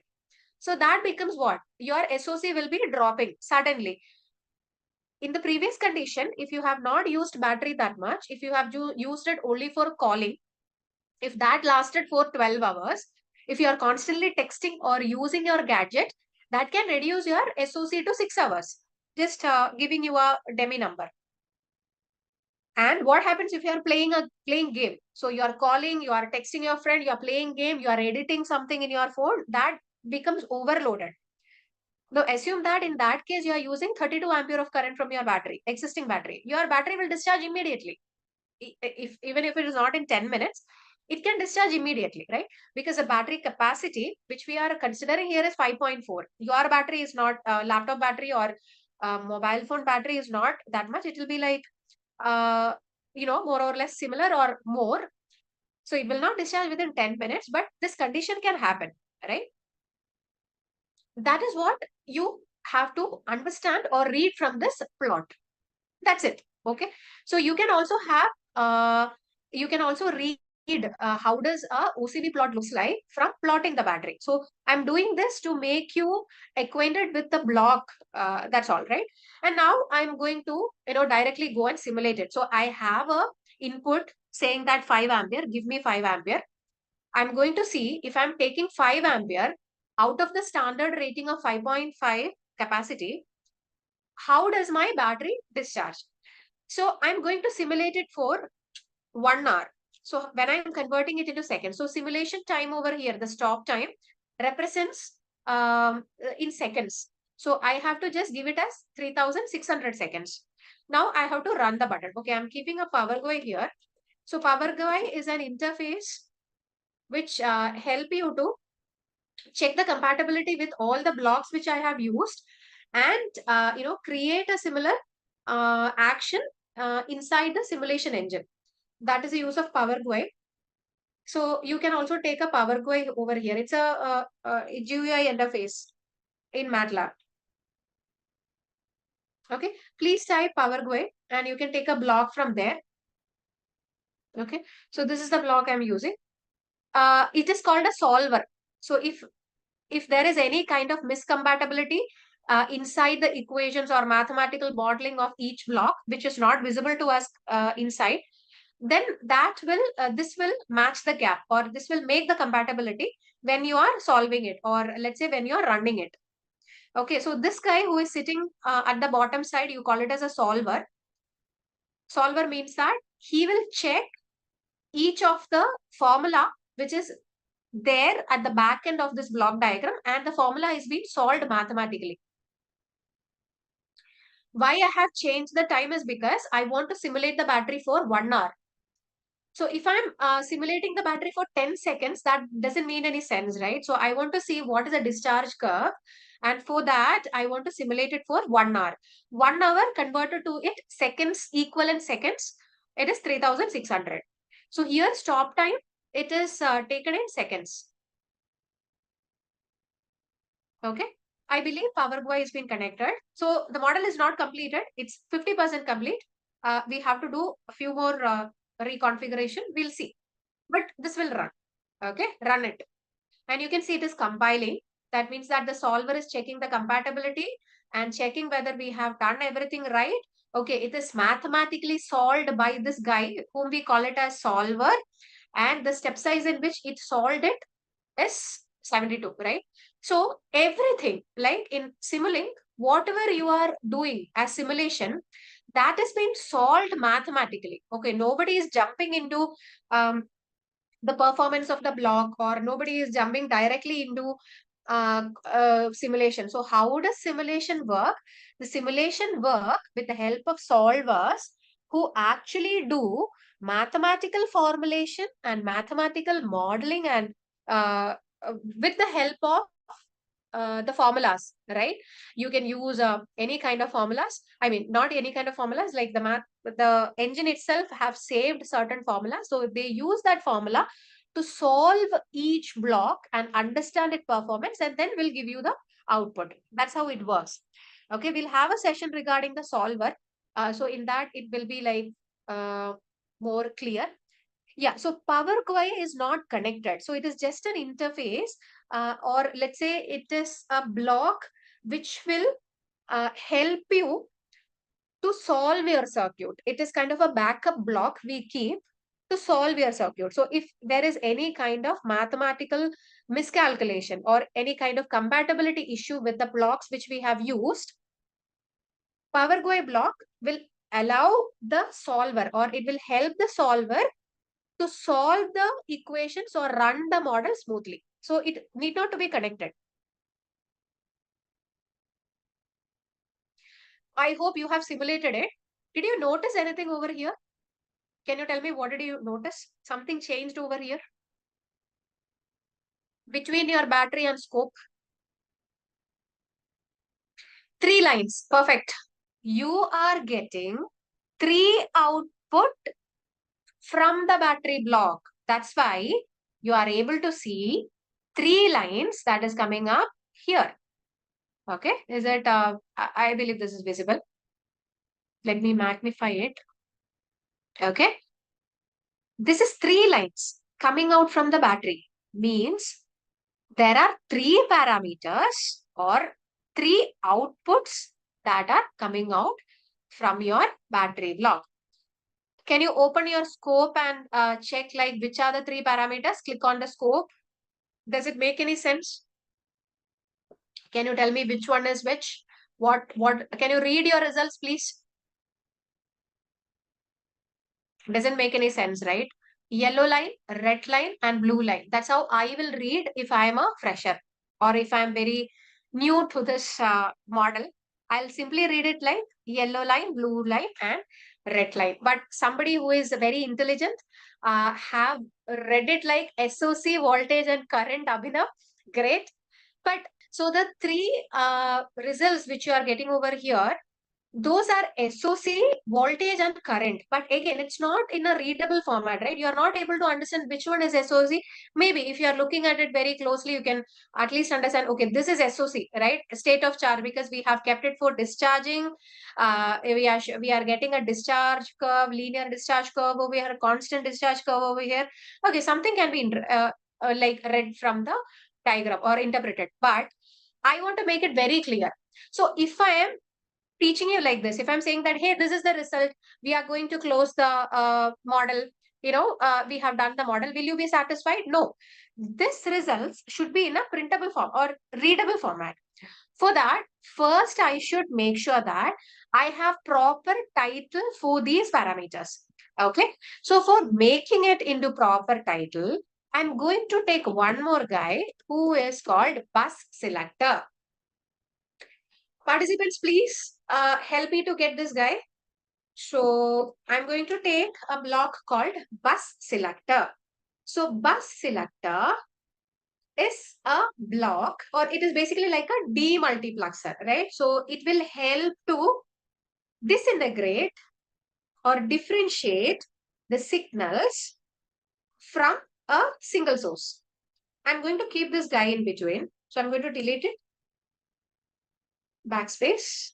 Okay, I'm going to keep this guy. Click on, it is auto rotated. So, okay, here I have one more problem. So, in my scope, I can only see one results or what? No, I can keep no more results. Just drag and drop it. The scope will automatically throw you the input port. If I need more, okay, I'll just drag it from here. Okay, it's not coming. Okay, let me just take only 2 signals as of now. I'll help you with the 3 signal. Let me know once you have got this guy. This guy is called bus selector. This block is called a bus selector. The first one, take it, keep it in between your scope and your battery and give me a thumbs up. Now, click on this bus selector, double click, go inside, look at this guy. So he is holding how many signals? 3 signals. Okay, I'm going to click on the selected elements, delete, because I'm going to add the fresh signals over here, right? So I don't want anybody who is from spillover. I'm just going and clicking and delete. Somehow my delete, okay, it is working. Okay, so click on SOC, which is state of charge. Click on SOC, click on select. Now you can see selected elements is SOC. Click on current, select. Current will appear. Click on voltage, select. Voltage will appear. So coming back to you, Mono, if you do not want all the 3 parameters to show up, you can deselect any. You don't have, you can delete any of this. You just want to look at only SOC. You don't have to keep it under selected elements. So the case is like the battery is holding 3 parameters. The battery is providing you with 3 parameters. Okay, the output will be always 3 parameters from the battery block. If you want to view it, you can view it with the help of bus selector. If you want to view it only with one, if you want to work on only one signal, then just go with a single signal. Okay, you can, whichever signals you want to view, you can keep it in your selected elements bucket. You can see it in the right hand side, click it and add it, select. Okay, I want to see all of them. So I'm just keeping it over here. Now what should you do? Apply. Okay. When you apply it, go to your model and see what happened. So what I did, I selected all the components over here, and when I clicked apply, something over here happened. See, it actually named itself. The first signal, it's called SOC. And let me click on the voltage. Where is my voltage? Okay, if I'm just giving it, okay, this is my current, right? So my current is the third signal, voltage is the second signal, and SOC is the first signal. Oh, I'm going to just make it, more visibility. I'm just dragging it and making it in a form where it has more visibility. Okay. Yeah, let me know once this is done. So what I have done is like, I just selected the elements in my bus selector. I clicked on apply. My connection to bus selector still have 3 lines. Huh. See, why? Because the bus selector is a component which is used for that purpose, right? So this is kind of a demultiplexer. It has only one port, right? So this is one thing, and it will split the signals. So from the battery, all the signals are combined together in this line, and the bus selector is splitting it into 3 signals. Okay, so let's simulate it and let's see what is the result. So see, just making the changes in the model doesn't give you a result. Again, you have to simulate it. Okay, again, you have to run the model and check the output. So let's run it. Click on run button. Make sure your stop time is 3600 seconds, which corresponds to 1 hour. And look at your scope, please. Again, I'm not happy with the results. Why? Because I can see SOC voltage and current. Still, I don't know which one is who, right? For that, I'm going to split them over here in the scope itself. So go to this gear button. There is a small gear icon here, and there is a small key or arrow adjacent to this gear icon. Go to the third option, layout. Select 3 layouts, like in this layout or in this way, like horizontal or vertical way, whichever you would like to see. Select 3, click on it. Now you can read it more clearly. How does it looks like? Okay, my scope just went away. 1 minute. Where is my scope? So my scope is here. Yeah, so I believe you have followed me till now. What I did, I just went to this gear button and I clicked on layout. Okay. So I can also go to layout from the view. Okay. So I'm keeping a legend over here. So yesterday you remember what is legend, right? I can write something over here that represents what is a parameter. So go to view. You can also take the layout from here. Gear button was a shortcut. You can also go to legend. Keep the legend on so you can clearly see, read your parameters. And next part, go to this icon, which is next to the magnifier. Click on the small arrow. I'm holding here. Please, everybody look at my screen. Look at the mouse pointer. Go to the scope. Next to the magnifier, under the help option, there is this icon, which has arrows pointing upward and downward. Click on the small key and click on the second icon, which is scaling, proper scaling, or you call it as auto scale. Click on it. Please put a thumbs up if you are able to see a scope result, something like this. Here is our result. We will read it. We will read the result again. So this is visualizing the result. And if I want to change the background, I can go to the color option. Okay, what did I do? I just went into the gear icon. Second option, style. Okay, properties. I want this to be red color. Line visible. Yeah, that is fine. Axis color. Okay, figure color. I'll make it. Okay, let me try. How does it looks like? Okay, axis changed. No, I want it red. This one. Okay, my axis is better now. And Oh, this is very bad. No, I don't want this. So let me just keep it like this. Oh no, I'll just go back to same plot. Yeah, it's too much white. Okay, otherwise I can just keep this one. Okay, so I'm just playing with the color option in my style button in the scope. So where you can find the style button is like you can make your uh, results like the graph more presentable. So go to the gear button, go to the second option, which is style, click on it and just explore it. We'll just explore it for 3 seconds. We'll see like how we can just make this more beautiful. Okay, axis color is fine. Mm, this is fine. Figure color. Okay, plot is auto. Let me go say, I'll check. Okay, this will be too much, but let me try. Okay, too much. Okay, my SOC is fine. Active display, I'm changing it to 2. Let me change my voltage. Hey, I'm not doing anything very serious over here. I'm just changing the color of my layout. That's all. You can do it. You can just try along with me. You can give different colors. You can just play with this style scope. So if you want to see the charging plot, then you should be keeping a scope. I can keep a display. Display is the block which I would like to keep. So SOC current 5. I'm just connecting it along with the output.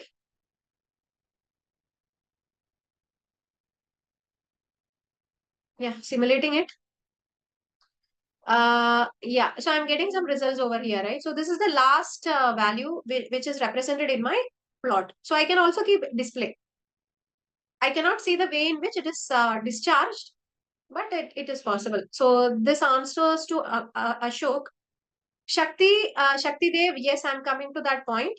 Why it is not failing. Now I'm going to read the scope results. If you have just, done playing with the results, let's get back. Even though my layout looks very bad, let me just make it default.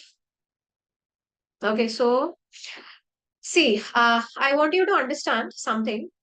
What was the value which we have given initially in our input? It was 5 ampere. What is the capacity of the battery? 5.4 ampere. So, only if I'm giving 5.4 as my input, then the battery will be completely discharged, isn't it? If I'm giving 5 ampere, that means that my battery still have some charge after 1 hour. So this is the value of the current I have retrieved from the battery. This is my voltage graph or voltage plot, and this is my SOC. So SOC is not 0. It will not touch 0 because I have not completely discharged the battery. If I want to see that, I should increase the time limit. So let me keep it 4000 and run it. Go back to the scope. Now my battery touched SOC, I mean, 0 value at around 3000 something, right? It didn't even touch 4000 before getting into 4000 or before simulating for 4000 seconds. My battery got completely discharged. If you look at my voltage profile also, it changed. It just drastically came down to 0. That means my battery completely died off. Okay. So it depends upon the input value which you are giving and how much time you are simulating it. So ideally, my battery was 5.4 ampere capacity, and only if I am giving 5 point, what does it mean? 5.4 ampere capacity meaning I can discharge the battery with an input value of 5.4 for an hour. Okay. Now do one thing. Let's keep it 5.4. Okay. Everybody, you can change it to 5.4. Change the input into 5.4. Click apply. Okay. Go back to your simulation time, 3600. Keep it for 1 hour, run it. It's layout. View, go to layout, select the layout in this way or this way, click on it. Or gear button, it's both same. Go to layout, select, click on it. And if you want to keep this one, this is called legend. Go to view, legend. Click on legend. And if you want to bring better view or scaling to your result, go here, auto scale option, scaling option, which you can find just under the help option in the toolbar. This one. Click on it. Or if this icon is not coming, click on the small arrow down key and find this option. So I should be seeing 4 arrows pointing towards 4 direction. Okay, scaling X and Y axis. So in that way, you will get a better plot. Go to your scope. What I have done is like I changed the value of input to 5.4. I kept the simulation timing as 3600. Then I simulated it. Then I went back and checked my results. Now I could see that my battery has discharged perfectly to 0 within an hour. That means my standard rating has been satisfied. See, the input which I have given is 5.4. That means I'm asking the battery to discharge 5.4 ampere in an hour. How it is in an hour? Because the stop time which I have given over here is 3600 seconds, which represents an hour. Okay. So that means I have asked the battery to discharge 5.4 ampere in an hour. So 5.4 ampere is the max rated capacity that is already given in your battery block. If I'm taking out the entire 5.4 ampere in an hour, what happens? The battery will be completely discharged. That is what showing in my scope. If you look at my scope results, look at the SOC part. The SOC starts from 100, meaning that from full charge, and it goes to 0 within how much of time? 3600 seconds. That means my battery is completely discharged. Is it clear? Now, change this value into twice the value of rated current. So I'm going to add asterisk 2, or you can directly go for 10.8, whichever works for you. Increase the value of input or the load. Simulate it. Go to the scope results. Now what do you see? So when I increase the load value, the battery got discharged within half an hour. Correct. That means the C rating has increased and within 30 minutes, my battery got discharged. I believe everybody followed. Okay, battery lasts for half an hour. That's correct. Kritvik, that's correct. Okay, now go back. Give the value.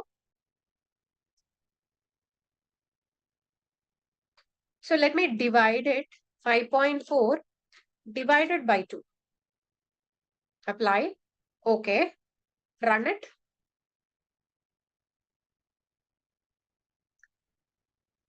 Okay. Now can you read your results? What happened when I changed the input?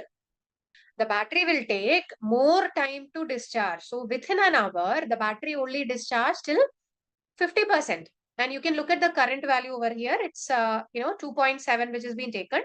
The voltage profile changed. Now I want again to see the battery complete discharge. So what should I do? I should increase the simulation time, right? So I have increased the simulation time to 2 times. That is 2 hours. Now going back to my scope results. Now my battery will be completely discharged. Okay.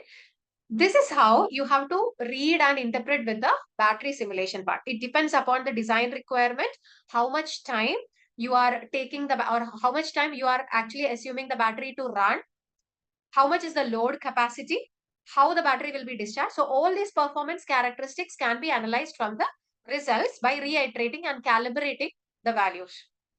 Prithvi, can you explain 5.4? Oh, it's simple. Like my load has changed. Like I have given load value of 2.7. Like I just simply divided 5.4 divided by 2. The rated capacity was 5.4. I gave the load as like half the rated capacity. That's all. So this is how you understand the battery performance. This was with a, what do you say? It is with a constant like profile, right? Or constant load. Now take this out. Let's keep a sine wave here. Type sine wave.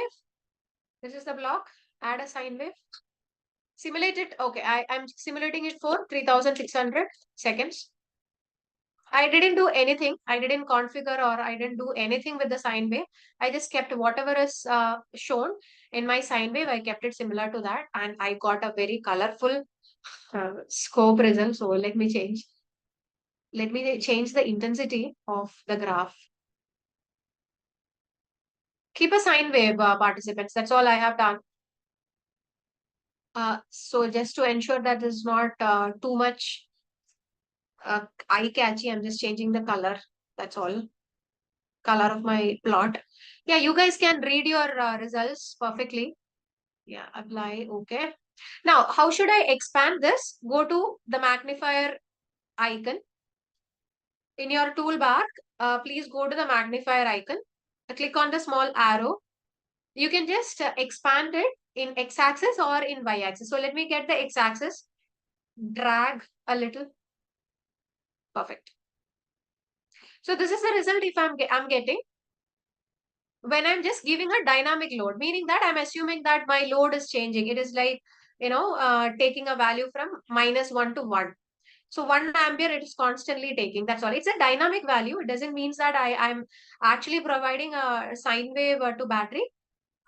If you do not understood the concept or if you do not agree with sine wave, I can also keep a different dynamic block which is called sequence repeated sequence. Okay, so that is a block.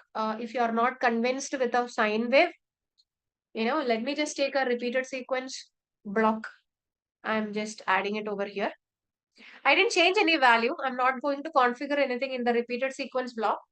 I would just like to show you how a dynamic response look like. So you can beautifully see how it is simulating. Okay, and where is my SOC? Huh.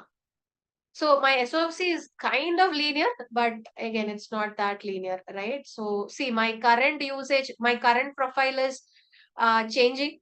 Like it keep on changing. My voltage profile is changed. And okay, let me just look at my SOC a little more carefully by zooming the y-axis and then zooming the x-axis. Okay, I can see a small steps here, right?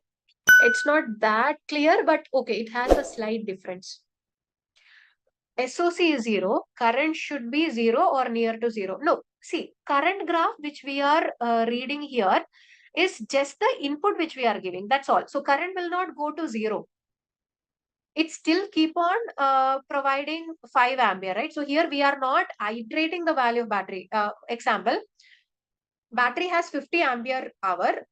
So each time it is drawing 5 ampere, the plot will not show you 50, 45, 40, 35.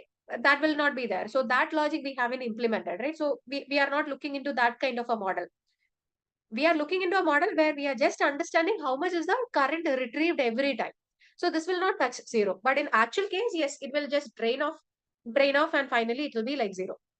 Okay, so as I have told, it's like I haven't configured anything. I simply kept a block to show you, like, if you're not keeping a constant block, like how does it varies? How does a SOC varies, or how does a current profile looks like? That's all it means. Okay, so if I want to keep a more dynamic model, what I'll do is like I'll keep an Excel file here, or let's say I'll keep on adding something which is similar to a drive cycle. Okay, let me see whether I can take a drive cycle source over here. Let me connect it directly. Drive cycle, it is the data, right? So drive cycle is simply nothing but the pattern of driving, or I could say it is like speed versus distance, speed versus time. Okay, so directly I'm keeping a drive cycle here, but again, drive cycle data which I'm taking it over here is speed, right? This is not the right way to do it, but I'm just looking at a profile where it keep on changing, or a profile which will help me understand what is a driving pattern. Okay, please interrupt it in that way. The drive cycle data are speed versus time. If I'm connecting directly the speed value to the current source, that doesn't make any sense, right? Because speed can go up to 45, 60. That doesn't mean that the battery is actually draining 45, 60 ampere. But in here, I'm just giving you an example. Like I'm changing the values, or input is continuously changing. Let me just run it. So this is FTP 75 drive cycle, which is of 2474 seconds. So ideally my result should terminate after 2474 seconds. Okay, now I could see a different pattern. Okay, look at my current profile. The current profile exactly match with the data which I have given in drive cycle. I also can keep a scope in order to show you how does my drive cycle looks like. Okay, this is how my drive cycle looks like. Okay, let's assume this is the current pattern which we are using to drain the battery. And now if I'm looking at my SOC, it is dynamic, right? It's like it has waves. It has ups and downs. So here I can assume that some recharging is happening or regenerative braking is happening, right? Look at my SOC, it's not constant. It has a different profile as per the current. I can connect the signal to the same scope. So this replicates actually the current profile, right? So current profile and this one look same. Okay, so you can see the current and the drive cycle, coincided, right? Because I have kept only three layout. So both my legends show current and drive cycle. So let me keep 4 layout. So final is the drive cycle. This is the current profile. So drive cycle means that the way in which I'm driving the vehicle, or in this case, I will interrupt it like, okay, this is the demand of the current from the battery. And second one, the second current profile is like, it is exactly replicating my demand, right? So whatever I have given as the input, that is the same pattern in which the current has been discharged. And my voltage profile looks a little weird. It's different. So it actually coincides with my current profile. So when my current profile is 0, my voltage is again going back to the maximum level of 7.2. That's how you should read it. Then again here, when I'm not discharging any current, my current voltage profile is keeping it in the max. And looking at my SOC is having again a dynamic way of discharging, and finally it is discharging by end of 2474. See, it is all like by end of 1 hour, it's almost like how much? 10% charge left. It still did not completely discharge. It still have some charge left. But this is kind of a dynamic response which you can read. Let's have a quick quiz question, guys. Which of the following factors is typically considered in a battery performance model? Voltage, current, temperature, all of the above. Please mention your answer in the comment section. Just a quick info guys, Intellipaat offers electric vehicle course in collaboration with IIT Roorkee. Through this advanced course created by the IIT Roorkee faculty, you will deepen your understanding of electric vehicle design and other related ideas. With this course, we have already helped thousands of professionals in successful career transition to EV industry. You can check out their testimonials on our Achievers channel, whose link is given in the description below. Without a doubt, this course can set your career to new heights. Repeat. Without a doubt, this course can set your careers to new heights, so visit the course page link given in the description below and take a first steps towards a career growth. Here is my blank Simulink model. It is a blank model. Go to your library browser. Everybody, you can follow the same steps which I'm just showing you now. Open a blank model, go to the library browser and scroll through the library browser. You will be able to find an extended tool set called Simscape. Simscape is the name. You can click on the small arrow button over here. These are the options or the components which are available under Simscape domain. Super. Okay. So initially, I would like you to understand what you mean by a Simscape domain. As I have mentioned, this is kind of an extended library tool which we use for modeling. Modeling means what we have done in the last session. We dragged a few block sets. We assumed that those are the real components which helps us to build a system. Then we created a small system. Last time, it was about battery modeling. We tried to understand what was the charging and discharging pattern of a battery model with the help of certain components inside Simulink. Especially, we have used a battery block which comes under electrical sources. Then we took controlled current source. Then we made use of bus selector, then a scope for visualizing the results. Then we did some presettings and configurations in the scope block itself for visualizing the graph more clearly, to read your results more clearly. We understood how to read your results, how to interpret your results. Then we changed the simulation time, we changed the input, and we observed like how output is changing. That the whole process comes under a common term called modeling and simulation. So it is the same process which we are going to continue under this domain or this tool also, but there is a slight difference between Simscape modeling and Simulink modeling. So Simulink is more kind of a library which consists of tools which helps you in numerical calculation. Okay, but when it comes to Simscape, even though it comes under the Simulink version, or even though we can call it as an extended Simulink library, it is used mostly for modeling and simulating physical systems with multiple physical domain. So that physical domain means like mechanical, electrical, thermal.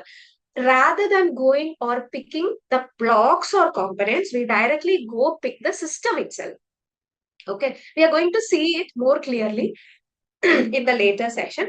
So this is a basic difference. And Simulink actually helps in the signal flow, or Simulink block will be helping you to coordinate or integrate the blocks together so that there is a proper signal flow through the entire system. Or let's say the data, the numerical data for mathematical calculation is fed from one block to another while you are modeling with the help of Simulink block.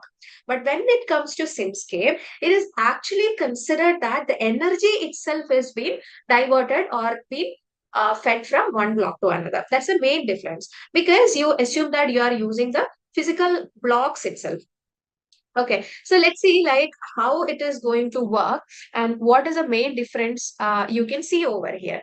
So this is an actual model which you can see in MathWorks. We are going to open that model and inspect it next state.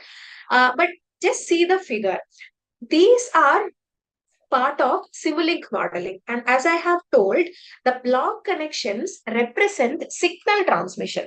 All right. So signal has been transmitted, and that signal is transmitted from one block to another. It is more kind of a signal based input and output modeling. Whatever you assume to give as an input, you assume it as a signal, and whatever you are visualizing in display or scope, that also you are considering it as a signal, right? And this method is more kind of a mathematical analysis, or you implement equations at system level. But with Simscape, if you look at here, you're actually using the physical component. So you create your model using the physical network itself. So this is the example for mass and spring damper in both cases. In Simulink, you have considered what are the equations that is governing mass and spring or mass spring damper model. But in Simscape, you have considered the actual components itself. For example, you have kept a translational spring, you have kept a translational damper, right? Here, you only implemented the governing equations that is considered to be this component. I believe you understood the difference between modeling in Simscape and Simulink. So continuing with Simscape, you create your model using physical network approach itself, and you derive the system level equation. Okay, so it is not necessary that you have to add all the equation, or it is not necessary this should be completely governed by numerical calculations. You can directly connect the components if it is available in the Simscape domain, and you can simulate it with the help of the values you are assuming. Okay, so this makes the modeling more flexible and easier to create rather than working on multiple governing equations, modeling it in a way that there are no errors, modeling it in a way that, okay, the proper mathematical computation has been properly integrated. This becomes more easier where you can understand and maintain the model in a system level itself. All right. So this is the basic difference between Simscape and Simulink. So in Simscape, the model built using the block is represented by physical components. The resulting model represents the diagram itself. While you are drawing a circuit diagram, the physical system or the Simscape model can closely resemble the circuit diagram. That's the point. Moreover, the fidelity of the circuit, the accuracy or the degree of accuracy of your result also is better while you are modeling with the help of Simscape. Where here it is more prone to errors because we are using a lot of governing equation and mathematical assumption in order to build your system. That is the main difference between Simulink and Simscape. Okay, so I would like you to go to your library browser. I know that you are looking at the library browser. Just click on the foundation library. There is a small arrow. You can click on the foundation library. Please look at my mouse pointer. Here is my Simscape. So what I did, I'm repeating for the new participants who have joined. I have opened a blank model in my Simulink, and then I went to library browser. Then I scroll down in the library browser to find out my Simscape tool.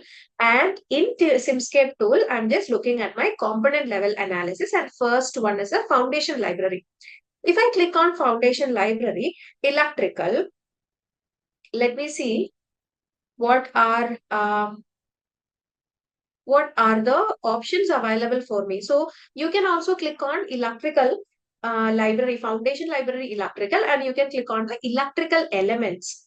Okay, so this electrical element is quite familiar to you because while we are drawing a circuit diagram, the components almost look like this, right? So there is a capacitor, diode, electrical reference means ground, then infinite resistance, open circuit, resistor. So a lot of components, thermal resistor, variable resistor, lot of components are there under each category of electrical systems. Okay, I would like you to go through this library by your own. Please click on each options and explore like what components are available just for your understanding at the basic level. Here, you also have current sensor, voltage sensor under the electrical sensor option. Then you have electrical sources like AC current, DC current, dependent current, DC current source, right? And if you look at the color of the block, initially, while we were modeling with the help of Simulink block, it was all black in color because it represented a certain domain, or understand that as a separate domain or separate library under which those blocks can only be used for mathematical modeling. Whereas here, if you look at the components available, they are all blue in color. So electrical library is commonly found under Simscape domain in blue color. That's what you have to interpret here. So go through each one of this option. So I'm going to look at hydraulic now. So when I'm looking at hydraulic, you can see certain elements from hydraulic domain is also visible over here for me. But if you look at the coloring of the block or coloring of the components, that is again changed to brown. That means that under Simscape, since you are modeling it or since you are considering it as a physical component, there is a clear-cut division between which are the components that comes under electrical domain, which are the component that comes under hydraulic and mechanical, thermal, etc. That's what we have referred as multi-domain aspects in our slide. If you remember, there was a line written like Simscape is completely aligned with multi-domain components, meaning that there is a clear-cut division between which component belongs to which category, and this helps you more visibility while you are building your model. Okay, and see, this is our hydraulic, and hydraulic you can see kind of brown in color. So I would like to go to thermal next. I'm going for thermal sensors. So this is orange in color. Thermal components are orange in color. Thermal elements, you can see thermal mass is there, then insulator is there. So whichever component can be assumed that comes under a temperature dependent component or mass, that is been categorized into thermal components. And I could also go and check utilities. Utilities are the extra block sets which you will be using while you are modeling with Simscape. And we will look into it, like where we are using this, especially like PS converter. We are going to see like where we are using PS converter and all. Look at battery, and these are some block cells which is available newly, right? So cell balancing technique can be used, thermal, electrical, everything is there, multi-body. And if you look at electrical itself, there are connectors. A lot of components are available as like a physical system. Okay, and if you go to mechanical also, you will see that the mechanical components are kind of green in color. So quickly go through this arrowheads and try to understand which are the domains that is available here. That will be fine for as of now, because this is very basic which we are learning. You can just understand which are the domains that is available and how you can make use of these domains. So in Simscape, as I have mentioned, it's not the signal that flows, it is the energy that is flowing. For example, if I just take a DC motor, which comes under, let me see, not sure. Okay. So if I take a DC motor, or those who have the Simscape domain, you can try taking a DC motor. You can see my DC motor over here, right? I'm just expanding it a little bit. See, DC motor consists of both electrical components and mechanical components, isn't it, Ravindran? So you can see the color coding clearly here that the mechanical components that is aligned with the DC motor, which we have to measure or integrate with the next block set, is colored as green. And the electrical component, which is assumed to have resistor, inductor, and EMF, is considered as blue. All right. So each block will have its own way of projecting which domain it comes under. Signal compatibility, meaning in different domain, you mean that, okay, whether if I'm connecting an electrical component to mechanical component, will it work?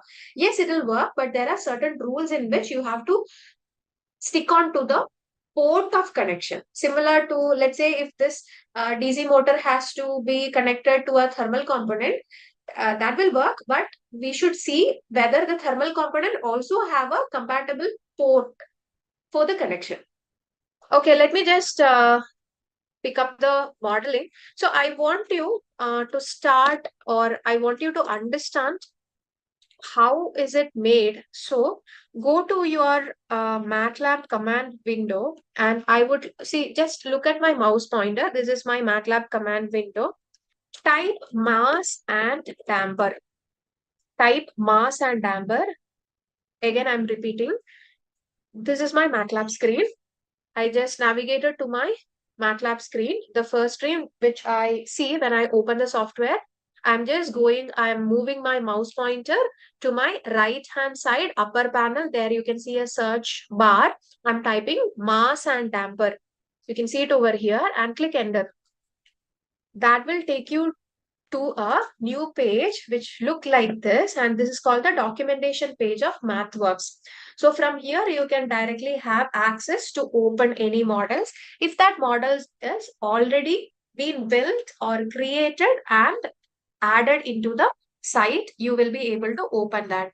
So the model which I'm looking at is the combination of mass spring damper model in Simulink and Simscape. So this is the model I wanted to open.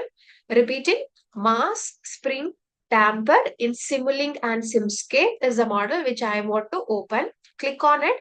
There is a blue headline, right? So the title has been given in blue color. If you just move your mouse pointer to that title, it will project by underlining the title. Just click on it. A single click will do. That will help me to open next page, which has all the description about the model. So I'm not going to read here. Rather, I'm going to open the model. Okay, click on open model. My model is opened. Please let me know if your model is visible.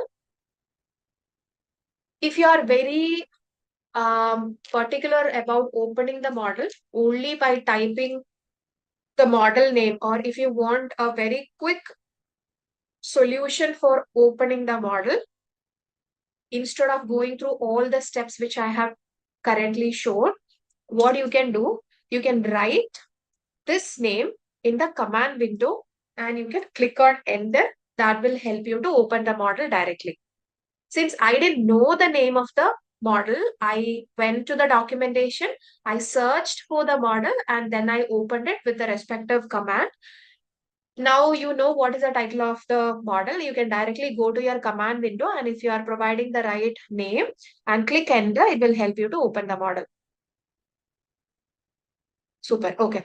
Now I'll give you some time. Go through this blog.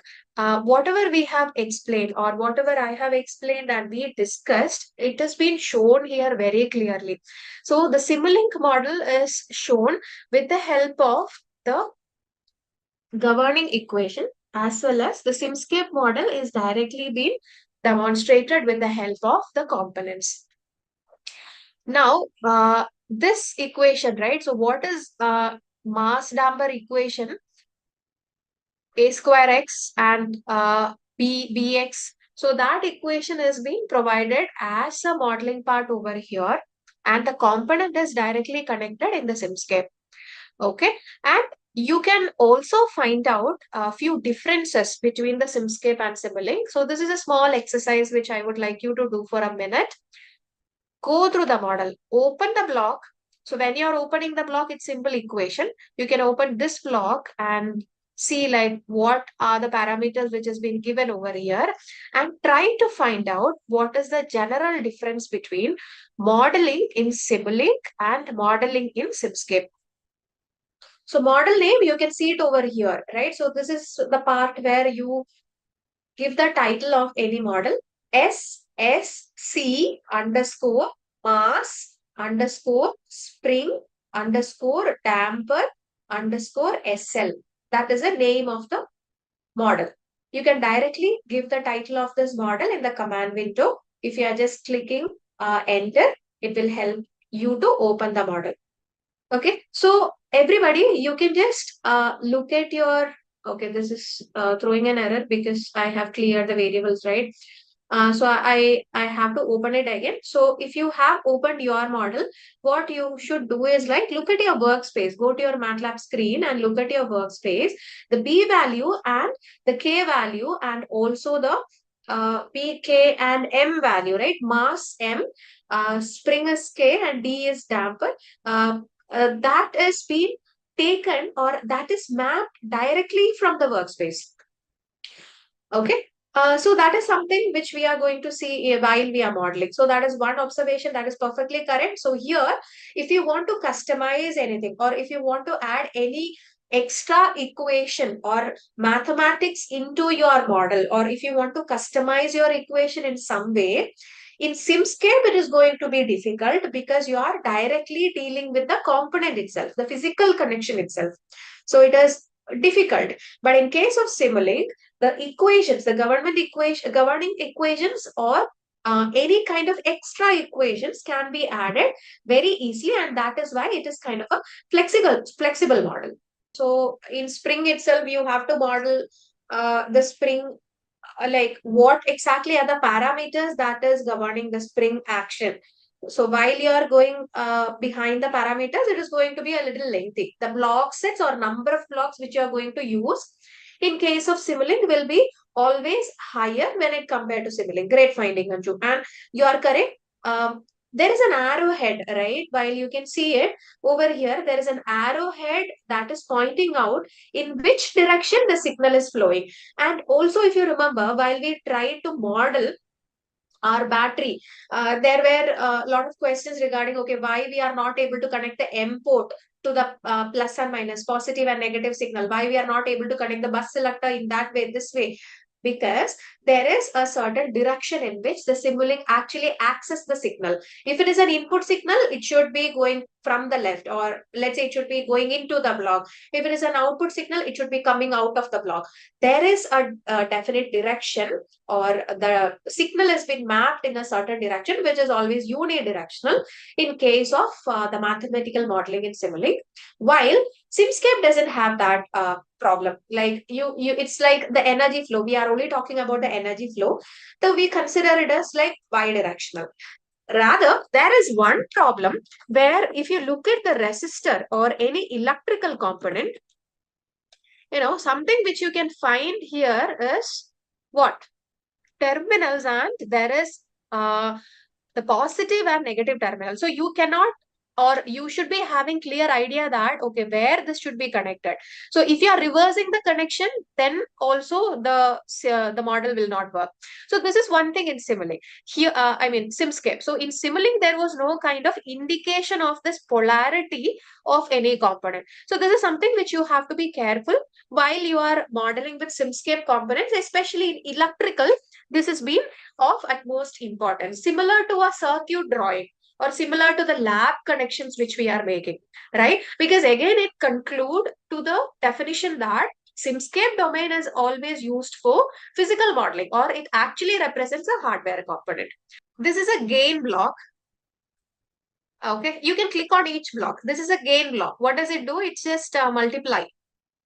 And this is a sum block which has minus and minus. Again, this is a gain block. This is K. This is an integrator block. And what is the signal that is coming from here? The signal name is A. Any chance that we will be able to read this? So this is how you build a model from the formula.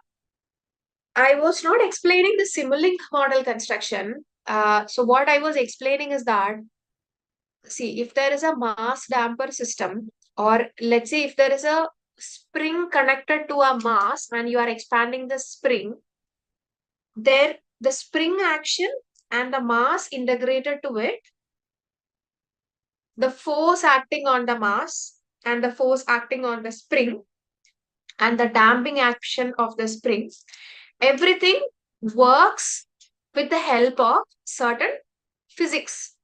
Though that physics is converted into formulas which is readable by the learner, or let's say the user. That formula is being implemented as block, and that's how we create Simulink diagrams or Simulink systems, that we call it as mathematical modeling. Example, A plus B is equal to C. If that is a formula, A will be a constant block, plus will be an arithmetic block, P will be a constant block. Again, you connect it together and then you add a display box that will show you the result of C. So a simple formula like A plus B, when it is converted into a Simulink diagram or Simulink block, it is kind of complicated because you are majorly concentrating on construction of that formula, or let's say how you can convert that formula into a block diagram. So that's how Simulink is constructed. But in case of Simscape, it is more easy that there will be a physical component available under the name of mass. You just have to connect the mass and you can connect the spring, and that's it. The connection is over. So Simscape, moreover, points towards a physical connection of any system. Rather, Simulink will be concentrating on the mathematical modeling of any system. That's what we were discussing. Great. So I got a lot of answer from many of you. I will be like, yeah, so that is all the right answer. Correct. So reading the Simulink, if we have any more classes coming up, we will go ahead by reading or helping you to read how to interpret reading of a Simulink model. Otherwise, I'll try to provide you a reading material. In that, I'll explain you the steps like how to read it. Okay. So for now, I'm just closing this Simulink model. I want you to open a new model in Simulink, a blank model. How do you do that? Open, new, click on new, blank model. Open a blank model. You can close this model. I couldn't show you how to save a model, but many of you might have figured it out, how to save your model. It is very simple. Similar to you save a Word document, click over here, go for save as. Then you can give a name and you can save it. So the name should be compatible to MathWorks, similar to how you save your math scripting, M scripting. You have to provide the syntax properly without any space, or it will not allow any extra or let's say extra letters you are adding. You can simply give a suitable name to your model and you can save it. Okay. So as of now, I would like you to open a blank model. I'm not going to save the model because it's just a practice model. Not going to save it. I'll just demonstrate it. So what we are going to do now, I wanted to keep it very simple, not to create complexity in the session, and you should not leave the session without understanding the concept. So understanding the concept is the best thing, which I'll be happy about rather than building a complex model. Let's go ahead with a very simple model and understand the functionality. Okay. So here, please look at my screen. So let's start modeling uh, a motor. So motor will be something which is interesting. So let's start modeling a DC motor, a very, very simple DC motor. I have already shown you how does a DC motor look like. So those who have missed how does a DC motor looks like in Simscape, you can also type along with me, click anywhere, double click anywhere in the blank model, type DC motor. Those who have Simscape library aligned in your Matlab, it will help you with this block. So you can, everybody, you can just drag and drop this block in your model. This is the model which we are going to use, but I'm not going to model anything with the help of this block. I'm going to just show you how you can go ahead with a simple equation model with this electrical component or electrical side of the motor. So a complete DC motor actually consists of what? An electrical system and mechanical component. That's what you are seeing over here. So this part is a mechanical component and this part is an electrical component. How could you recognize it? With the color coding, right? So electrical components are blue in color, mechanical are green in color, and thermal are orange, and hydraulic are brown in color. So let's just begin with the electrical part of this motor. It can be an appropriate simple model, or I'll just call it as a electrical circuit.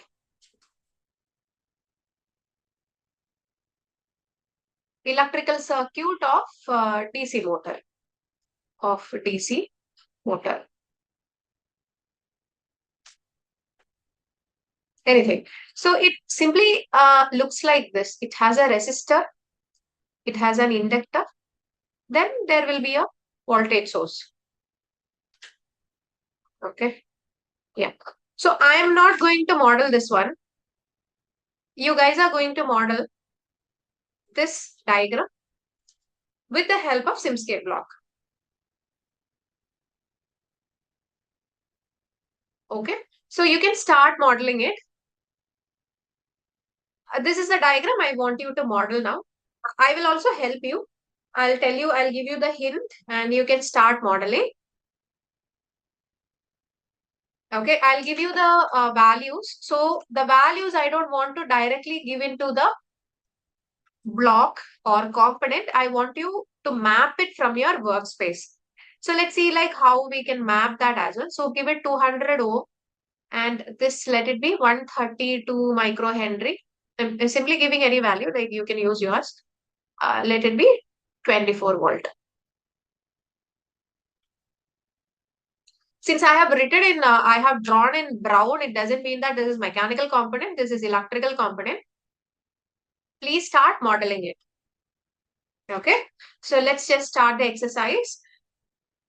You can also raise your hand if you have any doubt or if you cannot find any block, I'll help you out. So first, while you start modeling, what should you do? You should be identifying the components. Identify the components. So which are the components over here? Name the components. This is resistor. This is inductor. This is voltage source, which is a DC voltage source.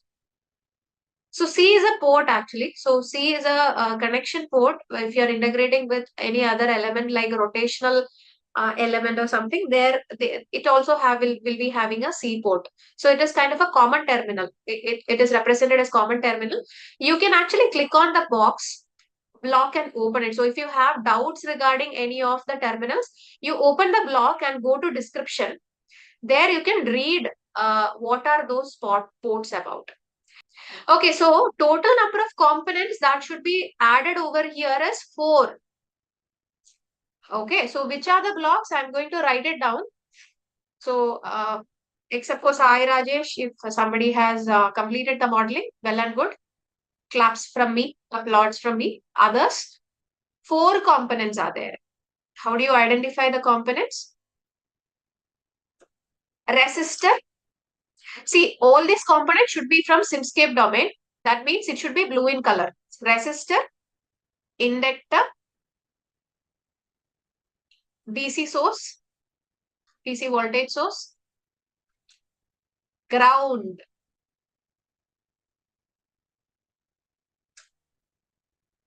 Four components. Okay, start modeling it, please. Okay, I'm going to keep this diagram over here. Resistor is here, and I have my inductor. Okay, I have my inductor. Then I need DC voltage source.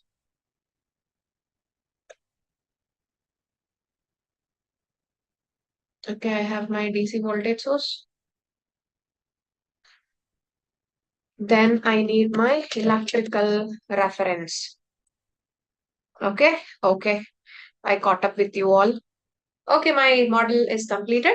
And, for your understanding, let's just name it as well. So how do you name it? Create annotation. Okay, that's not creating an annotation. How do you do create annotation? There is a small icon sitting over here in your left panel. Right, click on here and you can write it. Write whatever you feel like. No, not whatever you feel like. Write the name of the component. So let me write it resistor. So if anybody is from the mechanical background, this is inductor, resistor. Hopefully you'll be knowing it. No worries. In case like if there is any fresher, inductor. Okay, let me annotate it. Or I can simply write L. Okay, this is my create annotation ground point or earth point.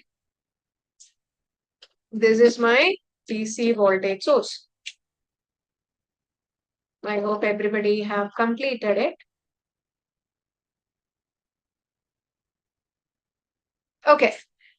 Try to run this. No, there is no switch right to it. So where? Oh, that was a tick. Okay. I'll just draw it properly. Try to run this. Run them. Oh, okay. You haven't given the values, right? Okay, let me help you give the value. So first, we'll give it in the option itself. I mean, we'll configure it inside the block itself. Double click on it. Double click resistor. Resistance is 1 ohm. Click here. Click on the option. Provide 200. Click enter. It is auto applied, so you don't have to worry about saving it. You can close the window or close the prompt. Then double click on inductor. What is the value over here? 132. Micro is e raised to minus 6. So don't worry about changing the value. So e raised to minus 6 is micro. 132 I have added. Henry is already given. Nothing else have to be changed. You just have to add the value and close it. Go to DC voltage source. It's given 0. I'm going to change it to 24. Okay. Then I'm going to close it. My configurations are completed. So DC voltage source is 24. The resistor is 200 and inductor is 132. Add the electrical reference and please provide me a thumbs up if you have completed it. You can keep 10 as the simulation value. Don't worry. There is a switch. There is not a switch, Abhishek. So there is no switch to the ground. I have just added a resistor, inductor, and a DC voltage source. That's all. So no switches necessary. Try to simulate it. Let the stop time, which you can see over here under stop time, let it be 10 itself. Try to simulate it and see. Let me also try to simulate it. Okay, my model is not working. How many of your model is not working? Yeah, it will not work because we have to add one more block. That is an important block. That you call it by the name solver configuration. This is the guide. Okay, I'm going to erase everything out because my screen looks a little messy. I'm going to clear all my drawings, and yes, so now my model looks more clear. Yeah, so your model will not work. The Simscape model will not work or simulate unless you keep this guy, which is called under the name solver configuration. So please take solver configuration and connect it to your model. I'll tell you why this is used for, don't worry. If you are not keeping a solver configuration block in your Simscape model, the model will not simulate. What could be the reason?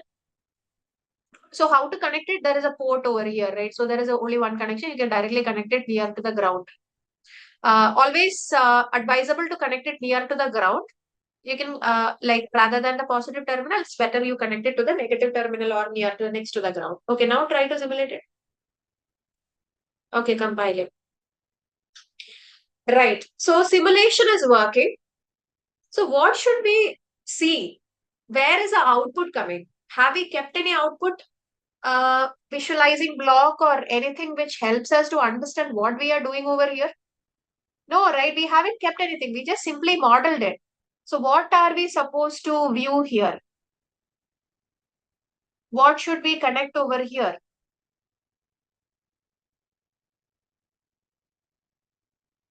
Can we measure the current? Let's do one thing. Let's measure the current over here. So let's observe what is the current flowing through the DC motor. Okay. So how can we do that? We should be having a current measurement block. So in Simulink, it is called a current measurement block. In Simscape, it is different. See, just type with me.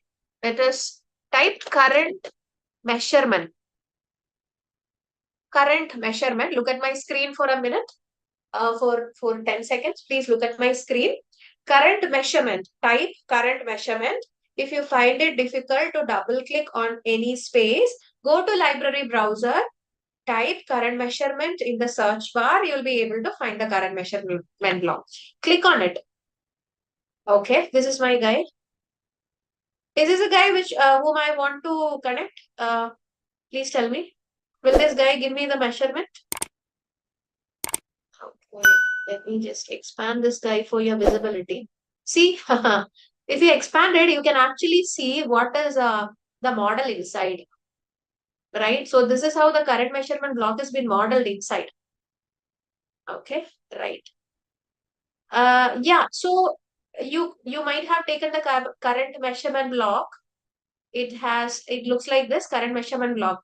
Okay, so then my next question will be why? Ground showing in black, not in blue.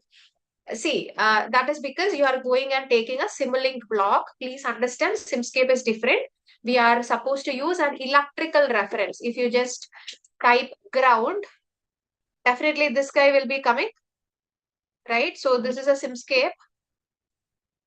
There will be one more block which looks like this. This is also ground. Okay, what did we discuss in the initial part? We discussed many major points. So in Simscape, you have to go with electrical reference. That is the name. Go with a block called electrical reference. Just type current measurement, or if you are typing till current itself, you can see there is a drop down menu coming up for the blocks for you to choose. And under the name current measurement, you can see the path electrical / specialized power system / sensors and measurement. So this comes under a Simulink modeling. That's the reason it is not compatible, and you can also see it's not colored. Rather, what we have to do, we have to find something which can measure the current of the motor which we are assuming. So out of the drop down, which block can I use? Okay, I'm just showing you again. Go to Simscape, scroll down. This might be a little boring to few people who already know about the concept, but I'm just trying to help the people who are very new and who are practicing along with me, because it is not that easy to listen to a lecture and practice simultaneously. So I'm just going again, like repeating the things for them. So go to the Simscape, and under electrical, you have sources and sensors, right? So this is the guy we are looking forward for. So he is the culprit. Let's just take him. He's not a culprit. He's going to help us. But for time being, let's call him a culprit. Yeah. So this is a current sensor, right? So see, look at him. He is also from the same family. Zaid, that is correct. Sensor. So sensor and measurement, moreover, it is the same thing. Current measurement block measures the current. Current sensor sense the current, because we are actually dealing with who? A physical model here, an actual hardware part. So in actual hardware, we keep sensors, right? We do not have measurement. Measurement is something like a voltmeter, ammeter, where you measure the current in the load part. But in a system, will you be able to integrate this volt measurement and current measurement? No. We'll be keeping sensors to measure the parameters. So current sensor is a guy from Simscape Foundation Library under electrical. Then you go to electrical sensor. I have opened the panel in my left hand side. You can take a look at it. So what does this guy do? It measures the current in an electric circuit. So this block can be used in any circuit where you require sensing of current. Now, how do we connect it? That's the next question. We are going to sense the current. How to find ground in Simscape? See, the name of the component is called electrical reference. Electrical reference. Okay. So please type electrical reference. You will find the guide. Find the block.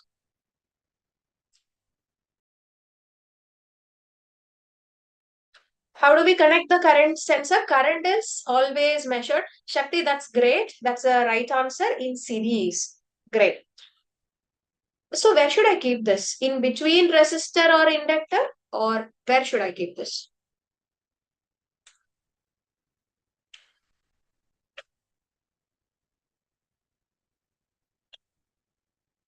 Okay, I'm going to just sense the current in my electrical component, which I'm assuming to be a DC motor. Okay, again, let me familiarize the block, because, this is a block which has multiple ports. Yeah, so look at your current sensor. If I believe like everybody has followed me till now. So this is my current sensor, which I'm going to keep it. How many ports it has, or how many terminal it has? It has positive, negative, and a output port, right? So I should not connect it wrong, or I should be careful about my terminals as like a circuit diagram. So I'm going to keep it over here next to my DC source. So negative, so positive, I have connected over here, and I'm going to connect the negative to my resistor. Okay, and this is my current sensor. Yeah, so I have completed my model. Now I have how many components? 1, 2, 3, 4, 5 components, and solver configuration I have added. Yeah, so coming to that, I forgot to explain why we need solver configuration. So solver configuration is a block we prefer, or the solver configuration is a mandatory block which has to be used along with the Simscape model, because this actually specifies the solving parameters of your model. Before you start your simulation, the Simscape block diagram doesn't know, because these are all physical components, right? We haven't, it doesn't work like a Simulink model which already knows what are the mathematical formula. So this solver configuration will help the solver. So solver is somebody who sit over here to understand what is the need of this model or what it should be done before simulating it. Okay. So that understanding is given by the solver configuration. Similar to like almost similar to a power GUI block which we have used in Simulink, the solving or the mathematical simulation or numerical calculation is being done with the help of this block. Okay, I have connected again. I see sensor, I can keep it anywhere. So I'm just keeping it over here because it's the same current that is flowing, right? It's measured in series. So it has only one leg. So it's basically the same current. Okay, when I'm keeping it after resistor, it changes. Yeah, I'm just going to keep it over here. You can keep it anywhere. If I want to keep it, if you want me to keep it at the end, definitely I can do that. So I can measure what is the current, whatever. Oh, let me keep it over here. Let me see and then I'll change it. Okay. So you can keep it anywhere. Now there is one more port that is pending or that is open. So I wanted to see the simulation, right? So how can I see the simulation? Let's have a quick quiz question, guys. In MATLAB, which command is used to create a new variable or overwrite an existing one? Load, assign, define, equal to sign. Please mention your answer in the comment section. Just a quick info guys, Intellipaat offers electric vehicle course in collaboration with IIT Roorkee. Through this advanced course created by the IIT Roorkee faculty, you will deepen your understanding of electric vehicle design and other related ideas. With this course, we have already helped thousands of professionals in successful career transition to EV industry. You can check out their testimonials on our Achievers channel, whose link is given in the description below. Without a doubt, this course can set your career to new heights. Repeat. Without a doubt, this course can set your careers to new heights, so visit the course page link given in the description below and take a first steps towards a career growth. Right. So what should I do in order to view my results? Correct. Many of you, yes. So I think like where can we visualize? That's my question, Sai Rajesh. Anand, you are extremely correct. I should keep a scope. So scope, I don't have a scope of, using a different block. Scope is the same scope which I have to use. It's the same common guide because it comes under which tool? Commonly used block. You go to your library browser and see the scope. The scope comes under commonly used block. Okay, so I don't have an option in Simscape for viewing it because this is not a physical model, right? The scope is not a physical system like other components. It's just a supporting block which is helping you to visualize the result. So this, like, it doesn't comes under Simscape domain. Only the physical components comes under Simscape. Other auxiliary blocks or the supporting blocks or the blocks which are used for the backup and other type of operation, it will be found under the foundation library commonly used block. That's the reason.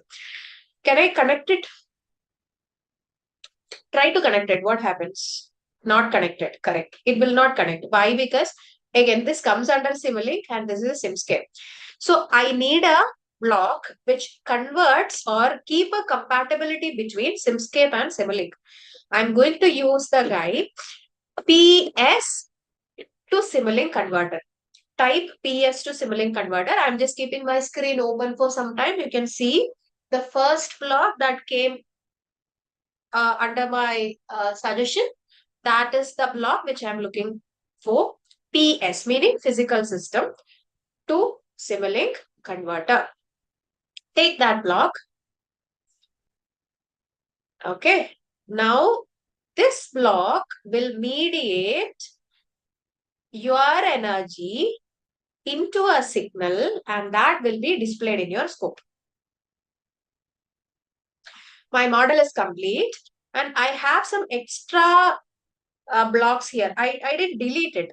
So there are some situations where when you are modeling or while you are working on a system, you keep on adding block and sometimes you want to remove the block and check the compatibility or check the test the system so far. Then you add it.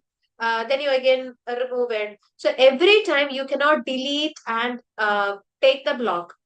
You can keep it masked, meaning that you can tell the simulation engine that, hey, do not consider this block. He is he is not a part of this project, or he's not going to be a part of simulation. You can always tell that to your simulation engine, not by just looking at the screen and telling it. How do you do that? You select the guy. There will be three dots. Move your mouse pointer to the percentage symbol, similar to our M script, which says comment out. Click on it. Your block is masked, or your block is invisible now. Similarly, I'm going to block this guy. Okay, select him. There will be three dots coming at the corner. Move your mouse pointer to the percentage symbol. Click on comment out. Okay, now these people will not come into my simulation. Otherwise, if you have an extra block, the simulation engine will throw an error saying that, hey, these blocks are not connected, it's floating. Okay, now that is done, simulate it and give me the result. Those who have kept the current sensor next to the voltage source, this is the result which I am getting. You can see. You can actually, so when you are simulating, it might be a very narrow band. What you can do is you can just go to the auto scale option over here. You can click on auto scale, or you can use the magnifier here and you can expand it. So use a magnifier over here. You can expand it horizontally and vertically. I'm keeping this open, zoom in and expansion of y-axis and z-axis, that is possible too. I'm keeping it open for now to make you understand which option I have taken to expand the graph. So this is the diagram I'm getting.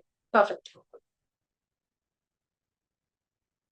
Let me know if your simulation is perfect and is giving you the result. So in MATLAB Simulink, the modeling and the skill, it is a skill, right? So the skill has to be polished every time. It has to be made sharper and sharper over the time. The maximum you practice, maximum models you read from MathWorks documentation, you open and simulate and understand how that logic works, that will help you to build your own, create your own models. That's how you learn. So first you try to understand how they have built certain project. What are the connections they have made? What are the blocks they have used? Why they have used that blocks? So from the default model itself, you try to get the concept of modeling. Then you try with simple models. That will work for you. So practice is the ultimate key where you have to invest in this process. Okay, so I would also like you to show one thing, which is kind of an option in Simscape. Go to battery block. Take the battery block from Simscape. Okay, that is called table-based battery. I think I jumped into solution. Let me see whether this works. Yeah, this also work. See, go to take one battery block. This is different. Like this is not aligned with the model which I'm working. This is something which I would like to show you. Let me just keep him away from the screen.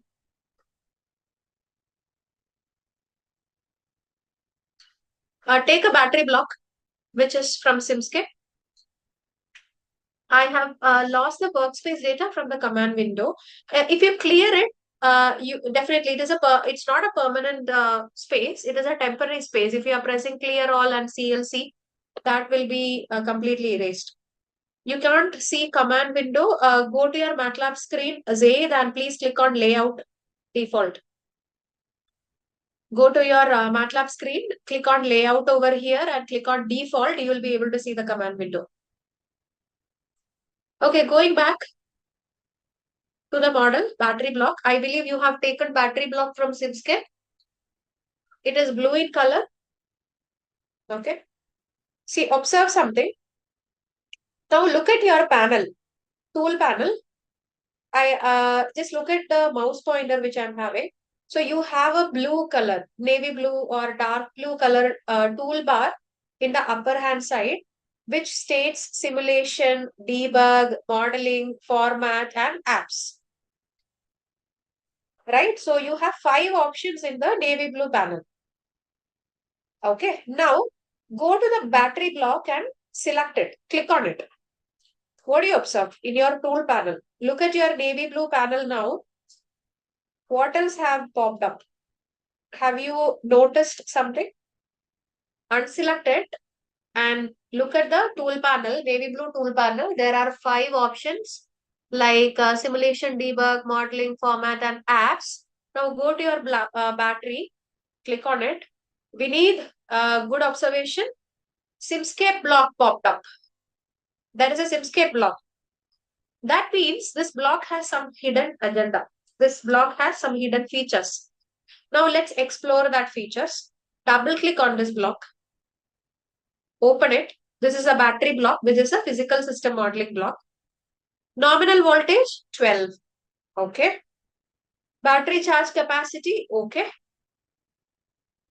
Thermal port. Let me check. Thermal port. Okay. Expose. 1 minute. This one. Expose charge measurement port. What does charge measurement port means? SOC port, right? State of charge port. Expose charge measurement port. It says no. Click on here. Click yes. What happened to your block? I'll repeat. What I did is like I double clicked on the battery block. I went inside. I went to the 1, 2, 3, 4, 5th option, which is expose charge measurement port.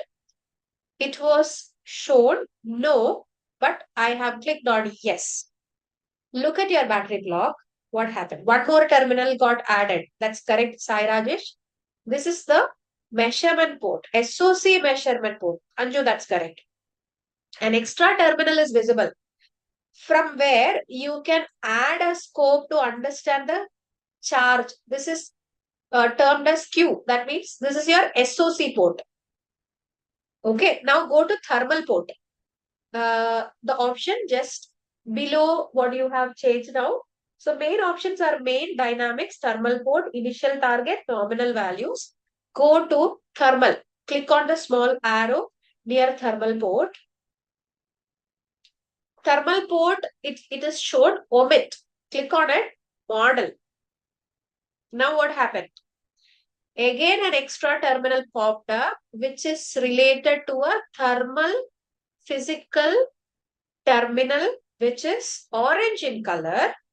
And this is a terminal port or thermal port. That means this battery block is capable of providing you the signal or energy, or let's say the parameters or output, which is an SOC port, or this block is capable of giving you the result or showing you, demonstrating you the result of state of charge of this battery and also the temperature dependency or thermal effects of this battery can also be simulated and visualized with the help of this block.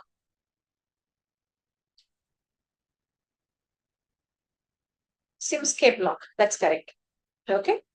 Yeah, so this is something which I wanted to show you. That is a magic in battery block. So while you're using Simscape modeling, if you want to simulate this block and understand the thermal characters, you can just do the same process method and you can just work on it. Let's talk about the for loop which you have done. If you have saved the for loop, please open it. What we have done was turning the light off, right? Very layman concept program. If you have that program, please open it. Otherwise, it's fine. We are going to see one more program similar to the turning off of light, and I'm going to explain the turn off light again for those people who didn't understand. And after that, I'll just show you the contour plot programming with a real example. Okay, 5 minutes. I'll take 10 minutes to explain the for loop, and then we'll quickly jump on to the contour plot. Okay, what is for loop do is like I'm going to draw a flow chart here. So while you are using the for loop, as I have mentioned, the for loop actually helps in repeating the same set of operation. The same operation which you want to do multiple times, that is where you use a for loop. So how you use it? Usually you use a variable for initializing that process, and the variable keep on changing its size as it increments or decrements or the process move forward. Okay. Uh, okay. The steps are like, first you initialize the condition. Okay. What exactly you are going to do? Initializing the condition is the first step. So in case of our example, the question, if you remember, was like, I have 10 number of lamps. Let's say 1, 2, 3, 4, 5. Sorry, not 10, 5 number of lamps. I wanted to switch off lamp number 2 to lamp number 4. I'm numbering it 1, 2, 3, 4, 5. My condition was I wanted to switch off lamp number 2 to 4. That means this 3 lamps should be under a condition of turn off, or it should be turned off. That was my process, or that was the task I wanted to give to the simulation engine. Okay, or Matlab. Now, how should I initialize it? I should first initialize saying that I have 5 lamp, out of which I want 2, 3, 4 lamp to be turned off. That is my initializing condition.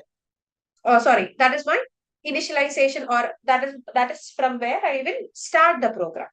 So initialization is something like, I have 5 lamp and I want to turn off lamp number 2 to 3.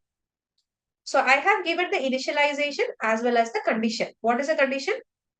My lamp 2, 3, 4 should be turned off. Okay. Now, while I'm writing that program, the for loop, or let's say the program, will check the condition first. So how did I write it? First, I have written something like, you can look into your program, light underscore 2, I believe that's what I have written, equal to 2, means that I have initialized that. Okay, first thing I would like to turn off is lamp number 2. Then I have written the final point, right? So starting lamp and the final lamp, or let's say starting condition and the final condition I have given as the first 2 lines. Then I started the for loop saying that for the condition of, or turn off the light from 2 to 4. Now, what is the for loop do? So it initializes the process like, okay, I have 5 lamp. What I have to do is like, I have to go to directly to the second lamp. I should not go to first lamp. I know that there are 5 lamp, but directly I should be going to second lamp, and I should turn off from 2 to 4. Because my first condition is 2, or the first number of the lamp is 2 and the last number is 4. Now, I understood the condition. So I have given a variable like light, or let's say for I. I can be the variable which I am giving. Okay, I is the number of the light. What is the number of the light? It is 2. Correct? So my for loop will be checking whether this condition is right or wrong. So directly my for loop was intended to go to the second lamp, and it checked the condition like, okay, whether this is lamp 2 or not. Yes, that was correct. It was lamp 2. For I is equal to 2, starting from 2. Now the for loop will execute the condition turn off. Because that was the condition, right? Or that's the task I have given the Matlab. Okay, for loop executed it. Now it will again go and check. So that condition is completed, or that task is completed. It turned it off. Now it has a ending point as well. Not only the first point, I also have mentioned I want to turn off from light 2 to 4. Now it will go back again to the condition after 2, which is the variable or which is the lamp, it is a 3. Now the condition becomes, or the for loop I value will become 3. Initially it was 2. As per the condition, it matched, so it turned it off. Now again it went back to the next successive loop, or let's say a successive variable, which was like 3. Again, the 3 was coming under this condition, or in between this condition. Now again go back and do the task, which is turning off. So again I got a result like turn off, printing turn off. Okay, that condition was completed. Again it will go back and check, because 4 was the final point I have given. It will go back and check. Now the I value becomes 4. Okay, this is matching. Now I have to turn it off again. Okay, now the loop is completed. Now again, after again it go back and check whether the condition is satisfied. So after 4, when it go back and check, the integer was 5, or let's say the condition was not satisfied, because I have given I should only go and check, or I should only go and do the task within the range of 2 to 4. So 4 is completed. Now next is 5. So this is not aligned with the or requirement, right? Or this is not matching with the requirement. So the loop will terminate. So now how many times I'll get the result printed? 3 times. This is how the for loop work. Okay. So if you want to write it in a better way, instead of writing lights off, light 1 and 2, professionally what you can do is like, you can first initialize the variable for I is equal to 2 to 4, because 2 was my starting point and 4 was my ending point. Display, what should I display? Light turned off, underscore turned off. And I should also display I, means that which is the number of the or what is the number of the lamp that is turned off, and then I can end the loop. So what does it do? First, the loop will go and check, okay, which is the starting condition for I is equal to 2. Okay, this comes under this range. So it will go and display light is turned off. It printed. Now again, once this is done, it will go and decrement or increment the value from 2 to next value, which is 3. Yes, this comes under the same condition. Okay, the task has to be done. It will again print turned off. Now again, it will increment to the next value. It will go and yes, 4. Yes, the task has to be done. Then it will print turned off. Again, it will increment. And yeah, so I value was 5. No, this doesn't satisfy this condition, where my starting point should be 2 and ending point should be 4. So it will terminate. Now I'll get the result printed 3 times. This actually happened in the program. So I'm going to find out the efficiency of my motor, like the range in which my efficiency lies, if I have the data of my torque and speed. So clear all, then close all. Oh, okay, I don't want to close. Okay, let me just give. Okay, write along with me. Clear all, close all, and CLC. That clears everything, hopefully. Okay. So write the comment like we have data of speed. I'm just commenting, or I'm just writing as a text. So that's the reason I'm using the percentage symbol. So speed and torque input. I'm going to give speed and torque input as my X and Y variable, and I'm going to predict the Z variable, which is the efficiency. So speed I'm going to give under the variable W. So linspace is the comment which I'm going to give because it's an array which I would like to call. So linspace 1, 1000. That means from the value of 1 to 1000, I'm going to consider my range of speed, semicolon.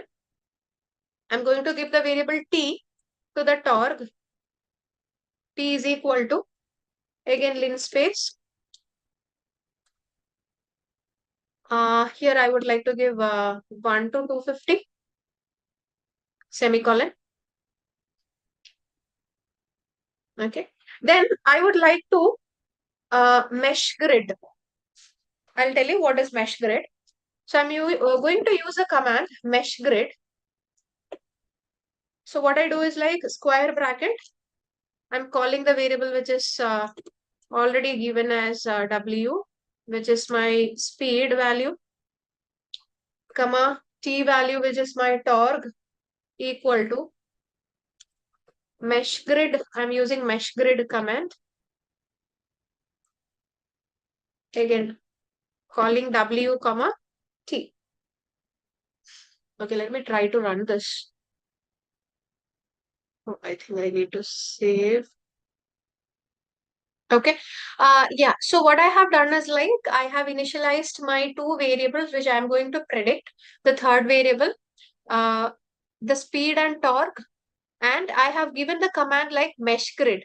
So if I'm running the program, I'm getting a lot of values, something like this, right? So mesh grid is a command which helps me to create a rectangular, or let's say coordinates of different parameters which I have provided over here. If you're not clear, this will give me, or this will help me to build a point grid with variables which I am using in my program. Uh, if I have an option to draw this, maybe you will be clear. So I have a rectangle like this. This is 0, or I'll take it like x is equal to 1, which is my W, and this is 1000. And I have again torque over my y-axis, which starts from 1 to 250. Okay, this is my axis. So I am giving a linear spacing, which can be like how much? Let's say if I have to divide this into equal space, I will be dividing it like this, right? In x-axis vertically and also in y-axis. So this is called a mesh, or it's called a grid. Now, there will be coordinates at each point. If this is point 1, if this is point 1, what will be this coordinate? X and y coordinate, it will be point 1, comma, point 1. And if this is point 2, if I want to write this point coordinate, then it will be point 1, comma, point 2. Here it will be point 3, then it will be point 1, comma, point 3. The x-axis, the x coordinate is point 3 and y coordinate, sorry, x coordinate is point 1 and y coordinate is point 3. Similarly for here, if it is point 2, this one will be, or this point will be point 2, comma, point 1, right? So similarly, there will be coordinates for all the points, x-axis and y points. If I'm just assuming this is a rectangular mesh, or it's a kind of a 2D plane. So this coordinates can be plotted or can be printed with the help of the command mesh grid. That's what happened here.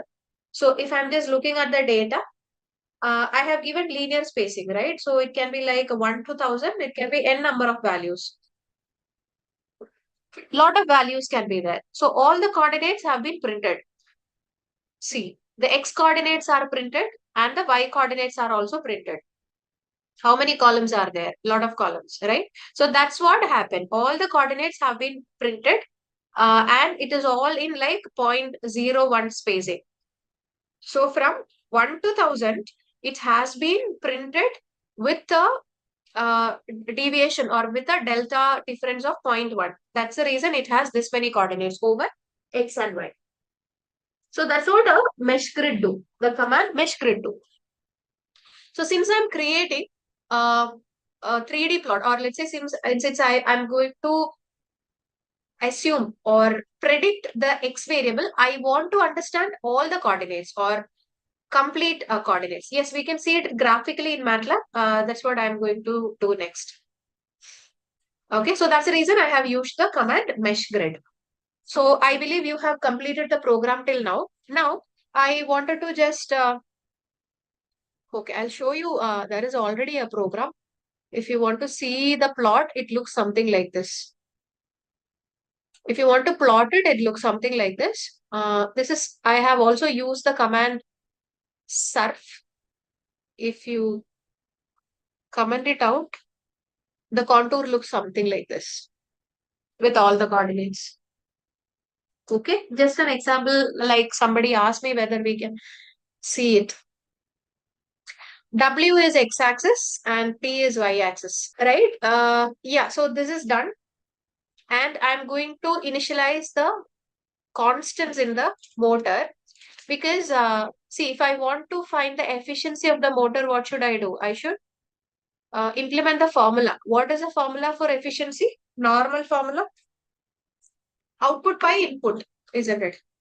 So power output divided by power input will give me efficiency of any system. Now, when you consider power output is a combination of the input power plus all the losses. Anybody have doubt in this two formula? The grid value 0.1 spacing is defined because I have given linspace. That means it will take 0.1 values. If you want to definitely provide a step value in between, you can avoid linspace and provide the step value like 1 colon. If you want to take only 2, 1 colon, 2 colon 1000, that will provide you with the step values of only 2. Since I have randomly generated the coordinates with linspace command, I have not given any step values. It have taken 0.1 value. I believe that's clear. This is efficiency. How can you define efficiency? Power output by power input. And this power output is a combination of input power plus all the losses that is associated inside the system. Because each system is associated with a certain loss, and the input, while it comes as an output, it will undergo certain drop due to this losses. Fundamentals. Pi is power input. Yes. Okay. That. So this is the formula we are going to implement in the program also. So for next, I'm going to initialize all the constants in the like associated with the motor formula. Then only I will be able to understand how much is the loss inside the motor. So okay, let's tag along the constants. So one is copper loss, or let's say constant, right? Copper Kc, which is associated with copper loss. I'm giving a value of 0.2. You can give 0.1 or whatever value. 0.2 I'm giving. Then I have iron constant Ki, like I have iron loss, which there is a constant, which I'm giving the value something like this, very minimum. So the values I have referred it from a book. In order to get a clear plot, I have referred. Now I have windage loss in the motor, which I am going to provide the value 0.00001. Then motor constant value, I'm going to give it at 20. Okay, let me know once this is done. So next I am going to calculate the total losses. Calculate the losses. So copper loss, let's say equal to, going to initialize the formula, which is Kc into torque square. Torque square, I'm going to keep it like T, T cap 2. Okay, this is the formula. That's all. Nothing much. So constant, the constants which you can see along with the motor modeling from the formula. This is all fundamentals. I have not added anything extra. Kc is copper loss, the constant which is associated with the copper loss. Ki is the constant which is associated with iron loss. Then windage loss. And then motor constant. Now I am just implementing the formula for each. First one was copper loss. Second one was iron loss. Okay, iron loss formula, I'm just referring a book. Ki, that is iron loss into W. Then finally, I have the vintage loss, in which the formula is Kw,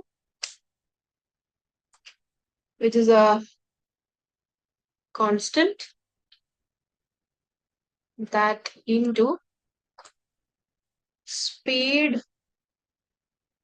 Okay, that defines my losses. Now I want to calculate the total loss of my motor. Total loss, I'm just giving this TL. I'll explain the program one more time. You just have to look at it and type it. So I have to add everything together, that's all. And also I should add the motor constant. Motor constant is the ability of motor to convert from electrical to mechanical. And there will be certainly a loss associated when it is the energy is being transferred, or let's say the energy is converted. Okay. So again, going through the script, I'm going to find the efficiency of my motor. With the help of the parameters of speed and torque, I'm going to predict what will be my efficiency, and that too I wanted to see in a contour form, where I wanted to understand, okay, which range will provide me with higher efficiency. Okay, just not like a single plot, rather like I wanted to understand how the values are spread across when I have certain range of torque and speed, and how it should be. That's what I'm going to check. So for understanding the efficiency, or for finding out the efficiency, the formula is simple general formula: output power by input power. And the output power, while I'm considering, I should keep in mind that the total losses of the motor plus the input power the input power is output power plus the losses. I think I have written it ulta before. Apologies for that. So input power is a combination of the losses plus the output power. So I'm keeping these two formulas in mind. I have initialized the constants, the value of constants, which is associated with the motor equation, which I'm going to find out now. And then I initialize the formula for the motor parameters, which helps me to find out the power. So ultimately, all these steps are giving me the conclusion of finding out the power. Now I wanted to calculate the power. So how do I calculate? I have calculated the total losses. Now I'll calculate the power.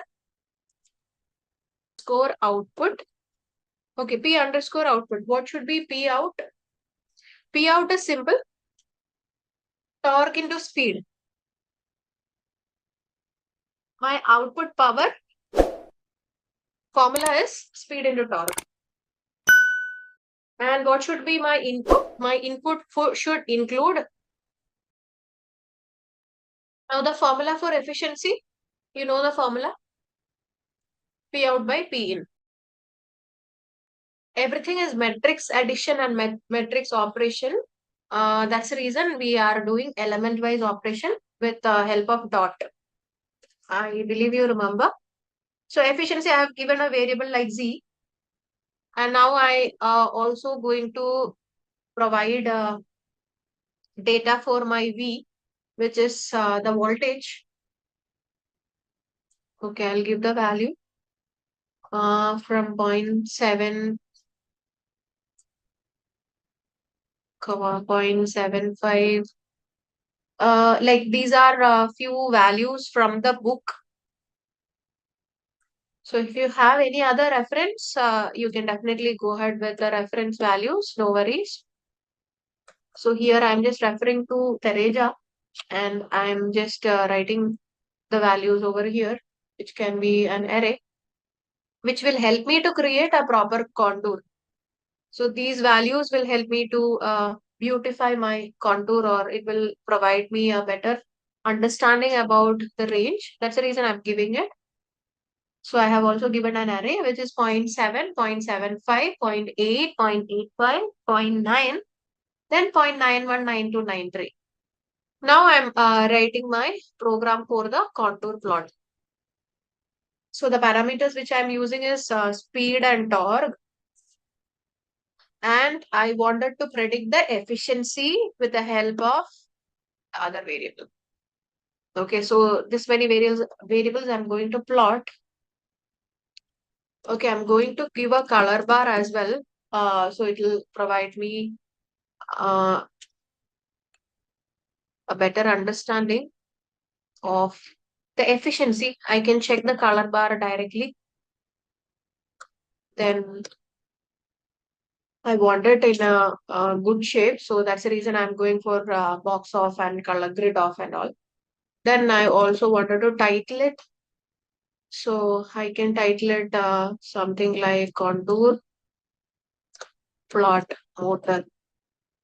Uh, contour plot motor. Then I should also write like, okay, it's up to you, whatever you wanted to uh, like name. I'll just simply keep it like contour plot motor.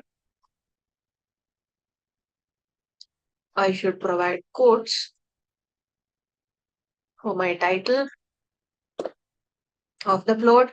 Then I can also just provide the X label, which is in quotes speed.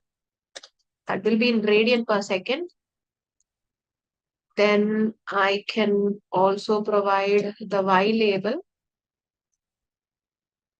in torque. Okay, again in quotes. Okay, I think there is no error as of now. Yes, got the plot. Okay, this is the plot I'm getting. So you can see the speed and torque parameters which we have given, and the color bar command was given to provide this, this panel of coloring. See, look at here, the area which has been colored yellow is having higher efficiency with respect to each of the parameters. Okay. So if you, let's see here, let's keep a point over here, move your mouse pointer to here. Your x-axis value or x value is 646. What was x? It was speed, right? So speed in radian per second, it is 646 and your torque value is 154. And look at the efficiency you are getting. What is the efficiency there? 93% efficiency.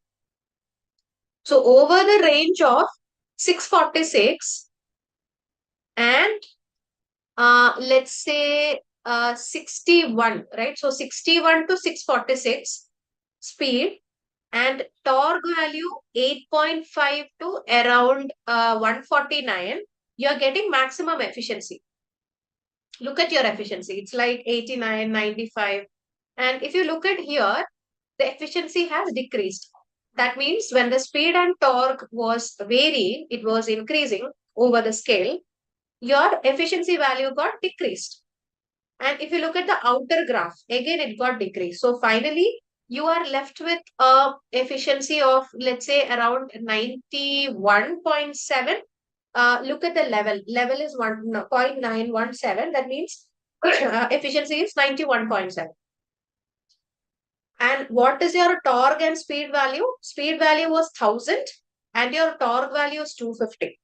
Let's have a quick quiz question, guys. In SimCap, what are the main types of systems that can be stimulated? Continuous systems only, discrete systems only, continuous, discrete and event-driven systems only. Please mention your answer in the comment section. Right? And it persists right till 237 and all. So this is how you do the contour plotting to understand the third variable with reference to two parameters. So V is here. The color bar, you have given it over there. Okay. I believe contour plot is clear. And you can also like keep your mouse pointer outwards and see. So here and all, it's 72 only, right? That means when the speed is how much? Speed value is 122 and torque value is 237. The efficiency of the motor is 71. Then when the speed value is 142 and 234 torque value, efficiency is 75. While if I keep it over here, or let's say if I'm just keep it more to here, when the speed value is around 300 and torque value is 50, I'm getting a maximum efficiency of 95. Okay, so this is how the contour plot will help you in order to understand, or predict the Z variable, the next variable. Just a quick info guys, Intellipaat offers electric vehicle course in collaboration with IIT Roorkee. Through this advanced course created by the IIT Roorkee faculty, you will deepen your understanding of electric vehicle design and other related ideas. With this course, we have already helped thousands of professionals in successful career transition to EV industry. You can check out their testimonials on our Achievers channel, whose link is given in the description below. Without a doubt, this course can set your career to new heights. Repeat. Without a doubt, this course can set your careers to new heights, so visit the course page link given in the description below and take a first steps towards a career growth.